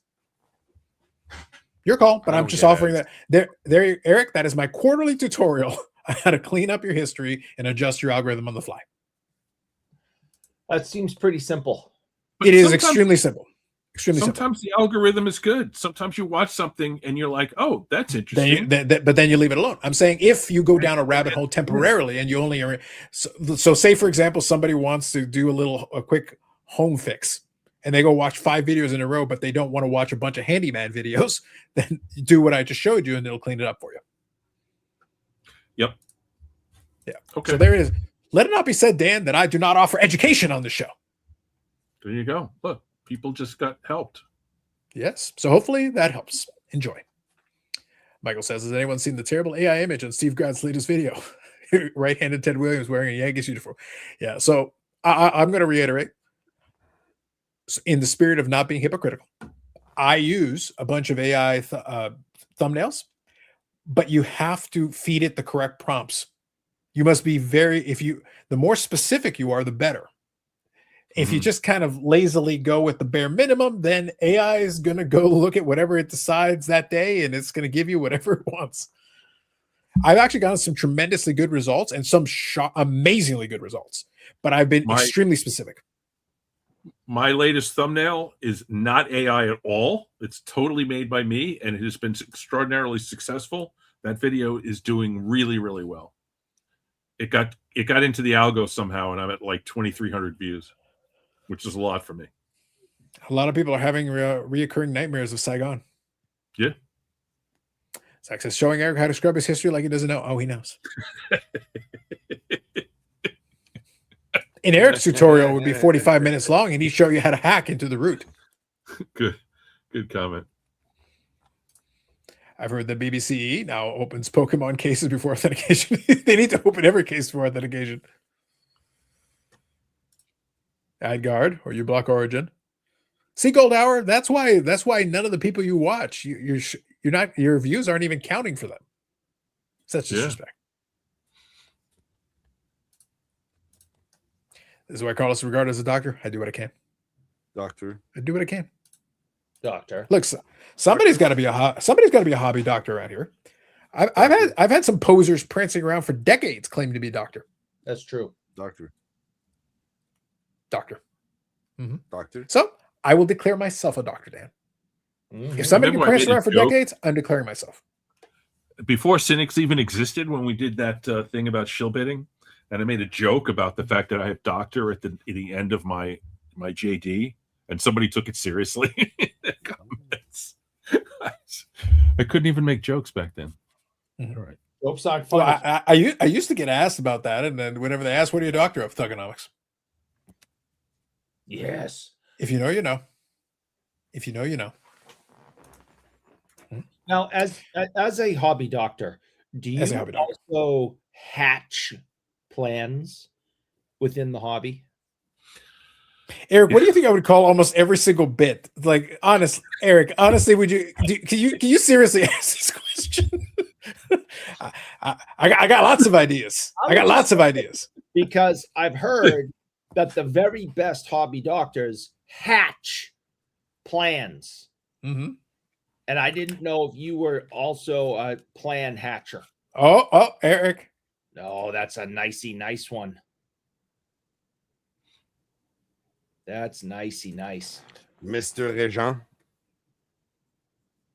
You know what the best part is? What's going to happen is by the time we get the Cynics, and I'm not spoiling anything, I'm just saying that other hobby doctors will be adjacent to discussions. And I got to say, I already look forward to the comments. Why is it always the same people? And I'm going to say, because it's always the same people. That's not my fault. It's literally always the same people. We will discuss this. It's the same people keep showing up. Yeah, that was an algorithm on IG that did me a real big favor by showing me that. Yeah. The best part, Eric, is that I've actually, just for variety's sake, I actually do try to find other stories in the same vein that I can have some fun with. I'm actively, believe it or not, I'm actively trying to stay away from the usual suspects so that we don't just beat the same gag in the ground. The problem is, no matter what, I wind up with the usual suspects. I have a new one. Somebody we've never talked about before, but he's adjacent to somebody you've talked about before. Yeah. That's the problem, though. Like, it's literally 6 degrees of Kevin Bacon. No matter what, like one way or another, through one of the circles, there will be circles and circles on circles, and I'll still wind up with the same people over and over and over again. And Yannick, I'm trying to avoid them, but it's impossible. They all go to the same convention, and they're like, "Hey guys, let's take a group selfie." And I'm like, "This is why we can never get away from you." They all have their own secret chats, dinners. And then they tell us, "Hey guys, here's a secret chat. Here's everybody on the secret chat on this picture." Eric, while I remember, have you changed the address on your eBay when you're ordering to my place? Yes. Have I asked you to buy stuff for me lately? No. It's just because it goes to my old address, so then it's your problem. Oh. Well, then I should double check that then. I should probably double check that. I paid to get the mail to follow for a while, but there's a time limit. Yeah, I should probably look into that or something. Is Stuke's talking about on like his laptop or his desktop or whatever? It's different on the phone. It is, but the history part of it is the same. Like the only difference is where you get history. So I'm just looking at the app right now. So in the app, it's you, and then there's history. It's the exact same thing. It's just you go into the history and then you remove the items directly. But so like I said, if you go to YouTube, I have a separate tab opened up on my laptop right now. I'm on YouTube, and it's showing me stuff that it thinks I want to watch along with some of my subscriptions. But if I just click on the word subscriptions, it limits it to my subscriptions, and that changes my algorithm. Of course, it gives me a ton of shorts that I don't want to see, but I can just scroll by that. So, I've got Brandon, I've got Pickling the Cat, I've got For Collectors, I've got Picker Jim, Wax Pack Wisdom, Jim Faulkner. They're all in a row. So that to me separates subscriptions from the algorithm giving me suggestions. But when I opened up the suggestions on my phone, I can't necessarily do that. It just gives me 50 Logan Paul sucks videos. Yep. So Coach Jim says I have zero clue what I'm doing on YouTube regarding algorithms. That is, I think that's the case for a lot of folks, though. I think we should just take the beginning, the first one, to Coach Neil. I have zero clue what I'm doing on YouTube. Okay. Listen, he made an appearance here, and screenshot for now, we will accept the Philadelphia representative, but promises were made, and I will remember those promises. I will remember it when the time comes. I'm gonna screenshot this and send it to Neil. I have zero clue what I'm doing. Are you an Esquire man? All lawyers are Esquires, but we never use it because it just sounds stupid. It really does. So what you're saying is that Bougie Eric Esquire, he should take it off his business card? No, because that would make him look stupid, and that should stay. Because it's awesome, and it should stay. Esquire. That's right. Yes, I think I already showed this anyway, but I'm going to reiterate that this will come up again down the road here. But perfect example of what I was talking about earlier. The Best Friends Club. Absolutely. And the thing is, this was a recent post. Club. This was a recent post. And I'm going to read the caption. This is from Aoki's Card House. In 2020, I joined a group chat led by Gary V. Mark it down. Where we nerd out about our love of cards. From that chat, we had a little hangout at Aoki's Playhouse, playing games and talking about cards for a weekend. So, the people in the back, some of them, I think I've seen a couple of them before. Not all of them. Some of them I'm more familiar with than others. But right here, you got Mr. Jason Kuntz. Second highest bidder. Beside him, you got Josh Luber. CVO. And then the fourth guy, like I said, a couple of these guys, I remember the faces. I just don't remember where they're from. So all you got to do is just, a little backtrack. Jason Kuntz. That's Aoki, right? Next to Kuntz on the other side? Aoki is second from the left on the front row. Right. And we don't know who those other guys are, but like I said, some of them, I believe I've actually seen their faces. The name, I can't put the name to the face right now, but I promise if I did, I could probably go down a rabbit hole. Well, does anybody in the chat know who those other four guys are? Yeah, because That I would feel be like the I feel like guys two guys. Yeah. I feel like the two guys here, 2 out of the 3 in the back, I've seen previously in videos and stuff, but the name does not escape. The name does not click with me right now. Right. But all you got to remember is just the following: Gary V here initiates. Here's a group of people involved in this. Kuntz is still out there. You know what he's doing most of the time. Luber was involved with Fanatics for a while, and Zero Cool, and a lot of those things related to it. Remember, they were all there. So a lot of these guys. On the left. That's a. He used to draw for Project 70, didn't he? Project Oh, so 27? is the artist? Yeah. Is he like Maybe that's DJ something? DJ Ski? Is it DJ Ski? Yeah. Yeah, maybe Oh, DJ is that Ski. money. Oh, DJ I would Ski. put, Yeah, we I would talked put about an him. old $2 paper dollar, Carlos. Yeah. So there you go. So see, well, I'm Yeah, saying you that's just it. got to look at it for a bit. Just got to look at it for a bit. And the answers are there. The answers you seek are there. DJ Ski's in the posse. back row, far left. Okay, There you go. perfect. So there you go. One more person identified. One more We person talked identified. about him on Cynics. What did we talk about DJ Ski about? I forget what it was. He was Something- involved I with remember some. yeah. Something was invested in him that was I also. remember invested you in guys somehow. mentioned him like a few episodes back. Yeah, it's been a while. A confederacy. Ooh, confederacy of dunces. Josh, listen, It's an entourage, man. It's posse. I would like Oh. to hear confederacy of dunces on Saturday evening shows. If there was such a thing,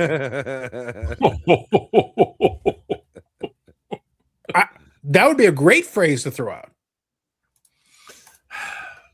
The meeting of the 5 families. The hairline 7. Wow. we get help. Do you see YouTube update how they're counting views? Yes. Dan Yeah, I don't know who Fleischman and Dan- DJ Ski. I don't So know who DJ Dan Ski, I Fleischman- remember. Dan Fleischman, maybe. I'll do a little Google search and see if I can remember. Ask the Googles. The problem is at this point I got too many names in my head, Dan, from a lot of these, but I just remember a lot of these folks being around all the time. Oh, so the point yeah, is, Dan Fleischman's the back row, I think, far right. okay. So now, You pull where it do up I again. remember? Where do I know him from? What does he do? He's Board Ape Yacht Club guy. Oh, the NFTs. The NFTs. Yes, he's an NFT guy. That makes He's sense. holding the bag. Yes. Okay, that makes sense. That would connect it. Also started out with selling clothing, just like Michael Rubin. Yeah. Must Well, a be lot the of way to those go. guys. Well, like Luber was StockX. So like there's a lot of these guys who have a lot of these other businesses that are kind of hovering around a lot of these things. And we're gonna touch on one of the ones that one of the treasure hunters guys.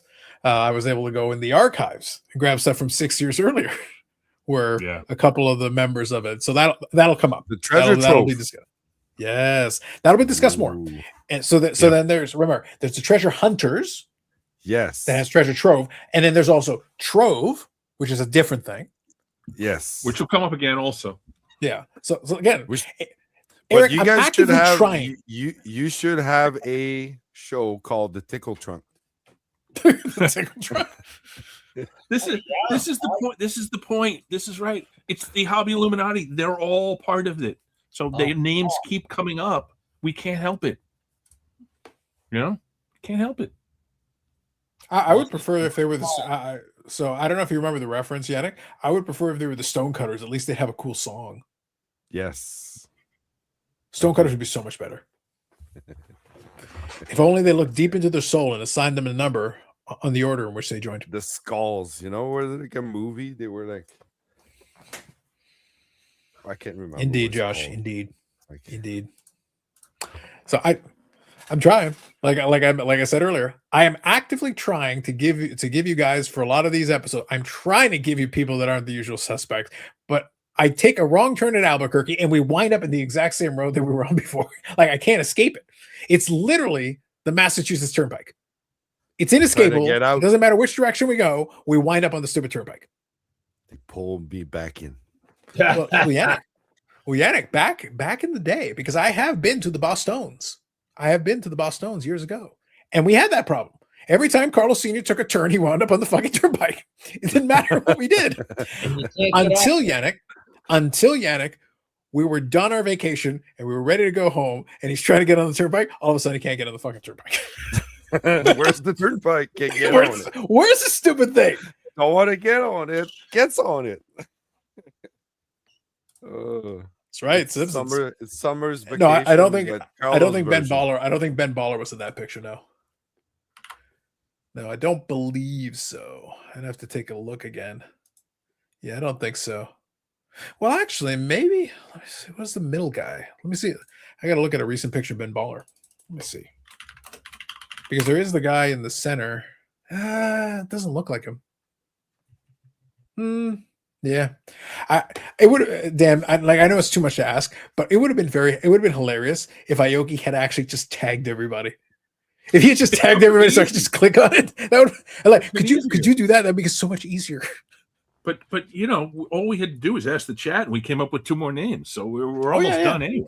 Yeah. Well, because like I said, these guys can find the answers. These guys have always been. It's on the crowdsourcing in the chat is always exceptional. Kudos, chat. Great job by you. Hold on. Let's show a little love here. Let's show a little respect. Golf claps. Great job by you. But yeah, but the thing is, Dan, the best part about it is they would literally make the worst criminals in the world, because they would give us the entire digital paper trail right down to they would literally give us schematics and put it on Instagram. That's part of the running joke with the treasure trove guys, is they keep telling you what they're doing. They keep giving away the game. It's hilarious. But then I have to go back to rule number 1, because not only does the hobby allow it, if that wasn't good enough, on top of everything else, then you allow it and you elevate these people. Well, I don't think we're going to talk about the newest treasure trove video. No, the newest one wasn't that interesting. It wasn't that interesting, but what interesting part for me is I'm watching the first 20 minutes, and they're absolutely savaging baseball and other sport prospecting. Which I kind of savage it too, and I agree with them. If a guy gets hurt, you lose 90% of your money. If you're putting $1 million into a guy who hasn't done anything, that's a big risk. And they were going on and on about it, but these are the kind of guys that you wouldn't think do that, right? But then I realized later on in the show, they're setting up their next market that they're pumping, which is, whatever it was. I don't know what they were pumping something by the end. It was some toy or something, whatever it was. But it was like they were moving from trying to get people to stop doing like these $1 million bounties on, some hockey player or pitcher or whatever, and turn it into, something that they wanted people to spend money on. So it was predictable, but and kind of boring actually. But that's they're telling you their scheme right out in the open. Mm-hmm. Well, actually, so let me play off of this. So, chat, like I said, if there's anything else that you would like to chat about, and there's a number of you, by the way, hit the like button, never pays for it. So we'd appreciate that. I don't want to pay for it. Listen, you're gonna be flush after that garage sale. It's gonna be incredible. This Duke says stuck in a Boston roundabout. This one, a rotary. This is a 1932 Charles Denby Cigars, Charlie Grimm, Cubs only set from 1932, pop 5 total, or 6. I think it's 6 now. So, Chad, like I said, 2 things. Number 1, I will leave it open-ended if there's anything you would like to touch on. But since you asked that question, and since Dan showed that card, let me pose a question that has been posed, but let me ask this panel and this chat, because I'd like to get your take on this. We always give Brandon baubles and ball cards endless amounts of crap for the Jason Robertson pump. Mm-hmm. But let me ask a question. At what point, because one of the conversations I was listening to fixate on the concept of the pump and dump, but then fixate on the dump part. And then the whole argument. So the question is, ultimately, what is the ultimate question? I'll give kind of my answer at the end, because it's going to be a little disappointing. I want to have a little fun with it first. What can you show? What can't you show? What is pumping? What is not pumping? What if you just have enthusiasm and want to share things? Is that pumping? Is that appropriate? Is that inappropriate? It's open-ended. There's a couple of different angles, and feel free to take whatever direction it is, and feel free to, somewhere in your response, insult Eric. again, I leave it open to whatever direction you want to take. But the ultimate question is, let's kind of at least tentatively define, at what point does someone sharing a card, if I grab a card off a table and show it to you for a moment, is that pumping? If I spend 5 minutes talking about, oh, this is why I think the card is cool or whatever, if I'm selling it, is that pumping? Or if I'm just showing it to you and then I throw it back in my box, is that pumping? Like this is what I'm saying. I want to make a little distinction here. What qualifies? Ultimately, does it even matter? But these are the questions I have, because again, we talk about a lot of time these people with their podcasts and with their agendas, and we spent time on Cynics talking about the whole idea is there a statute of limitations? If you spend all this time kind of showing it off in different places and promoting it is almost like a campaign, we know it's so exaggerated that we can make the argument for it. But if we take it down a level, do you have to be a quote unquote influencer? And what is there a threshold after which, like, if you're two small potatoes, is it not possible for you to pump? Or does it even matter? All right. Lots of questions. Go ahead. I think the pump comes from when I think about pump, I think Don West. Okay. So if you have a platform and you are sounding like Don West, guys, you have to get it on this. This is the card you want to buy. This player is that. This is the that is pumping. Us just going, hey, I got a new Ray Bork card. I really like these. Topps gold labels. They're some of my favorite modern day cards. They really got the nice rainbow reflective, thing, and everything's really great. That's not pumping. Me telling you this is an incredible investment, and I think you guys should all get on board on the ground floor with me. And Ray Bork's going. Okay, question, Eric. Hold on. Question. Let me ask a question. Let me use the example you just provided. All right. So Dan, this is where I want to this chat is very intelligent. That's why I want to kind of take advantage. I want to harness the brain trust here. I want to take advantage. Yeah. So let me read these comments, and then I want to ask a question based on Eric's example that we'll use it. So Dom says it's not pumping unless you bought in bulk or player set ahead of time and then pump it up to make financial gains. Fair enough. So we'll get to that in a second. Jake Hannon is here. Pumping is okay, dumping is not. So let me ask you a question. You just said a moment ago, if you're talking about how cool the card is, not necessarily, not really. But if you're trying to say getting under the ground floor and all that, that's kind of leaning more in that direction. We're heading there. Let me ask this. What if you talk about it from the context of, oh, it's really cool. This is why I think it's really cool. I feel like these are undervalued. You don't have to lay it on thick, but you're implanting the thought. It's like, guys, I think these are undervalued. Like, it's ridiculous what these are priced at. You don't spend a lot of time beating people over the head with it, but it's kind of subtle. And again, so the question is, oh, but I didn't sell it like right away. Okay, but you sold it 6 months or a year later. Like, does it really matter? Like, and you can say, oh, well, that wasn't my intention. The market just went up. It's like, well, yeah, you're also kind of trying to promote the idea that, again, as soon as you say, like, I feel like it's undervalued, you brought that into the equation. Yeah. If you just said it was cool looking, hey, I think these are cool, Dan, I could almost kind of get away from it right there, but then you're done. But as soon as you're telling me it's undervalued, now you're bringing that equation into it and make people say things that make them go, Well, I have a couple of things. One is, be right back. if I was a pumper and a dumper, I'm probably the worst pumper, because what I usually do is I do a show on like a team or a player or a set, and then I become more interested in myself and I go out buy more cards. So I've just raised the price possibly of the cards that I'm about to go out and buy, which is kind of the reverse pump and dump. It's the pump and buy, which is probably a bad idea. Yeah. And then the other thing is, I don't have enough.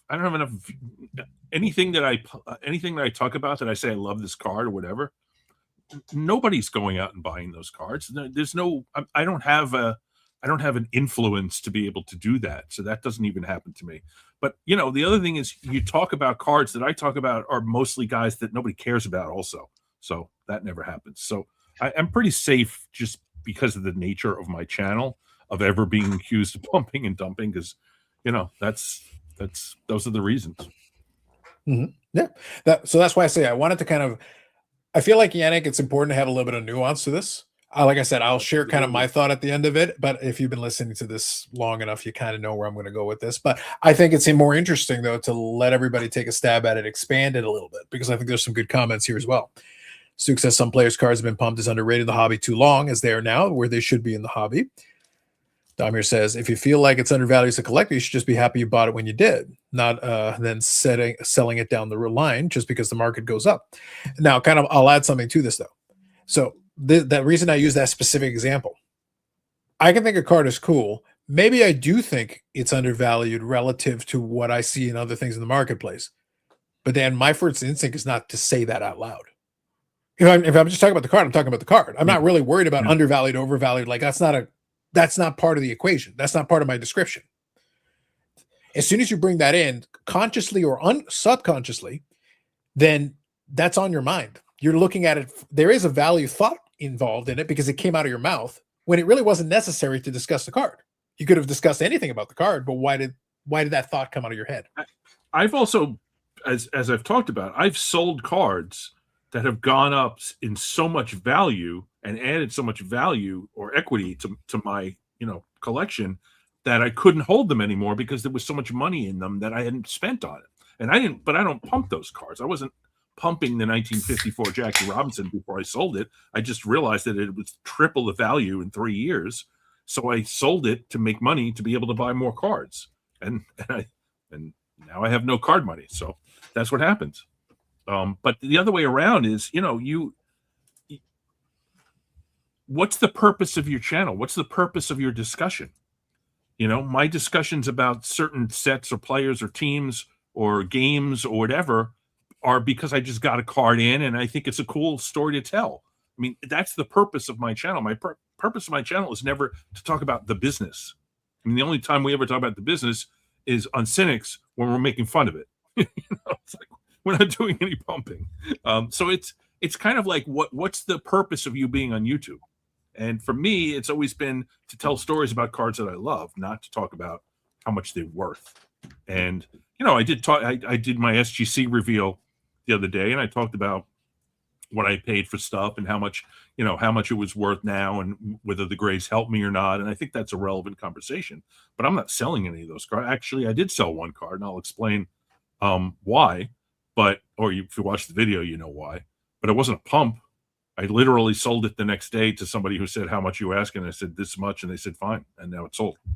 It wasn't like I pumped it. It was never something that I ever talked about before. So anyway, now I'm rambling.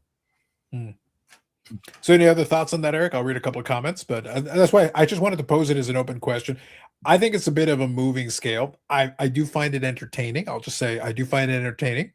The amount of people that do concern themselves with, as I said, this chat, I don't think is too concerned about it. And like I said, I'll finish with a thought at the end, but I think it's interesting watching people try to twist themselves into a pretzel to the point that I watch some people try to go the other way. Well, if you think I'm pumping, then effectively it's like, if you think I'm pumping, then screw you. I want to share these cards. It's like, who's stopping you from sharing the cards?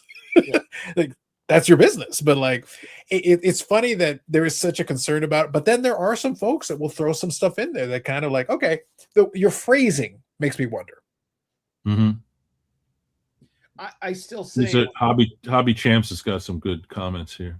Yeah, I still say it's how hard you're pushing it. I hear what you said earlier about, it can kind of be subtle, and it can. And I think honestly, if you're smarter, it would probably be better to do it subtly. I think being over the top is probably going to set off alarm bells. We're doing a 10-minute discussion on a card, player, rookie prospect, whatever. And you've said, in that 10 minutes, 5 times, I think it's undervalued, and you're really pushing people into, I could see that someone's being kind of sneaky and trying to, influence that way.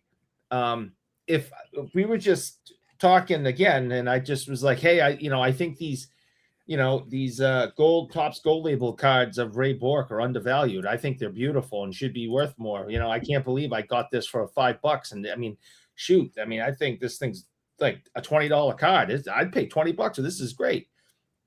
Am I pumping, or am I just having a conversation about how much I really like this and I can't believe I got it for $5? I mean, but do you sell it for $20 tomorrow?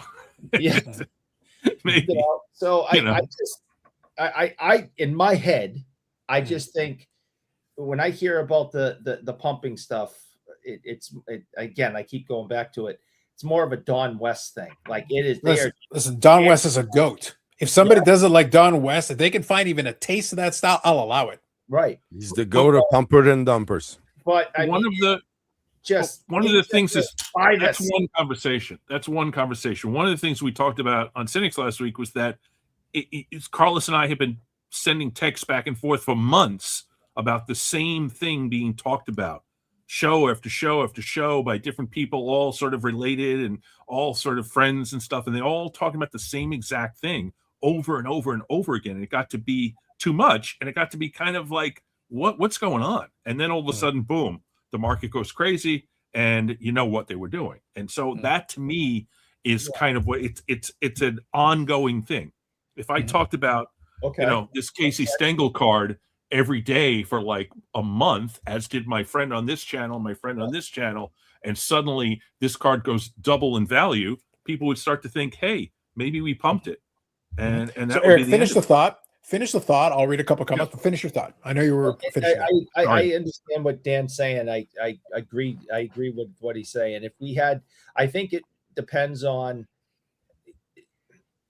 Obviously, intent is the number one thing, but the other thing is your audience. If we had 2,000 people in this chat, we were like this huge show, and every single Monday and Friday. And then all the times you sneak on to do something, or Cynics with Dan, you are mentioning Jason Robertson every single time, and it's constantly coming up. And once the season starts, you're bringing up his statistics, and I mean, this kid really is. I think this kid's got a shot at MVP this year, and that is, I see. That could be if we got 30 people watching us. I could sit here for the full 4 hours and talk about this Ray Bork card, and they're gonna 30 people going, but this guy shut up about the stupid Ray Bork card. So you'll notice he's mentioned the Ray Bork card at least a dozen times. Dude, this is noted. This is going to be worth big bucks by the end of the night. Will you take 20 for it? Yes, I will. Yes, I will. Yeah. I bet you will. Hobby Champ says, I was always under the impression that pumping and dumping implies dumping behind the scenes and not up front. So if you're not doing that, you're not pumping and dumping, which again, you can have as different definitions. So as I say, I think there's some subtlety to this. The reason I posed the question is because number one, I've heard it referenced a couple of times this past week. Again, I reached the end of the internet. So I ran out of stuff, man. I reached the end. Like I hit a wall and the internet ended. So it's crazy. Zach says, not just words, pumping is as the intent. Now, one thing remember that I do want to kind of bring back. Intent is difficult to ascertain. We had this conversation during the Jimbo Beckett conversation. Yeah, I was going to say it's like defense shilling. Yeah. It is very difficult to assess intent. Sometimes some people can make it obvious, but a lot of times, if it's a little bit of subtlety to it, it's hard to say, like, oh, what did you intend to do here? Hard for me to say, depending on the situation. Are you buying because you like it, or because you're saying you're insinuating this is undervalued? And then I'll come back to that thought here in a second. When you hatch a plan, you have intent. Yeah. Like talking about a card, not telling anyone you're selling it. My SGC order was graded yesterday, day 74. Still after the grading process today, day 75. It continues. Our long national number continues. At least another week before it goes out. Dan, do you ever keep cards your tires slowly because you think it's undervalued or going to go up?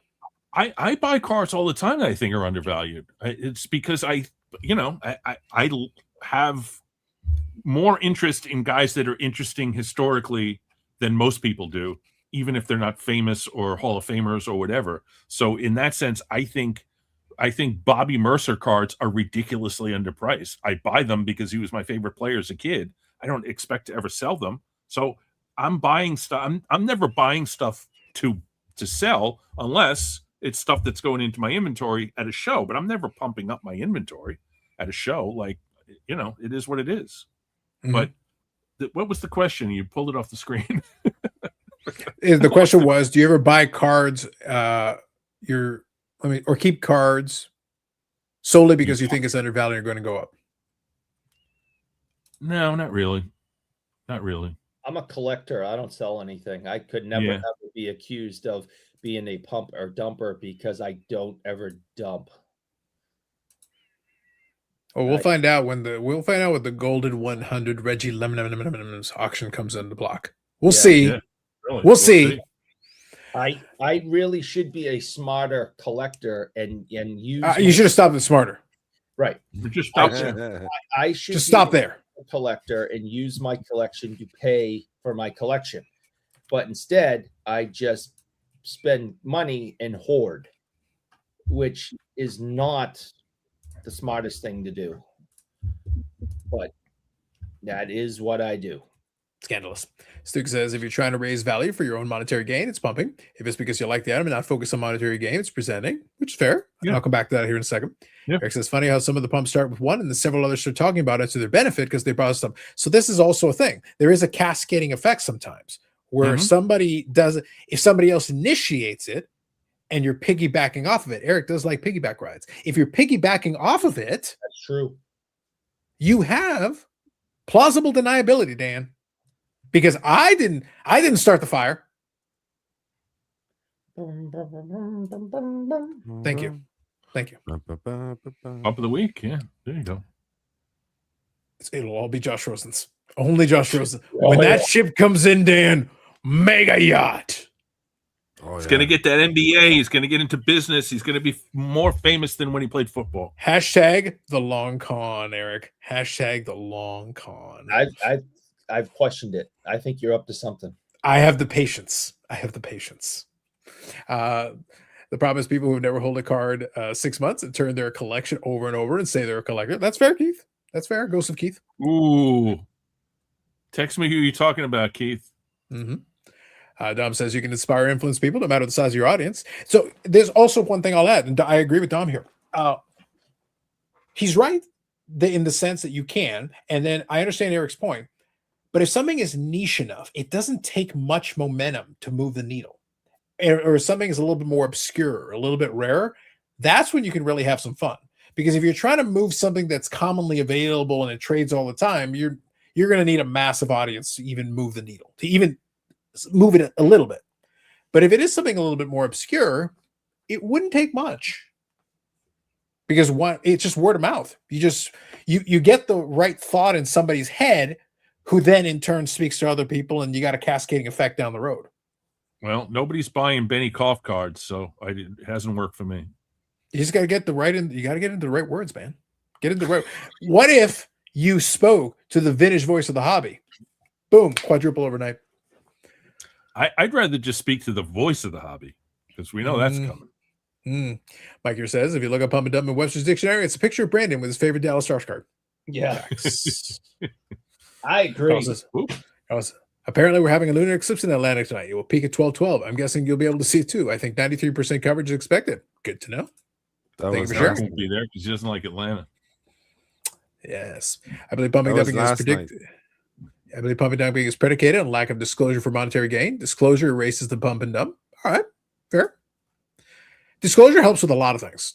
If we're being honest, disclosure, it goes a long way in a lot of situations. Oh yeah. If you're transparent and forthcoming, I think it gives you a lot of leeway. It gives you a lot of rope. Absolutely. Good to hear, Carl. Appreciate you. Clouds are moving in. Yes. Use your imagination, Dan. Ooh. Ghost Keith is being very evasive. Ghost Keith. Jay says, here's the pump. I was buying 2024 Topps Chrome, Tennis, Alexis, Isla rookies last 6 months. Her stuff is up, but the fandom is pumping. Is it undervalued? Tennis Chrome is not worth much, but she is now. There you go. Conducting an investigation on whether Eric owns a bicycling company. True. Bicycle pumps have been going on for a while. Kai says, we're chatting with my colleagues in Virginia and found it funny the Fed rate hike decision comes the same time as Pokemon's 30th anniversary release. Hashtag conspiracy. Okay. I like the connection. Geoff Wilson has got red-handed pumping dumping like it's 2021. He was pumping the overall market while selling off behind the scenes. Watch Josh Rosen become a professional wrestling star skyrocket. Amazing. I love it. Love it. Good evening. Searching eBay for Josh Rosen cards. See, it works. Yeah. Success. Oh boy. Hashtag the long con. Fear the long con. I have boxes of shit down here. I should go through and see if there's any Josh Rosen in because it's going to the moon. So let me propose. So thank you all for the comments. I wanted to make sure I got caught up. Let me ask you a question though. And we've seen this before. So we talked about it before. So Eric was talking about spending an inordinate amount of time discussing a certain card to the point that it's overbearing, to the point that it seems kind of obvious what's going on, right? Yeah. What about the infamous? I want to do a show. I'll bring some people on. Hey guys, what are some players you think are undervalued, and show some cards? Because that theme's come up a number of times. Oh yeah. It's a classic. It's a theme that people can throw. So Eric, again, I'm not questioning nefariousness, but I am saying underappreciated is just a euphemism for kind of the same concept. How are you underappreciated? And then you can have a discussion, and then you get the show card. So you're not being specific, Eric, but you're being kind of general. How are you underappreciated? And why do we need to appreciate you more? I always think it's an interesting tack to take on something. You want to talk about a player you like, by all means, have at it. But when we're talking about underappreciation, we're almost having to we have to almost make the argument, don't we? If we're saying it's underappreciated, we kind of have to say why, don't we? Well, that kind of gives you an avenue to achieve that aim anyway. Sometimes I listen, as we know, I don't listen to a lot of content, but at times I've picked some up here and there. I listen to people talk about cards and players sometimes, like I hear on ESPN when they talk about, what gambling picks they're going to make. And the conversations are very similar. I'm picking Notre Dame over, Iowa because this reason and that reason and this reason, and I favor them by, 5.5. Well, you listen to some of this card content. Well, I pick, this player because of their batting average or their many goals, and the fact that the team is up, 10 more points than last year at this time, and it's the same type of thing. It all has to do with gambling and taking chances and try to get ahead of, or create a tidal wave, right? So it's, if you listen closely to these conversations, they're almost identical. That's why I say I think the line is finer than people think. I think we go back to the discussion of intent. Intent is very hard to establish. Very hard to establish because the line is there. But I always kind of have a little bit of fun questioning, even if it's not specifically intended to promote or boost any cards in particular. What is, out of all the things you can talk about or all the angles you can take on it, I always find the underappreciated or undervalued an odd choice. Because as soon as you do it, you're like, okay, so there is an agenda in it. You may think it's a particularly interesting topic to pick some random people you think that are underserved, but I'm like, to what end? You can just share any cards you want anytime you want, but it does give you kind of that specific type of a format for a show gives you the opening to kind of discuss any players you like that you have on your mind. Like it gives you opening. You're built into this format. To be fair, this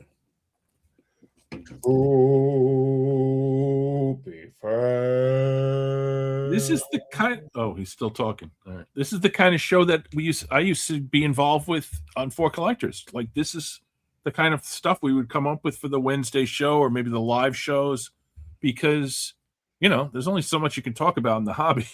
It's like, and the people that were generally on those shows were generally people who collected those underappreciated guys, but weren't on the show to talk up that underappreciated guy so that they could dump that collection. If you look at the guys who were on those shows, they were generally more sort of like collector guys. The guys who were pumping and dumping tend to be pumping more, different players, different years, different eras, whatever. So I don't know. I kind of get a little defensive with that because I participated in a lot of those kinds of shows.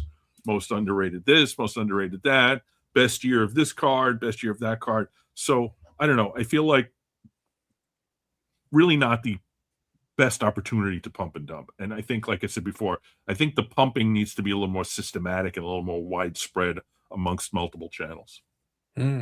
So defensive explaining. It's all about the defensive explaining. So Kai here says, I know I asked this before the past stream, but will the potential Fed rate hike greatly impact the hobby as select big money will begin to move their money out, but could be saved by the high-end cards? So, okay. So let's take this seriously for a moment. When it comes to a lot of this stuff, so let me answer seriously here, Eric, as the economic savant that you are. Of course, I'll yield the floor to you so you can grab your whiteboard. But okay, when it comes to Fed rate hikes, generally speaking, they're very conservative when it comes to hikes. They're not going to jump from their current 1 to like 12%. So it's like if you're talking about 1/4%, if you're talking about a certain amount of basis points, will that have impact? For sure, of course. It impacts borrowing. It impacts I'm being serious. So, Eric, I'm not an economist, but I stayed at a Holiday Inn Express last night, and I do have a couple of years of econ back in my youths years ago. But we're talking about a percentage change that, yeah, it's going to impact certain things. But for a lot of folks in a lot of the categories, look, if the price of gasoline and the price of your groceries and the price of this aren't slowing down the collectors and the people showing up to these shows, do you think a 1/4 percentage point or 1/2 percentage point increase in the Fed rate, is that going to suddenly pour cold water onto the hobby? And suddenly the National will only have 60,000 people next year. 50,000 people. Hell, I could add 2% to the Fed rate, which, by the way, is like end of days disaster if they decide to do that in one shot. Like, when is the last time that happened? You got to basically go back to, I guess, Volcker to like find like a dramatic increase. Somebody can fact check me on that, but Volcker did it because he was trying to basically shut inflation down. It was a dangerous move, but it worked. But in this situation, Eric, they're going to turn the dial slowly because they can't afford not to. Turning the dial quickly is a dangerous game they don't want to play. So I don't think it's going to be dramatic enough to make a difference. Does that make sense? It does very much. So, Dan, I dare say I gave a serious answer to that question. That was impressive, honestly. I don't think anybody expected Fed rate hike discussions in the Friday night chat, Friday Night Live. Dan, sometimes they underestimate my range. I will have you know that the last audiobook that I listened to was the collapse of Washington Mutual during the 2008 crisis. Okay. I'm into my economic history, Eric. They don't know. I think your Paul Volcker, Paul Volcker reference is being challenged here, and it's Alan Greenspan. I don't know if Greenspan was nowhere near as dramatic. I know he adjusted. I just don't know if it was as dramatic, though. I agree. He was very conservative. because Volcker was doing it for a very specific reason. He was literally hitting like the air brakes. Like he was going hard to hit the air brakes. Greenspan could have made some more dramatic moves in certain times, and he chose not to. But yeah, I'd have to go look and see what the rate change. But just in general terms, I can say comfortably, believe it or not, I have a pretty good understanding of how the Federal Reserve works in your country. It's like a lot of these different federal ones.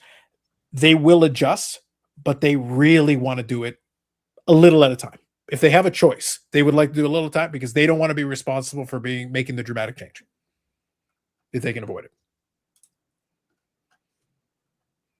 The undervalued question gets people talking a little bit about sports, similar to Hall of Fame discussions. Yeah, that's fair, Bob. I just want to pose the question. Yeah, that's I just want to pose the question. Yeah. Rob here. Good evening. Maybe Ray will show up and let us all know that Eric does have friends. So, Rob, I will be seeing Ray soon. That's the plan. Maybe in a week or so. Next week, hopefully, and hopefully we'll get that jersey taken care of. You gonna see Ray? Yeah, that is not Ray at all. But is that the jersey? No, but hopefully we'll be seeing him next week. We got a bucket of stuff that we need him to sign. So a call has been made and a window has been, scheduled. So we'll see what happens.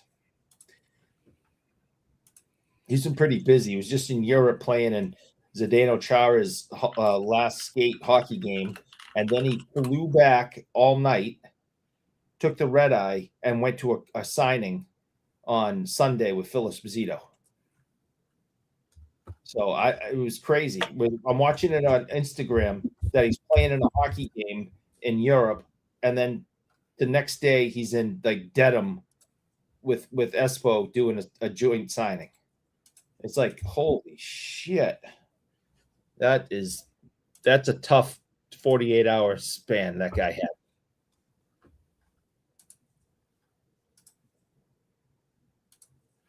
Indeed.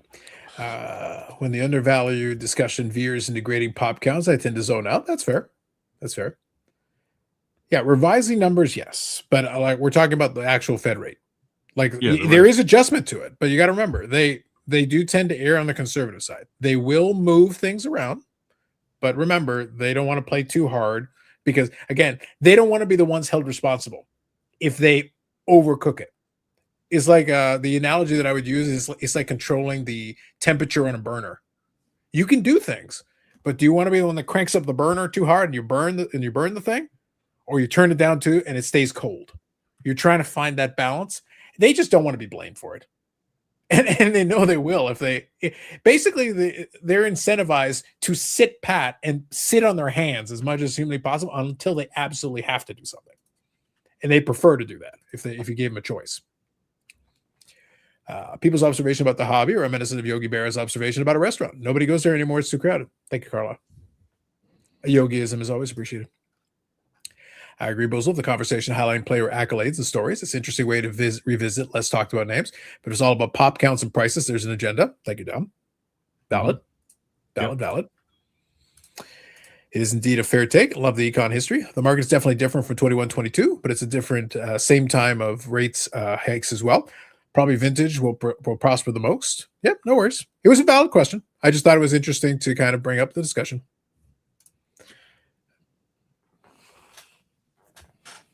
Absolutely.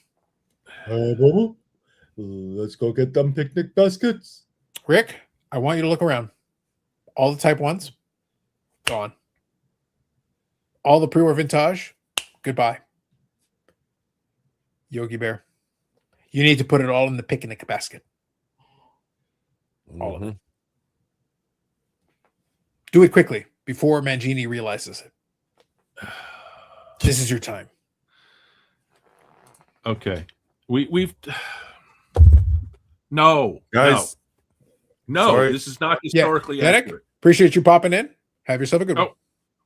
Hey, Yannick. Good to see you. It was nice just to hang out and change my mind from a whole bunch of stuff this week. We appreciate you.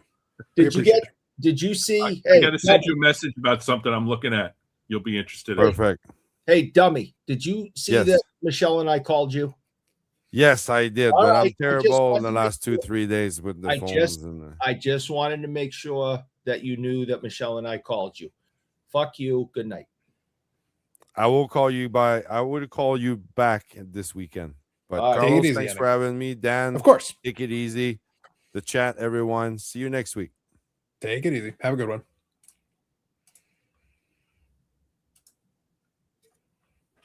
Yeah, we did actually touch on this one. You got to remember sometimes the timing is inverse. We actually help me out, Dan. I think there was a question related to this, and we did actually discuss that the two things are kind of decoupled for the most part.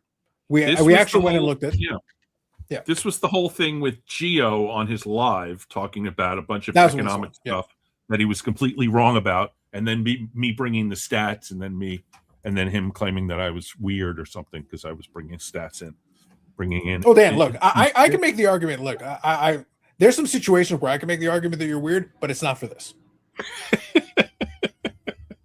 If you want to make the argument, I can make the argument, but this is not what I would choose. Touche. Yes.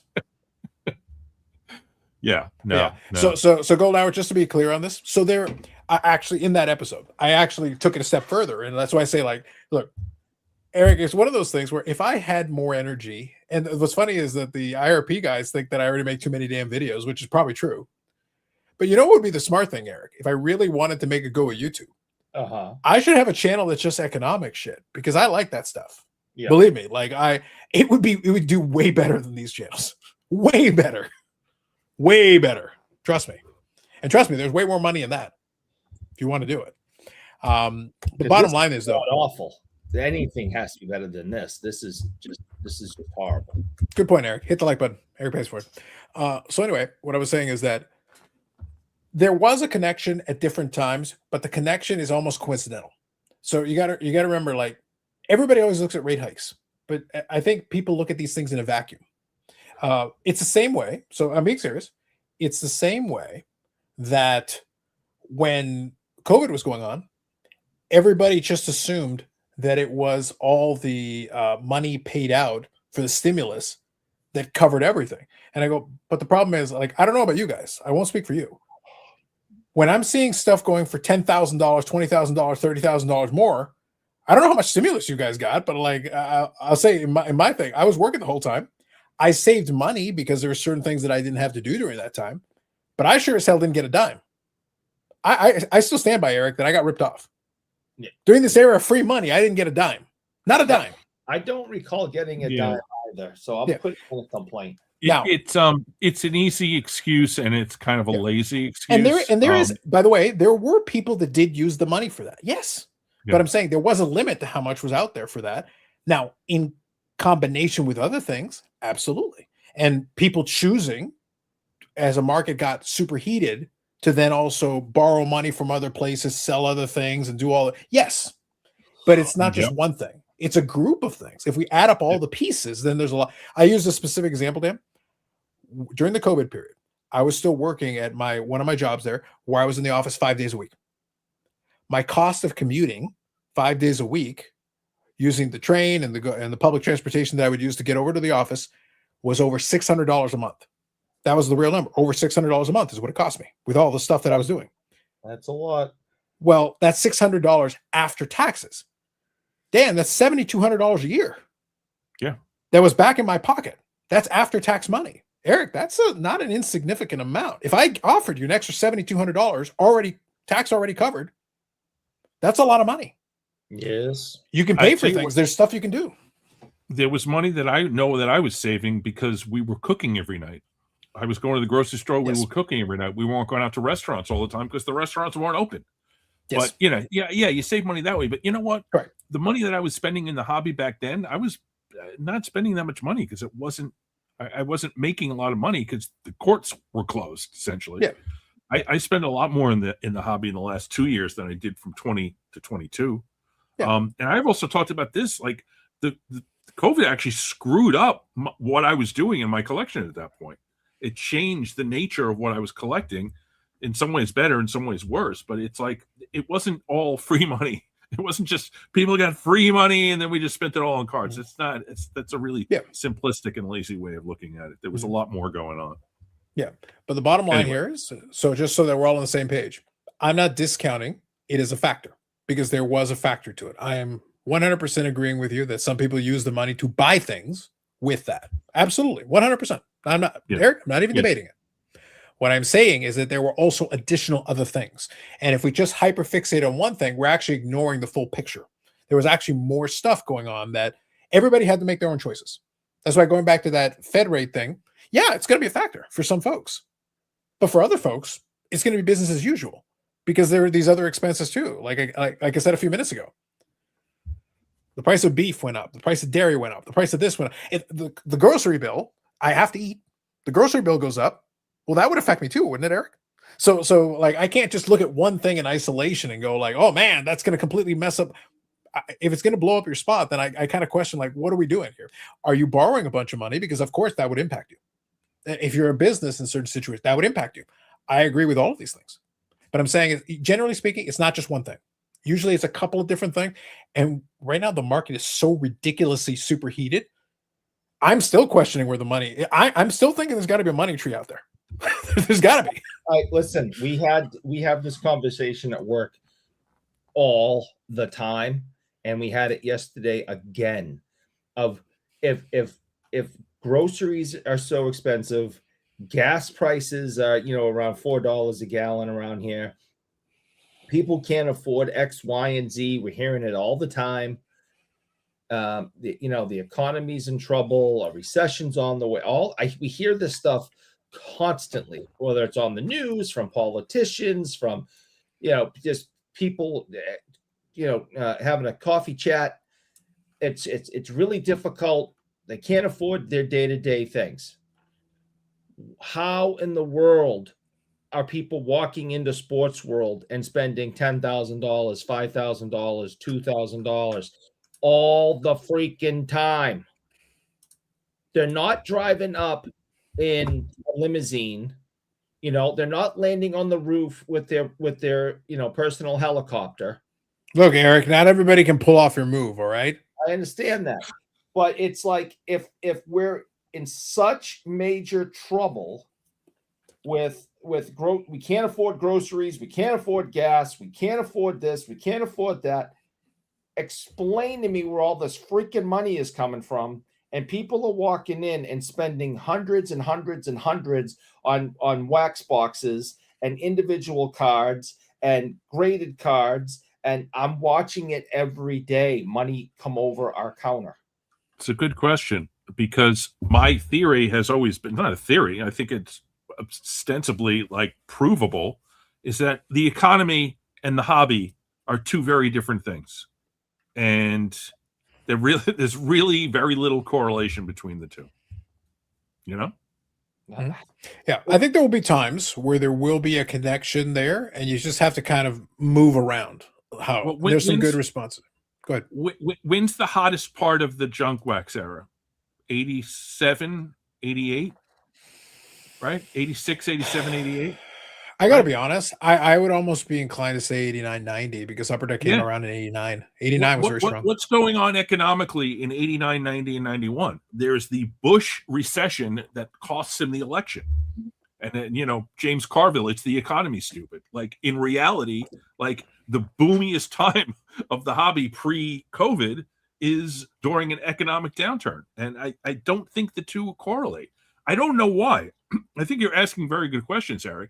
Where's the money coming from is a great question. I think some people are immune from the problems with the economy. Some people are immune from that. To a certain extent, I am, because my job doesn't rely on economic factors. My job relies on people getting in trouble, which happens sometimes more when the economy is bad. Yeah. But that being as it may, I think the problem is we can't account for it because the two aren't really related. I don't know why, but it doesn't seem to be historically something that happens. And one thing we'll touch on also, there's some good thoughts here coming up here in a couple of comments. We also got to remember some of the stuff that we're seeing is also top heavy, and some people decide that they would rather have a physical item. And there's a good comment here that I'll touch on here in a second. Now, I think Gold Hour, I think it's the Wood Brother. I think it's a investing channel. And I think the one brother has 100,000 subscriber investor channel. I don't think both of them do, but I know the one does for sure. UFO and finance card. Listen, UFO and finance card. If I get ham in on this, Dan, I'm thinking 5 million subscribers. Yeah, I might have to talk to Florida Man. Can I just break in for a second? Mother's Basement, which is that anime, 1.4 million subscribers. Oh no, I know that. No, they're killing it. They're doing great. Parasites Are Eating Your Hobbies Alive, the Logan Paul thing. Yes. 804,000 views. Yes. Dan, I repeat, we here, Eric, I've been saying this, and I'm going to repeat it. We out here in the sports card realm, we are slumming it. We are on the bargain basement streets. I'm overjoyed at 2,300 views on a video, and I think it's the greatest thing since sliced bread. This guy has 804,000. He's just if showing Jeff up. Wilson had 804,000 views on a video, people would go genuflecting to him in the Atlanta store. We're very small potatoes. Oh yeah, in relative terms compared to some of those categories, yes. Does the Crofts Coco have the same as the E90-1? Because I think they have similar images. I love this card. It's so undervalued. You guys should all go out and buy this. Oh, by the way, this is for sale. Listen, it's almost as good, Dan, as the 1936 Walt Disney in a PSA 8. Oh, not again, lower than an 8 is trash. Oh, just to be clear, lower than an 8, burn it. Burn it. $20. Topps gold. Dan, lower than 8. Don't waste our time. Burn it. Ray Bork, $20.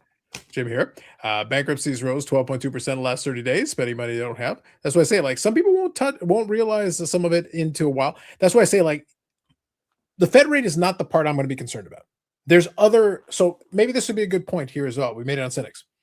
Whenever I'm looking at these things, at the end of the day, I'm not going to spend a lot of time here killing you guys with this. I know most of you would be bored with it. You'd be bored to tears, believe me. But bottom line, you want to use multiple economic indicators. Don't just use one thing. I don't care what it is. Don't use one thing. Don't use one thing. I don't care what it is. Look at multiple different things, because sometimes you'll get conflicting stories depending on which piece of data you're using. So spread it out and look around the whole picture. As much as you can, look around the whole picture. Retail therapy is all the rage right now. Younger generation is going to be in slot machines, the source to get that short-term adrenaline, and it'll hit us like a freight train. So there is an element of this as well. Good comment. Serious point here. Just serious point for a second. I've talked about this before, Eric, and I always kind of have a lot of fun with it. I am basically the OG millennial generation, that very beginning cohort. That's why I say, like, generations, you need to kind of split them up a little bit more, because it doesn't serve you validly to go the whole period, because there is distinct differences between the front end and the back end of a generation. They're living completely different lives. Like, it's not the same. So that's why I say, like, it underserves us that way. When I bought this place, I got it at just a little under market value because the people selling it did a terrible job.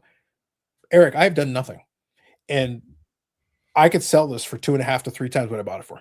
Mm-hmm. So the generation that comes after me, they can't afford it.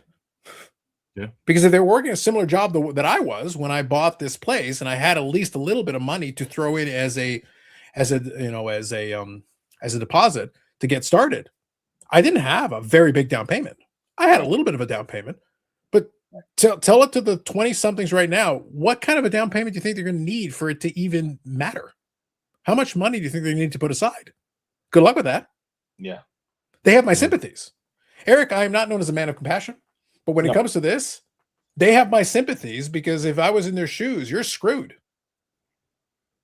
Good luck. Like, what are you going to do? So I don't blame. So I have to look at it and go, like, so, and then people forget. So my group had it a little tougher than the generation before. The generation before that, if I go back far enough, oh, you were able to do it on like a standard salary, and you have this nice house, and now it's worth $2 million. You didn't do anything. Yeah. And it had nothing to do with you. It was just good timing. One of my buddies from university, their parents were a little bit older. They got into the place they got into. Eric, their place that my buddy grew up in, it looks like a friggin' mansion where they put it over there. But they were school teachers. They just bought in at the right time. At the time, it was affordable for them, because that neighborhood hadn't been built up yet. It hadn't been fully built up in terms of things around it. It was kind of just land. Well, so you were able to get it relatively cheap and build something on top of it. What happened to real estate prices is what's happening to card prices now. It's just flipping. The flipping economy has made it unaffordable. Essentially, that's what happened in the 80s, 90s. Real estate flipping turned it into something that, everybody has to make a profit every time you move it, and suddenly houses are no longer affordable. That's kind of what's happening with cards, but that's a whole different story. Yeah. So bottom line, though, the kids are all adults now, and they've got their own places, Eric. And the ironic joke is that the parents did a good job. They bought the house. At some point, the kids will inherit the house, and they'll figure out what to do with it and all that. I'm not giving too much detail. The point that I'm making, though, is they'll figure it out. They'll do whatever. But I'm saying none of the kids, Eric, none of them, and they've all got jobs, and they've all done all right for themselves. None of them could afford to buy the house that their parents already own. Yeah. The reason they have it in the family is because the parents already paid for it. It is paid for. Right. It is done. As it is, and now it's an asset because now it's owned, and the property values have gone up. They didn't do anything other than simply pay off their mortgage. My grandfather used to joke about how, he bought his house that raised his family in, and I grew up, visiting them in for like $3,000. This is another one. And it's like, why didn't you buy 10 of them then if you could get them so cheap? And he's like, well, I was only making like $5 a week. Correct. So it was appropriate at the time, but now it's like, so that's why I say the point that I'm making here, I'm not trying to go too far here, but what I'm trying to get at is you have to factor this in. So that's going to change how you think about a lot of these things.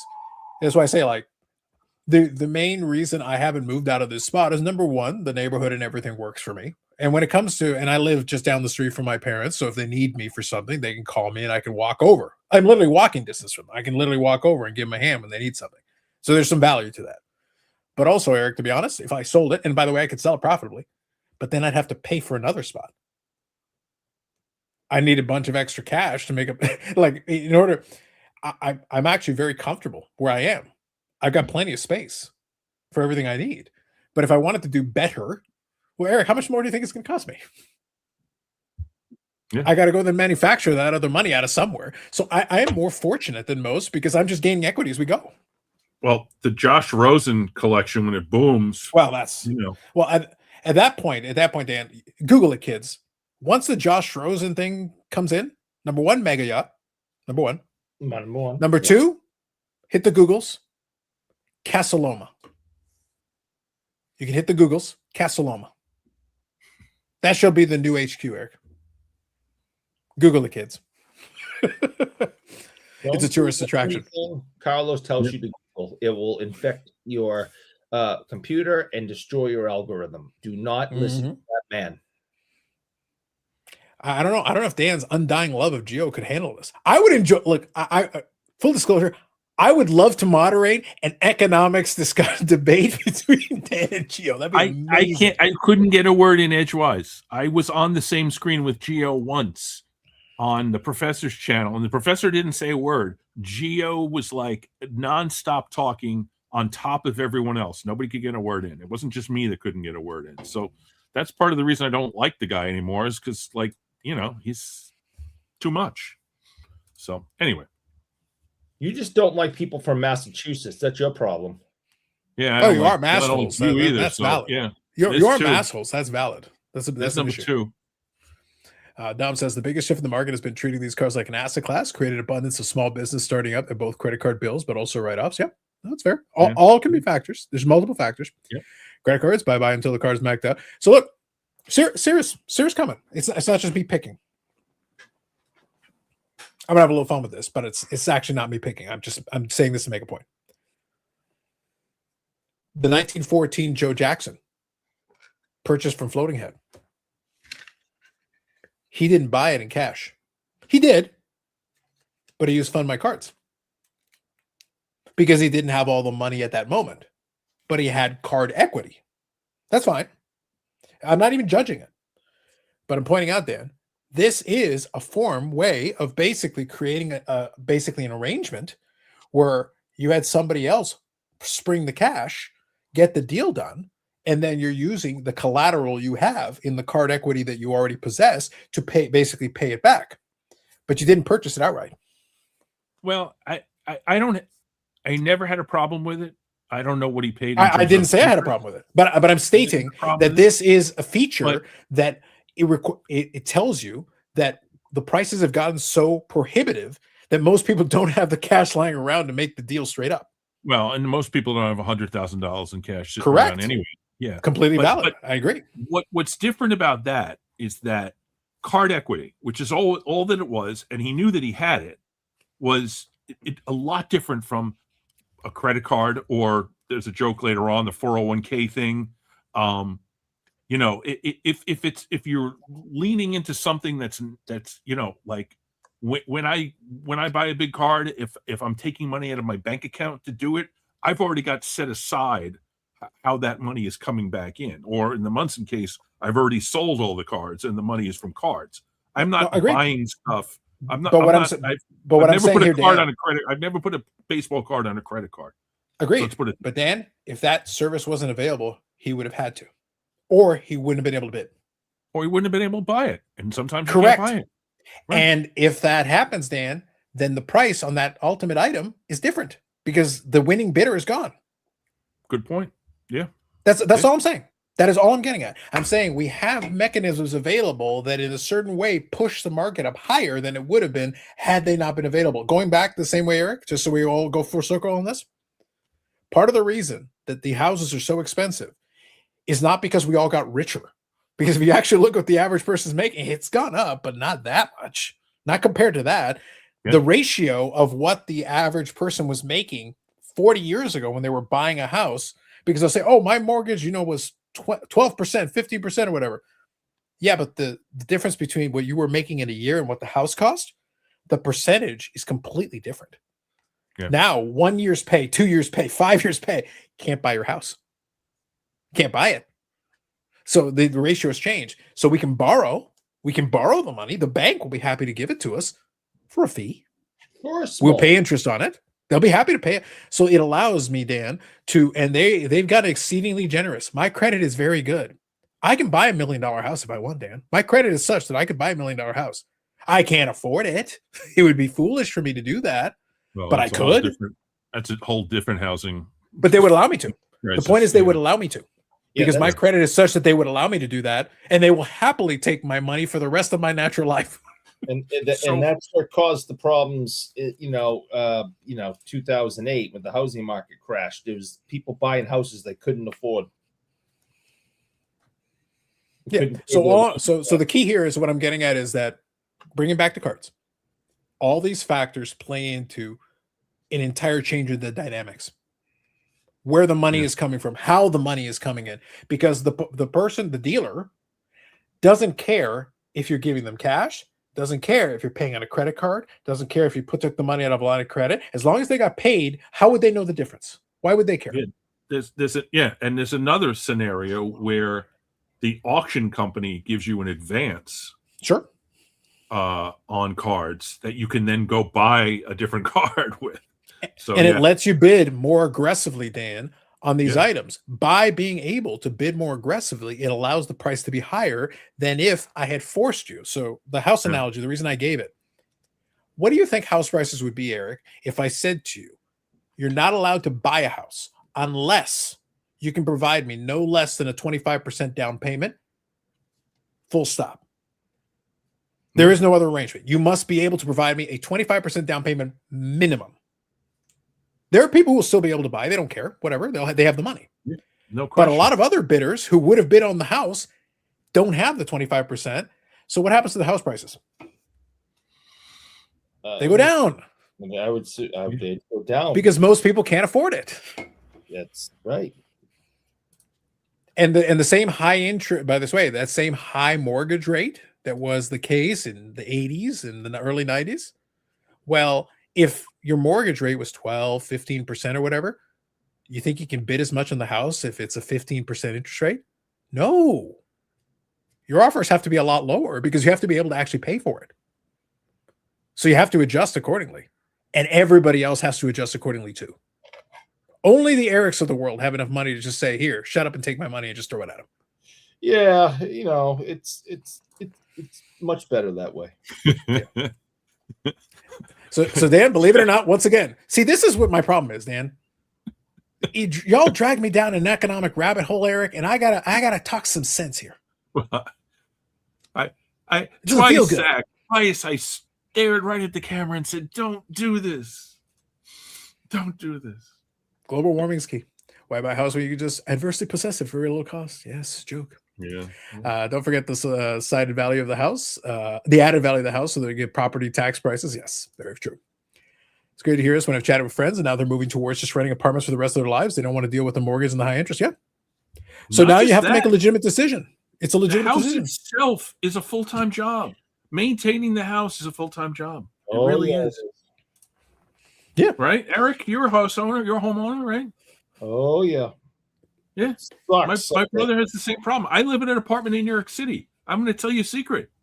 I have never owned a piece of real estate. Well, that's not true. I have owned a piece of real estate. All right, so I have you're- never owned a piece of real estate that I lived in. Never owned. Always rented. And you know what? I feel better about it. I don't have to clean up yard. I don't have to deal with like all the plumbing problems, all that shit. All that stuff is taken care of. So anyway, full disclosure, Dan, what you just described, pain in the ass. Pain in the ass. Yeah, pain in the ass. I agree. And like I said, and Dan, again, being clear, I'm not complaining. I feel actually very fortunate that I was able to get in at the time that I did and purchase it at the price that I bought it. And I got a very fair deal. I'm not complaining whatsoever. But I am saying that home ownership can be a pain in the ass. Yes, because it's all on you. Because it's all on you. Total pain in the ass. I can't call a landlord. There is no landlord, Eric. The landlord is me. I grew up in houses. My youth. I grew up in houses. We had a house. Yeah. It was a pain in the ass. So every single time there's a problem, Eric, I have no one to talk to but the person in the mirror because they're the one who has to fix it. Yeah, that's right. Or pay someone else. Or pay someone else a lot of money to come in and do it for you. Correct. Yeah. So I say just factor that all in. Factor that all in. That's all part of the game. You have to understand that. Yeah. Zach says all kinds of issues real estate are parents to deal with. My town is being overtaken by corporations buying homes and charging crazy rent. Hardworking families aren't buying the houses. That's a factor too. Very true. Yep. My parents bought their house for $24,000 in 1961. It's now worth $2 million. Yeah. And 24,000 relative to what they were probably making at the time probably wasn't as wacky as it will be to pay a mortgage on a $2 million house today. Yeah, no question. I thought Eric was raised by wolves. Maybe. Oh, Eric was raised by wonderful people. The problem isn't the people who raised him. The problem is him. He's not wrong. Not wrong. So there'd be on-call sales using Fund My Card for comp. So I was kind of teasing about it, but I'm also kind of, I just want to throw it out there because I do want to point out. So Dan, again, going back to what I said a moment ago, let me preface this again by saying, I'm not judging. I don't care. Do whatever you want to feel like it's appropriate. Do whatever you want to do. And it's your stuff. Do whatever you want. But I'm saying that needs to be a factor here because when it comes to bidding time, the fact that you did not have the cash to do it, I understand you have the card equity to make it happen, but you wouldn't have had it. You wouldn't have been able to make the move unless you were willing to go into the line of credit or do this or whatever. And some people can't, but some people can. But it would have changed your calculation. If you actually had to pay interest on it, you would have maybe thought about, because again, I don't care how fast you're at selling, there's a little bit of a delay in terms of getting the money back to pay off the thing. So it might be some interest. There's no way for card pricing apps to figure that out. But how is that different from my scenario, right? There's a card for auction. I know how much I'm going to have to lay out. It didn't end up working out this way, but it worked out a different way. But still, 2 weeks before that, I took out cards from my collection that I knew I had gotten a lot of equity in, and I sold them. I reached out to people. I put stuff on Twitter. I put stuff on Facebook, and I ended up raising enough money through all those cards to be able to afford the card that I wanted to buy. And how is that different? It's the reverse from the card equity through, Fund My whatever. Like, right? What is it called? Fund My Cards? Yeah, it's the same concept, right? It is, but Fund My Cards can give you a very specific timetable to do it.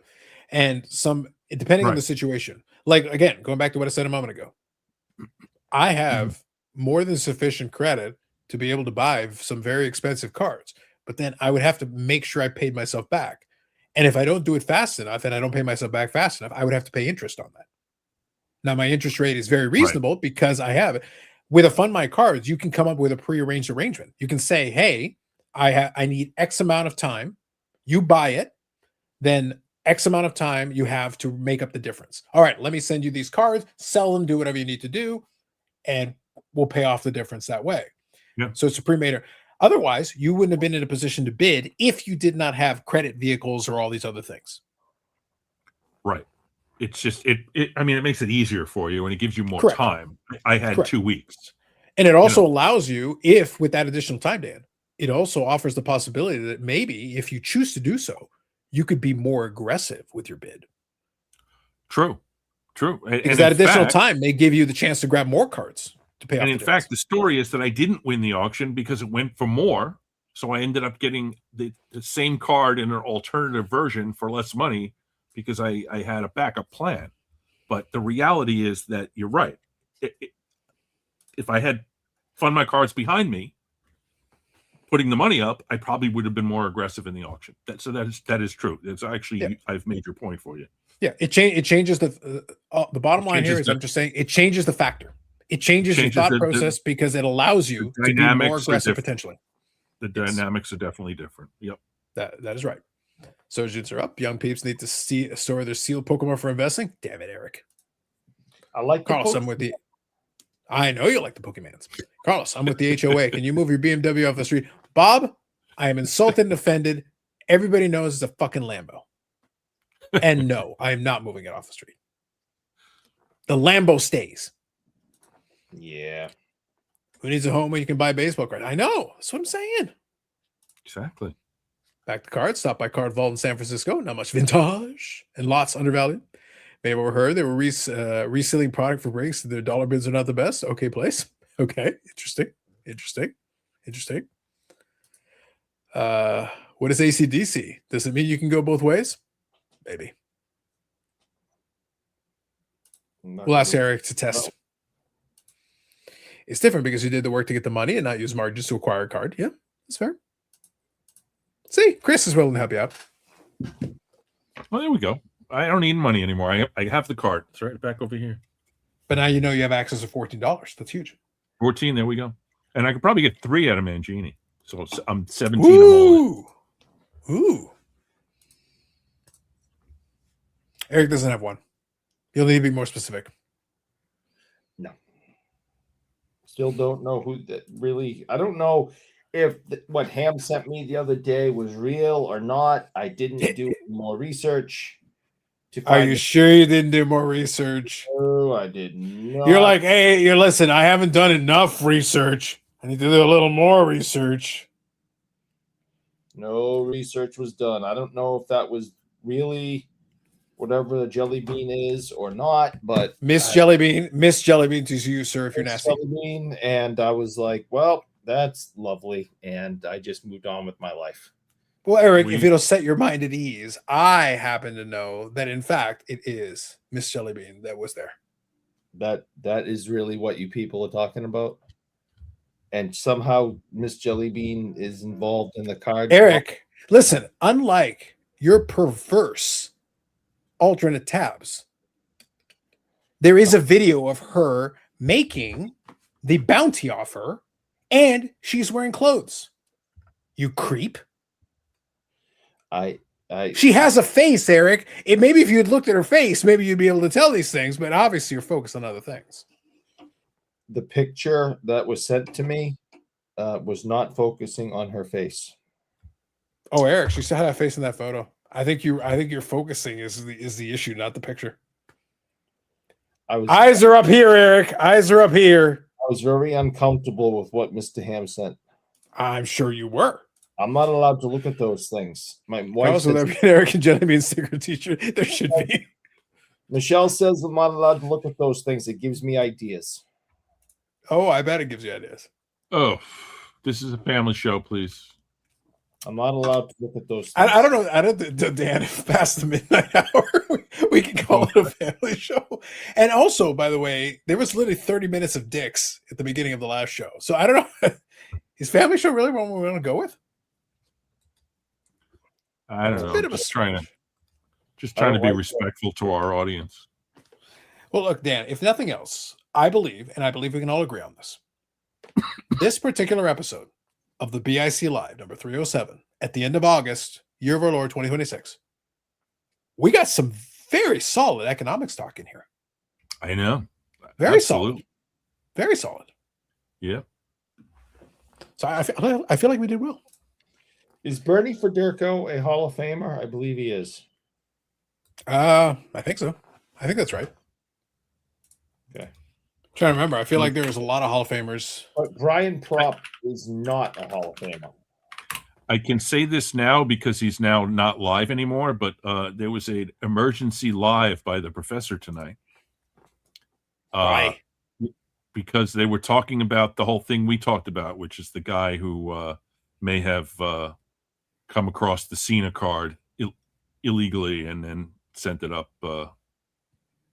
Oh, on the okay. gold. Would that warranted an emergency live? Seriously? Yeah. Look, it's a good story, but geez, I don't know. It's a bit strong. Yeah, it was a Jeez. bit strong. Carlisle says our 93% coverage, lunar eclipse, is currently being obscured by 100% cloud coverage. Damn it, Carlisle. Come on. It's Atlanta. It's Atlanta. So it's all Eric's fault.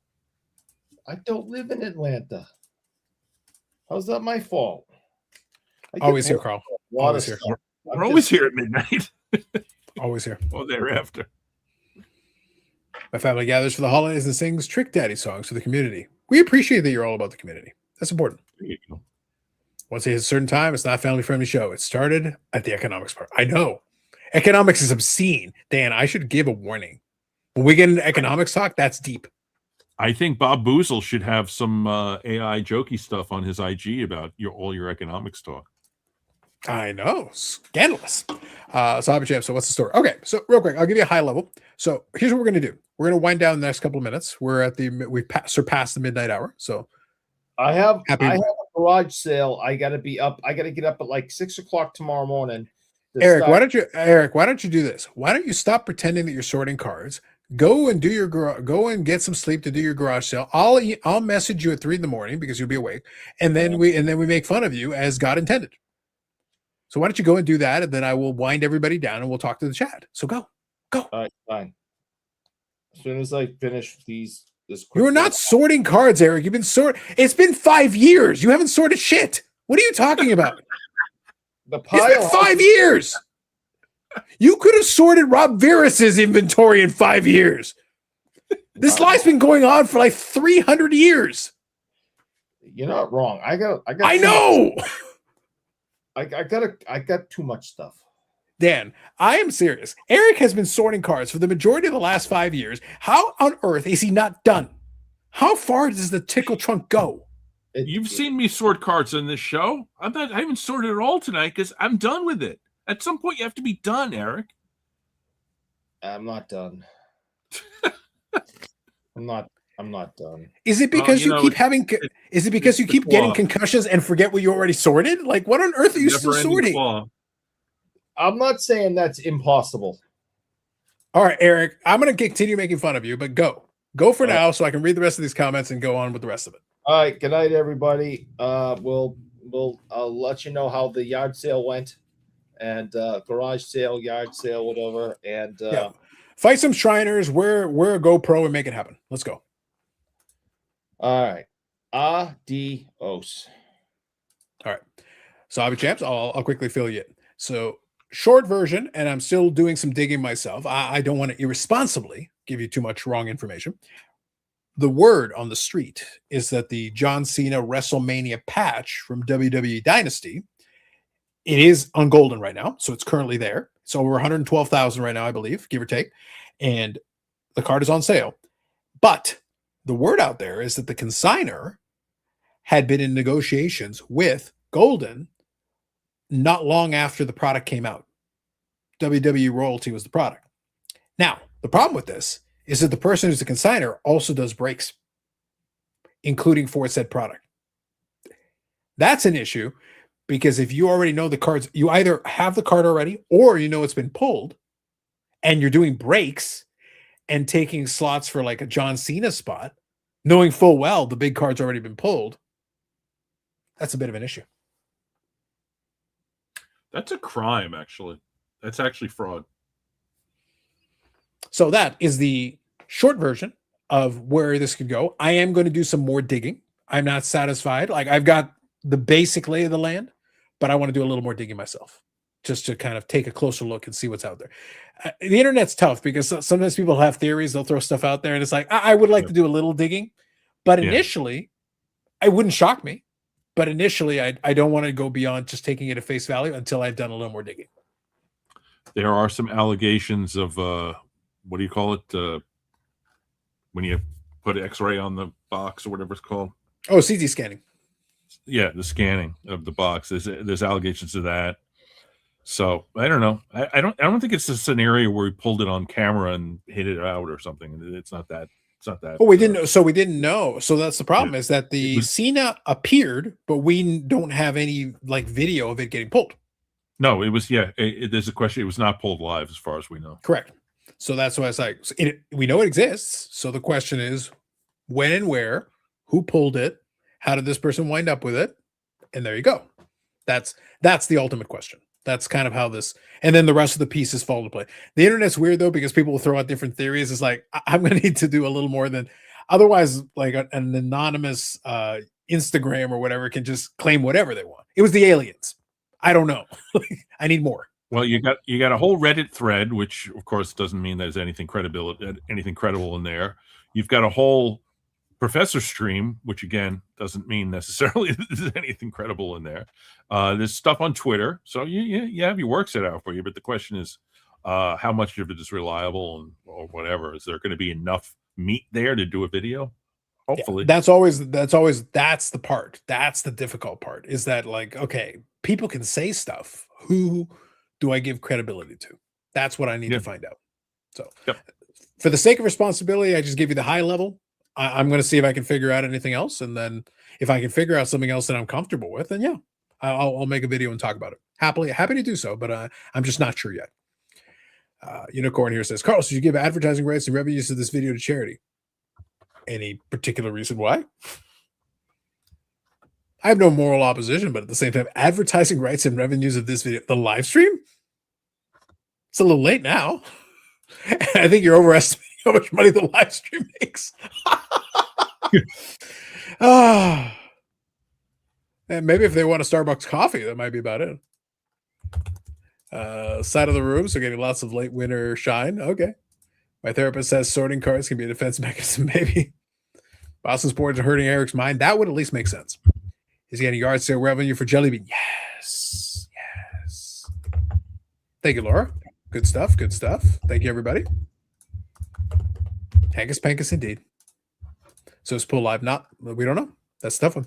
Kenny G is always in the conversation. Yes, he is. Good old Kenny G. Shenanigans. Correct. I have questions. Maybe it's a game. Eric's wife walks into that room every week and shuffles all the cards. That'd be amazing. Okay, so Dan, you know what? So question. I don't know if this movie reference is going to work for you. Have you ever seen Memento? Possibly. Oh, such a good movie. What is it? Dan, who is it? What is it? So it is a movie where the main character has short-term memory loss. So they'll only be able to remember a couple of minutes and then they lose their memory. And they basically have to try to exist and operate inside of this world. But as a result of that, they basically will tattoo information onto themselves. And it's the entire movie is played in almost reverse chronological order. And then it all comes together at the end. It's a good movie. I have not seen the movie. Sounds interesting. It is interesting. I've heard of very interesting. I strongly recommend you check it out. It's quite good. Yep. I would recommend it. So once you check it out, then this reference will make more sense. For those of you in the chat who know what I'm talking about, I'm thinking Memento. Except Eric is not smart enough to get tattoos. So I think Michelle's messing with him. I think that's amazing. And I love this scenario. I'm liking it. I'm liking it a lot. And it would explain everything. I thought you were about to describe it as the sports card hobby, that it only remembers things for like 3 minutes. Mm-hmm. And then it forgets. And then the same people come back and do all the same stuff, and then it forgets. It could work. This analogy could still work. Allocation Suspect, yes. Christopher Nolan film, that's right. Carlos Pumpy movies, yes. Rick, that's consistency. Back in the archives of the channel, multi-million viewed videos. Movies were the bread and butter of this place once upon a time. Oh, yeah. And let me tell you, I own multiple copies of Memento. Love that movie. As a matter of fact, now that I have reached the end of YouTube, Dan, now that I've reached the end of the internet, I've reached the end. Now that I've arrived, I might have to go watch Memento again. That's a great film. I'd love to watch it again. I'm getting excited. He's been sorting those same Reggie Lululemons for decades. Exactly. This is what I'm saying. Same trunk. Same tickle trunk. Same ruins cards. But I was saying he's got the claw. He has a never-ending supply. So he can always bring in new stuff. He can. That is true. It is valid. But he's still inside the same confines of his cell. So, like, there's only a certain amount of room in the cell. The tickle trunk is pretty magical, but the stuff's got to go somewhere. That's the question. Yeah. Those megalithic structures are called the internet and Google, and the ability to go back and just find out whatever you need to find out. I sent it to you. I emailed it to you. I have the GAI bankruptcy petition. It's literally on the internet. It took me like 2 minutes to find it. It's there. You can learn anything you want about what happened with GAI in actual fact, with factual things, not just some message board. You can learn from actual documents and contemporaneous articles in Sports Card Daily and all that other sports collectors. Contemporaneous, my goodness. Yeah. We're expanding the vocabulary of the people. There is so much out there about GAI. It's really not hard to figure out exactly what went down. And it's really shitty what went down. And we're going to talk about it. I will go through it because, Simon covered it well, but he didn't. He took some shortcuts, and he's entitled to do that in a video that's 15 minutes long. Well, I think he wanted more than anything else to give us. Look, I appreciated that he was able to give us a nice synopsis, a beautiful synopsis, and give a great. So, quick aside, and then I want to challenge the chat with something. And by the way, we'll hang out for a couple more minutes and we'll call it a night. But I do want to quickly go into it. So, real quick, what I'll say is this: I appreciate, as a former history major, because I was very proud of my alma mater and the work that I did. One of my favorite tricks when I would write an essay, a big paper, is that I would use a couple of resources that would give summaries, and then I would have other resources that would go into much deeper. So I would use one to give me the baseline, and then I would build off of it with the additional resources. Simon gave you the base summary that gives you a great starting point. And if you want to go down the rabbit hole, plenty of room to go down the rabbit hole, but it gives you a great start, a tremendous start. So I'm going to, since we don't do 20 minutes on Cynics, we do an hour and a half or an hour and 53 minutes or whatever. I'm going to break it down. I'm going to be a little more thorough and break it down and back it up with stuff so that people know. And we'll get to it in a second. Somebody's got a question. Yep. Remember Kenny G bought a bunch of phone cards and inserted into packs? He inserted a lot of things into packs. I wonder if anybody actually scratched it. Valid question. You think the claw would better taste than cards? Lord knows. No sticker talk tonight. Don't tempt me with a good time, Rick. Well, sticker-ish talk, but we're done. Yeah, we were adjacent. I had the 2-disc limited edition Memento. This package is like a psychiatric file. Was this the DVD? Because if so, I got that one. Nice. So, Dan, I enjoyed this movie so much. I have the special edition DVD, and I also bought the Blu-ray. Wow. I seriously recommend that you check out the film. Strongly recommend. Does the limited edition, it has all the sort of, what do they call it when the actors talk about what it's got extras. It's got some really cool extras. I do appreciate it. It's got some cool extras. I like it. Yeah. Big fan. So for me, it's just because I actually really enjoyed that film. I actually really thought it was well done. And when I watched it, so this was during my time when I was watching a lot of movies. I really enjoyed that particular film and how it was done. So for me, I wanted to support it. Like, I will buy it in this other format as well. It doesn't require it. Doesn't need high definition. What year is it? I want to say it was late 90s, early 2000s. Okay. Memento film. 2000 exactly. 26 years ago. Yeah, it was Guy Pearce in it. Oh, I know Guy Pearce. Yeah, he's good. Yeah, Carrie-Anne Moss is in it. Jorge Fox is in it. And Joe Pantoliano. Oh, from he was in Sopranos. Correct. So like I said, good cast, good film, great concept. I enjoyed it tremendously. All right, well, I'll search out for it. Yeah, I haven't watched his video about it yet. I've always wondered why so many people hate Mike Baker so much. He touches on it briefly. I like that. Well, it's got one of my favorite quotes of the year, which is from Bri, Big Bri, you know? Mike Baker is the OJ of grading. Love it. I have some GI Manilados and Angelo Morana Lithos signed by Madeline Williams. 100% real. They have COAs. I know. Oops. Yeah. So I'll say hobby champs. This is one situation where I appreciate, at the end of the day, when Dan originally, we went back and forth and we talked about Cynics. I enjoy making content. I hope it's become clear at this point. I enjoy it. But I'll say this.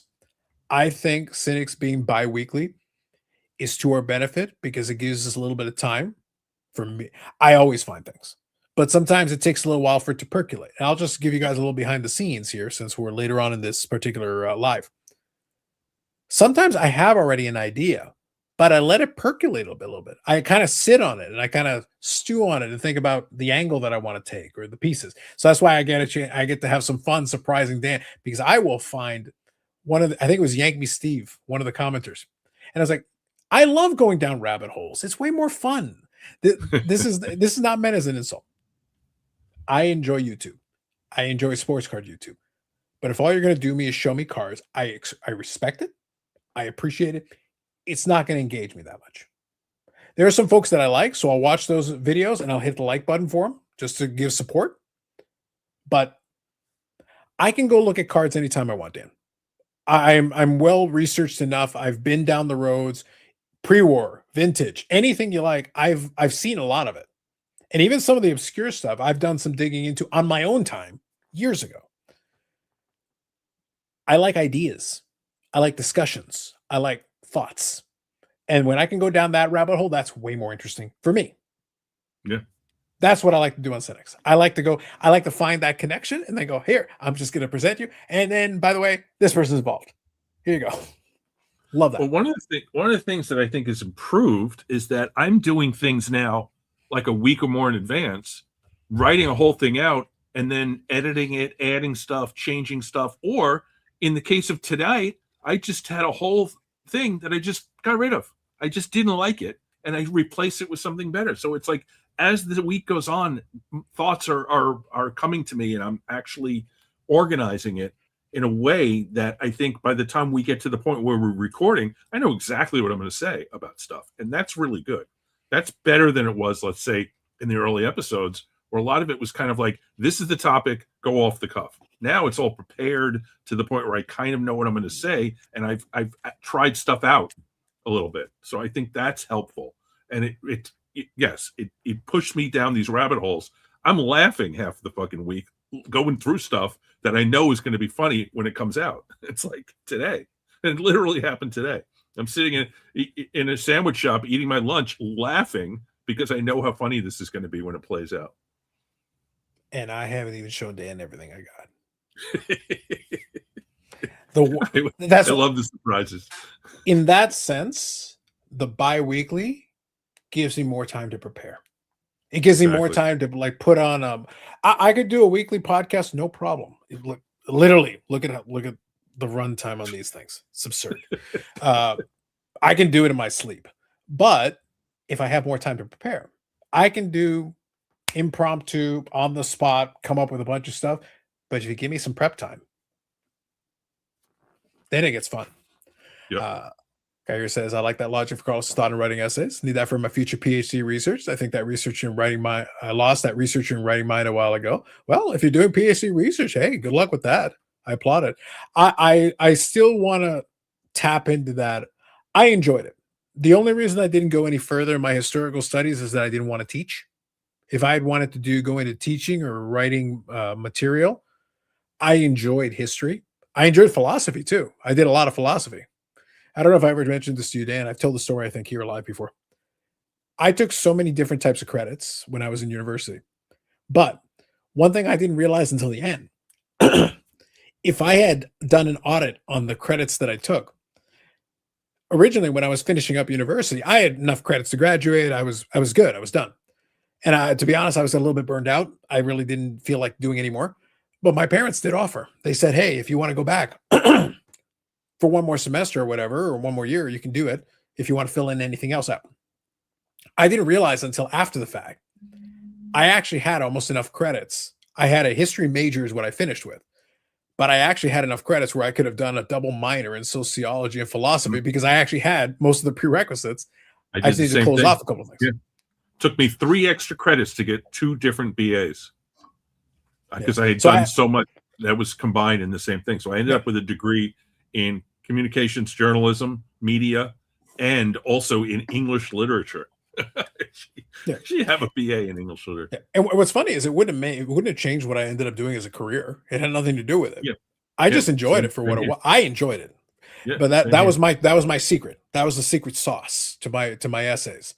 I would have a couple of materials that were for giving me an overview, and I would borrow them, use them, and then build off of them. They were the foundation, and then I'd get the more specialized texts and journals and articles to fill in the rest. And sometimes you guys get a taste of that in Cynics. I didn't forget how to do it. I still remember how to build off of it, but I'll have something as a foundation and then build off of it for you. It's good. It's good to practice that muscle. Otherwise, it atrophies. It's nice to still be able to play with it sometimes. This is not really true. I mean, it may be trusted, but we've come across this with BBCE. The reason that they have such a high success rate is because nobody opens them. If everybody started opening those GAI packs, they would discover that a lot of them aren't reliable.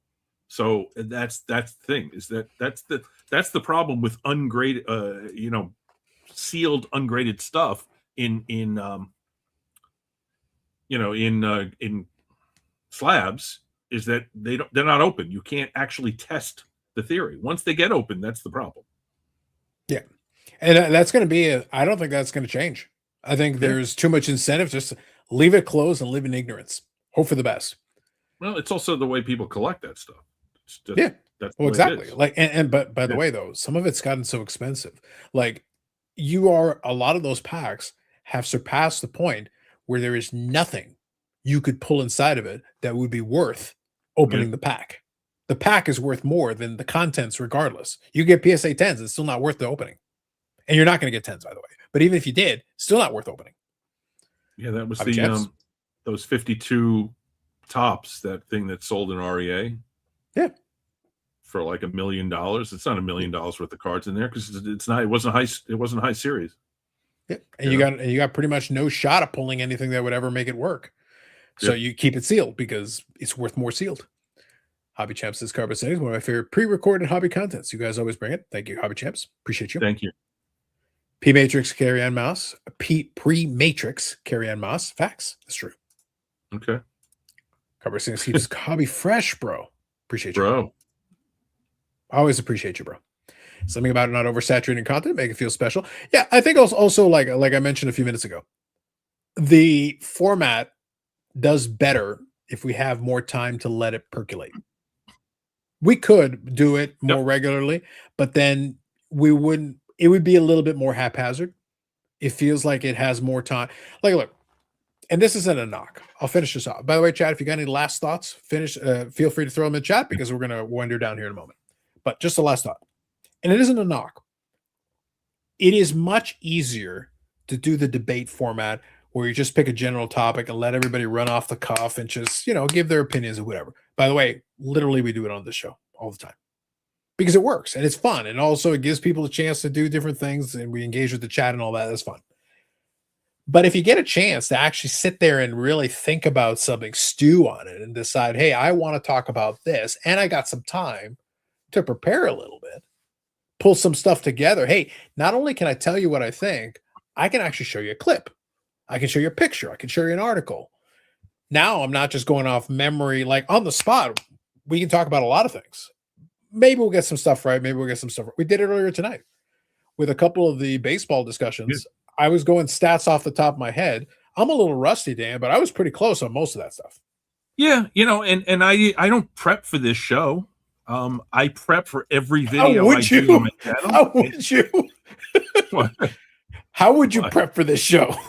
I don't know. We have some topics we know are going to come up, but I prep for every single show that I do. I have my notebook. I do my research. I have my all the stuff going on. Every show on my channel is researched. And as we just talked about, Cynics, we're spending 2 weeks going through, changing stuff. I can't imagine hitting play or record on a video, or especially on a two-person what do you call it, just not a stream, but podcast, two people podcast, and saying something like, I didn't research this thing before we started talking about it, but I'm going to talk about it anyway. Like, to me, that's mind-boggling to me. Do your research, be prepared, know what you're saying is factual, that you have a backup for it. It's like, seems to me that's at least like the minimum that you could do to turn on, hit play, and start talking into your microphone. Mm-hmm. Dylan here. Dylan, we gotta keep it going for the Hawaii folks and the West Coast folks. We're gonna wind it down in a minute, but we gotta keep it going for those folks. I think 1958 tops is terrible. Sorry. Not as bad as 72 tops, but fair. 72 tops is like bottom of the rung. But I do have a quick question for those folks that are here at the end. For those folks who have seen Cynics, I am actually curious, and I'm going to ask it now, but I'm also going to ask it on the episode. So here's a spoiler. But if you want to answer it now, feel free. How many of you have ever accessed any of the links? I'm just curious. Like, I don't care. I'm not judging you.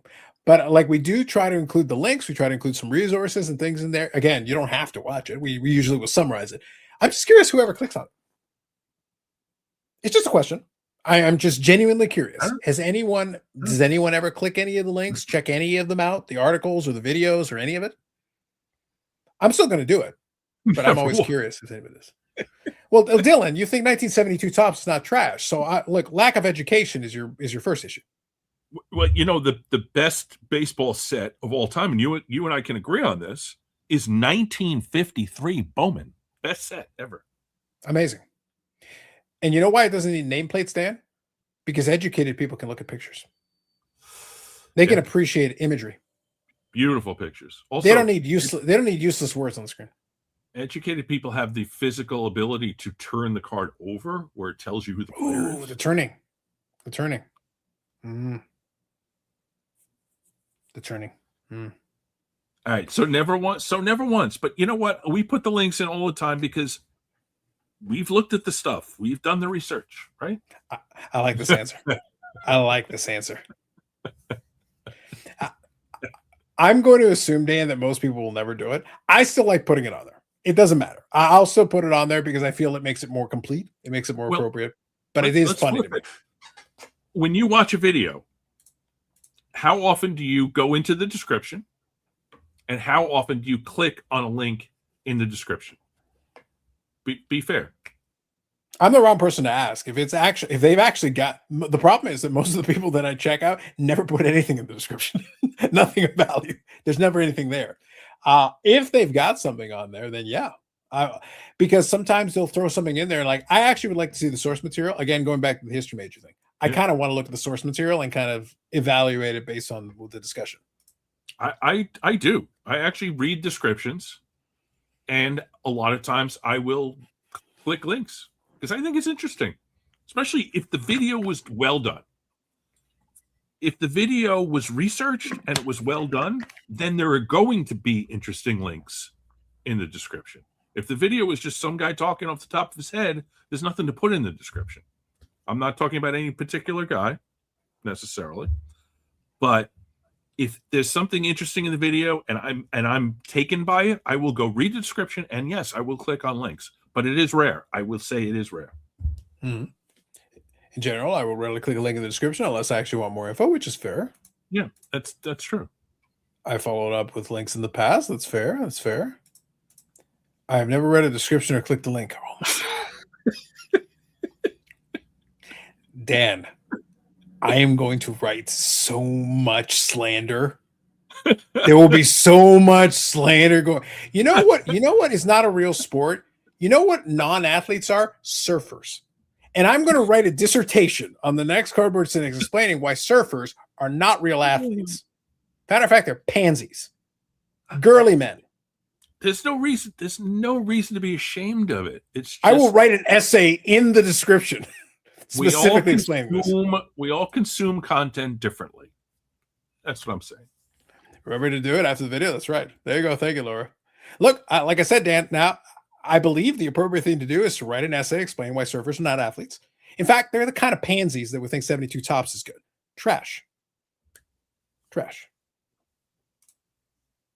Mm-hmm. Agreed. Hey, we consume differently. No problem. Only the video directs towards looking at the description is when I look. Yeah, that's fair. That's fair. I was curious. It was more a curiosity for me. I was just kind of, I assumed that most people will not, but I still think it's worthwhile to include that on there. I think it's included. Every video I make for my own channel has a description with an actual description of what's in the video, maybe 3 or 4 lines, maybe a little more, and everybody who's mentioned, and links to the stuff that I talked about, and stuff that I used. Like if I use a particular, like let's say I go to Pre-War Dreams to learn a little bit, not Pre-War Dreams, Pre-War Cards to learn a little bit more about a set, and I reference that, I'll link to that.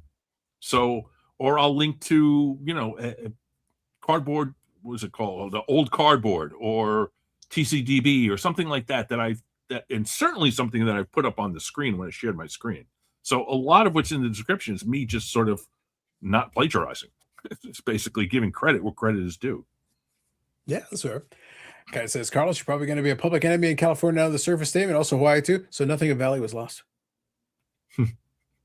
Nothing of value was lost.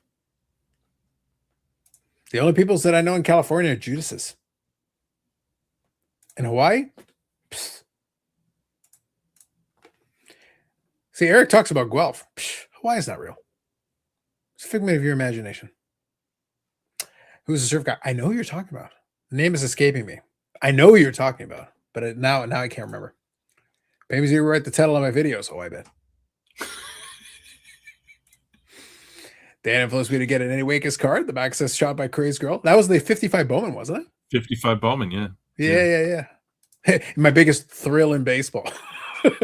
As part of my set, I got it on there. I know that one.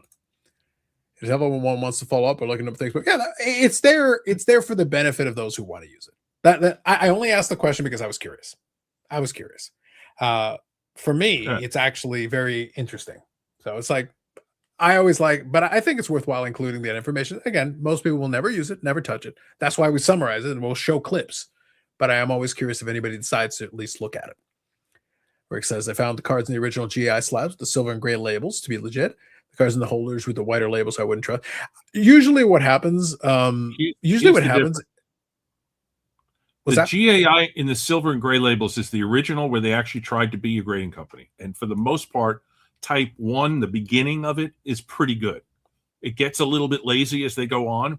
But the white ones you can't trust because that's when they declared bankruptcy. It all fell apart. Baker took everything, went to Iowa. They did complete garbage in Iowa, and that's all those whiter labels, and they can't be trusted. They got sued by the state of Iowa, by all these different companies, by all these different submitters. So in reality, do not ever buy the whiter label ones because you can't trust them. But the silver and gray, some of them you can, and I've had a few of them over the years. I usually crack them out, but in reality, they're not bad.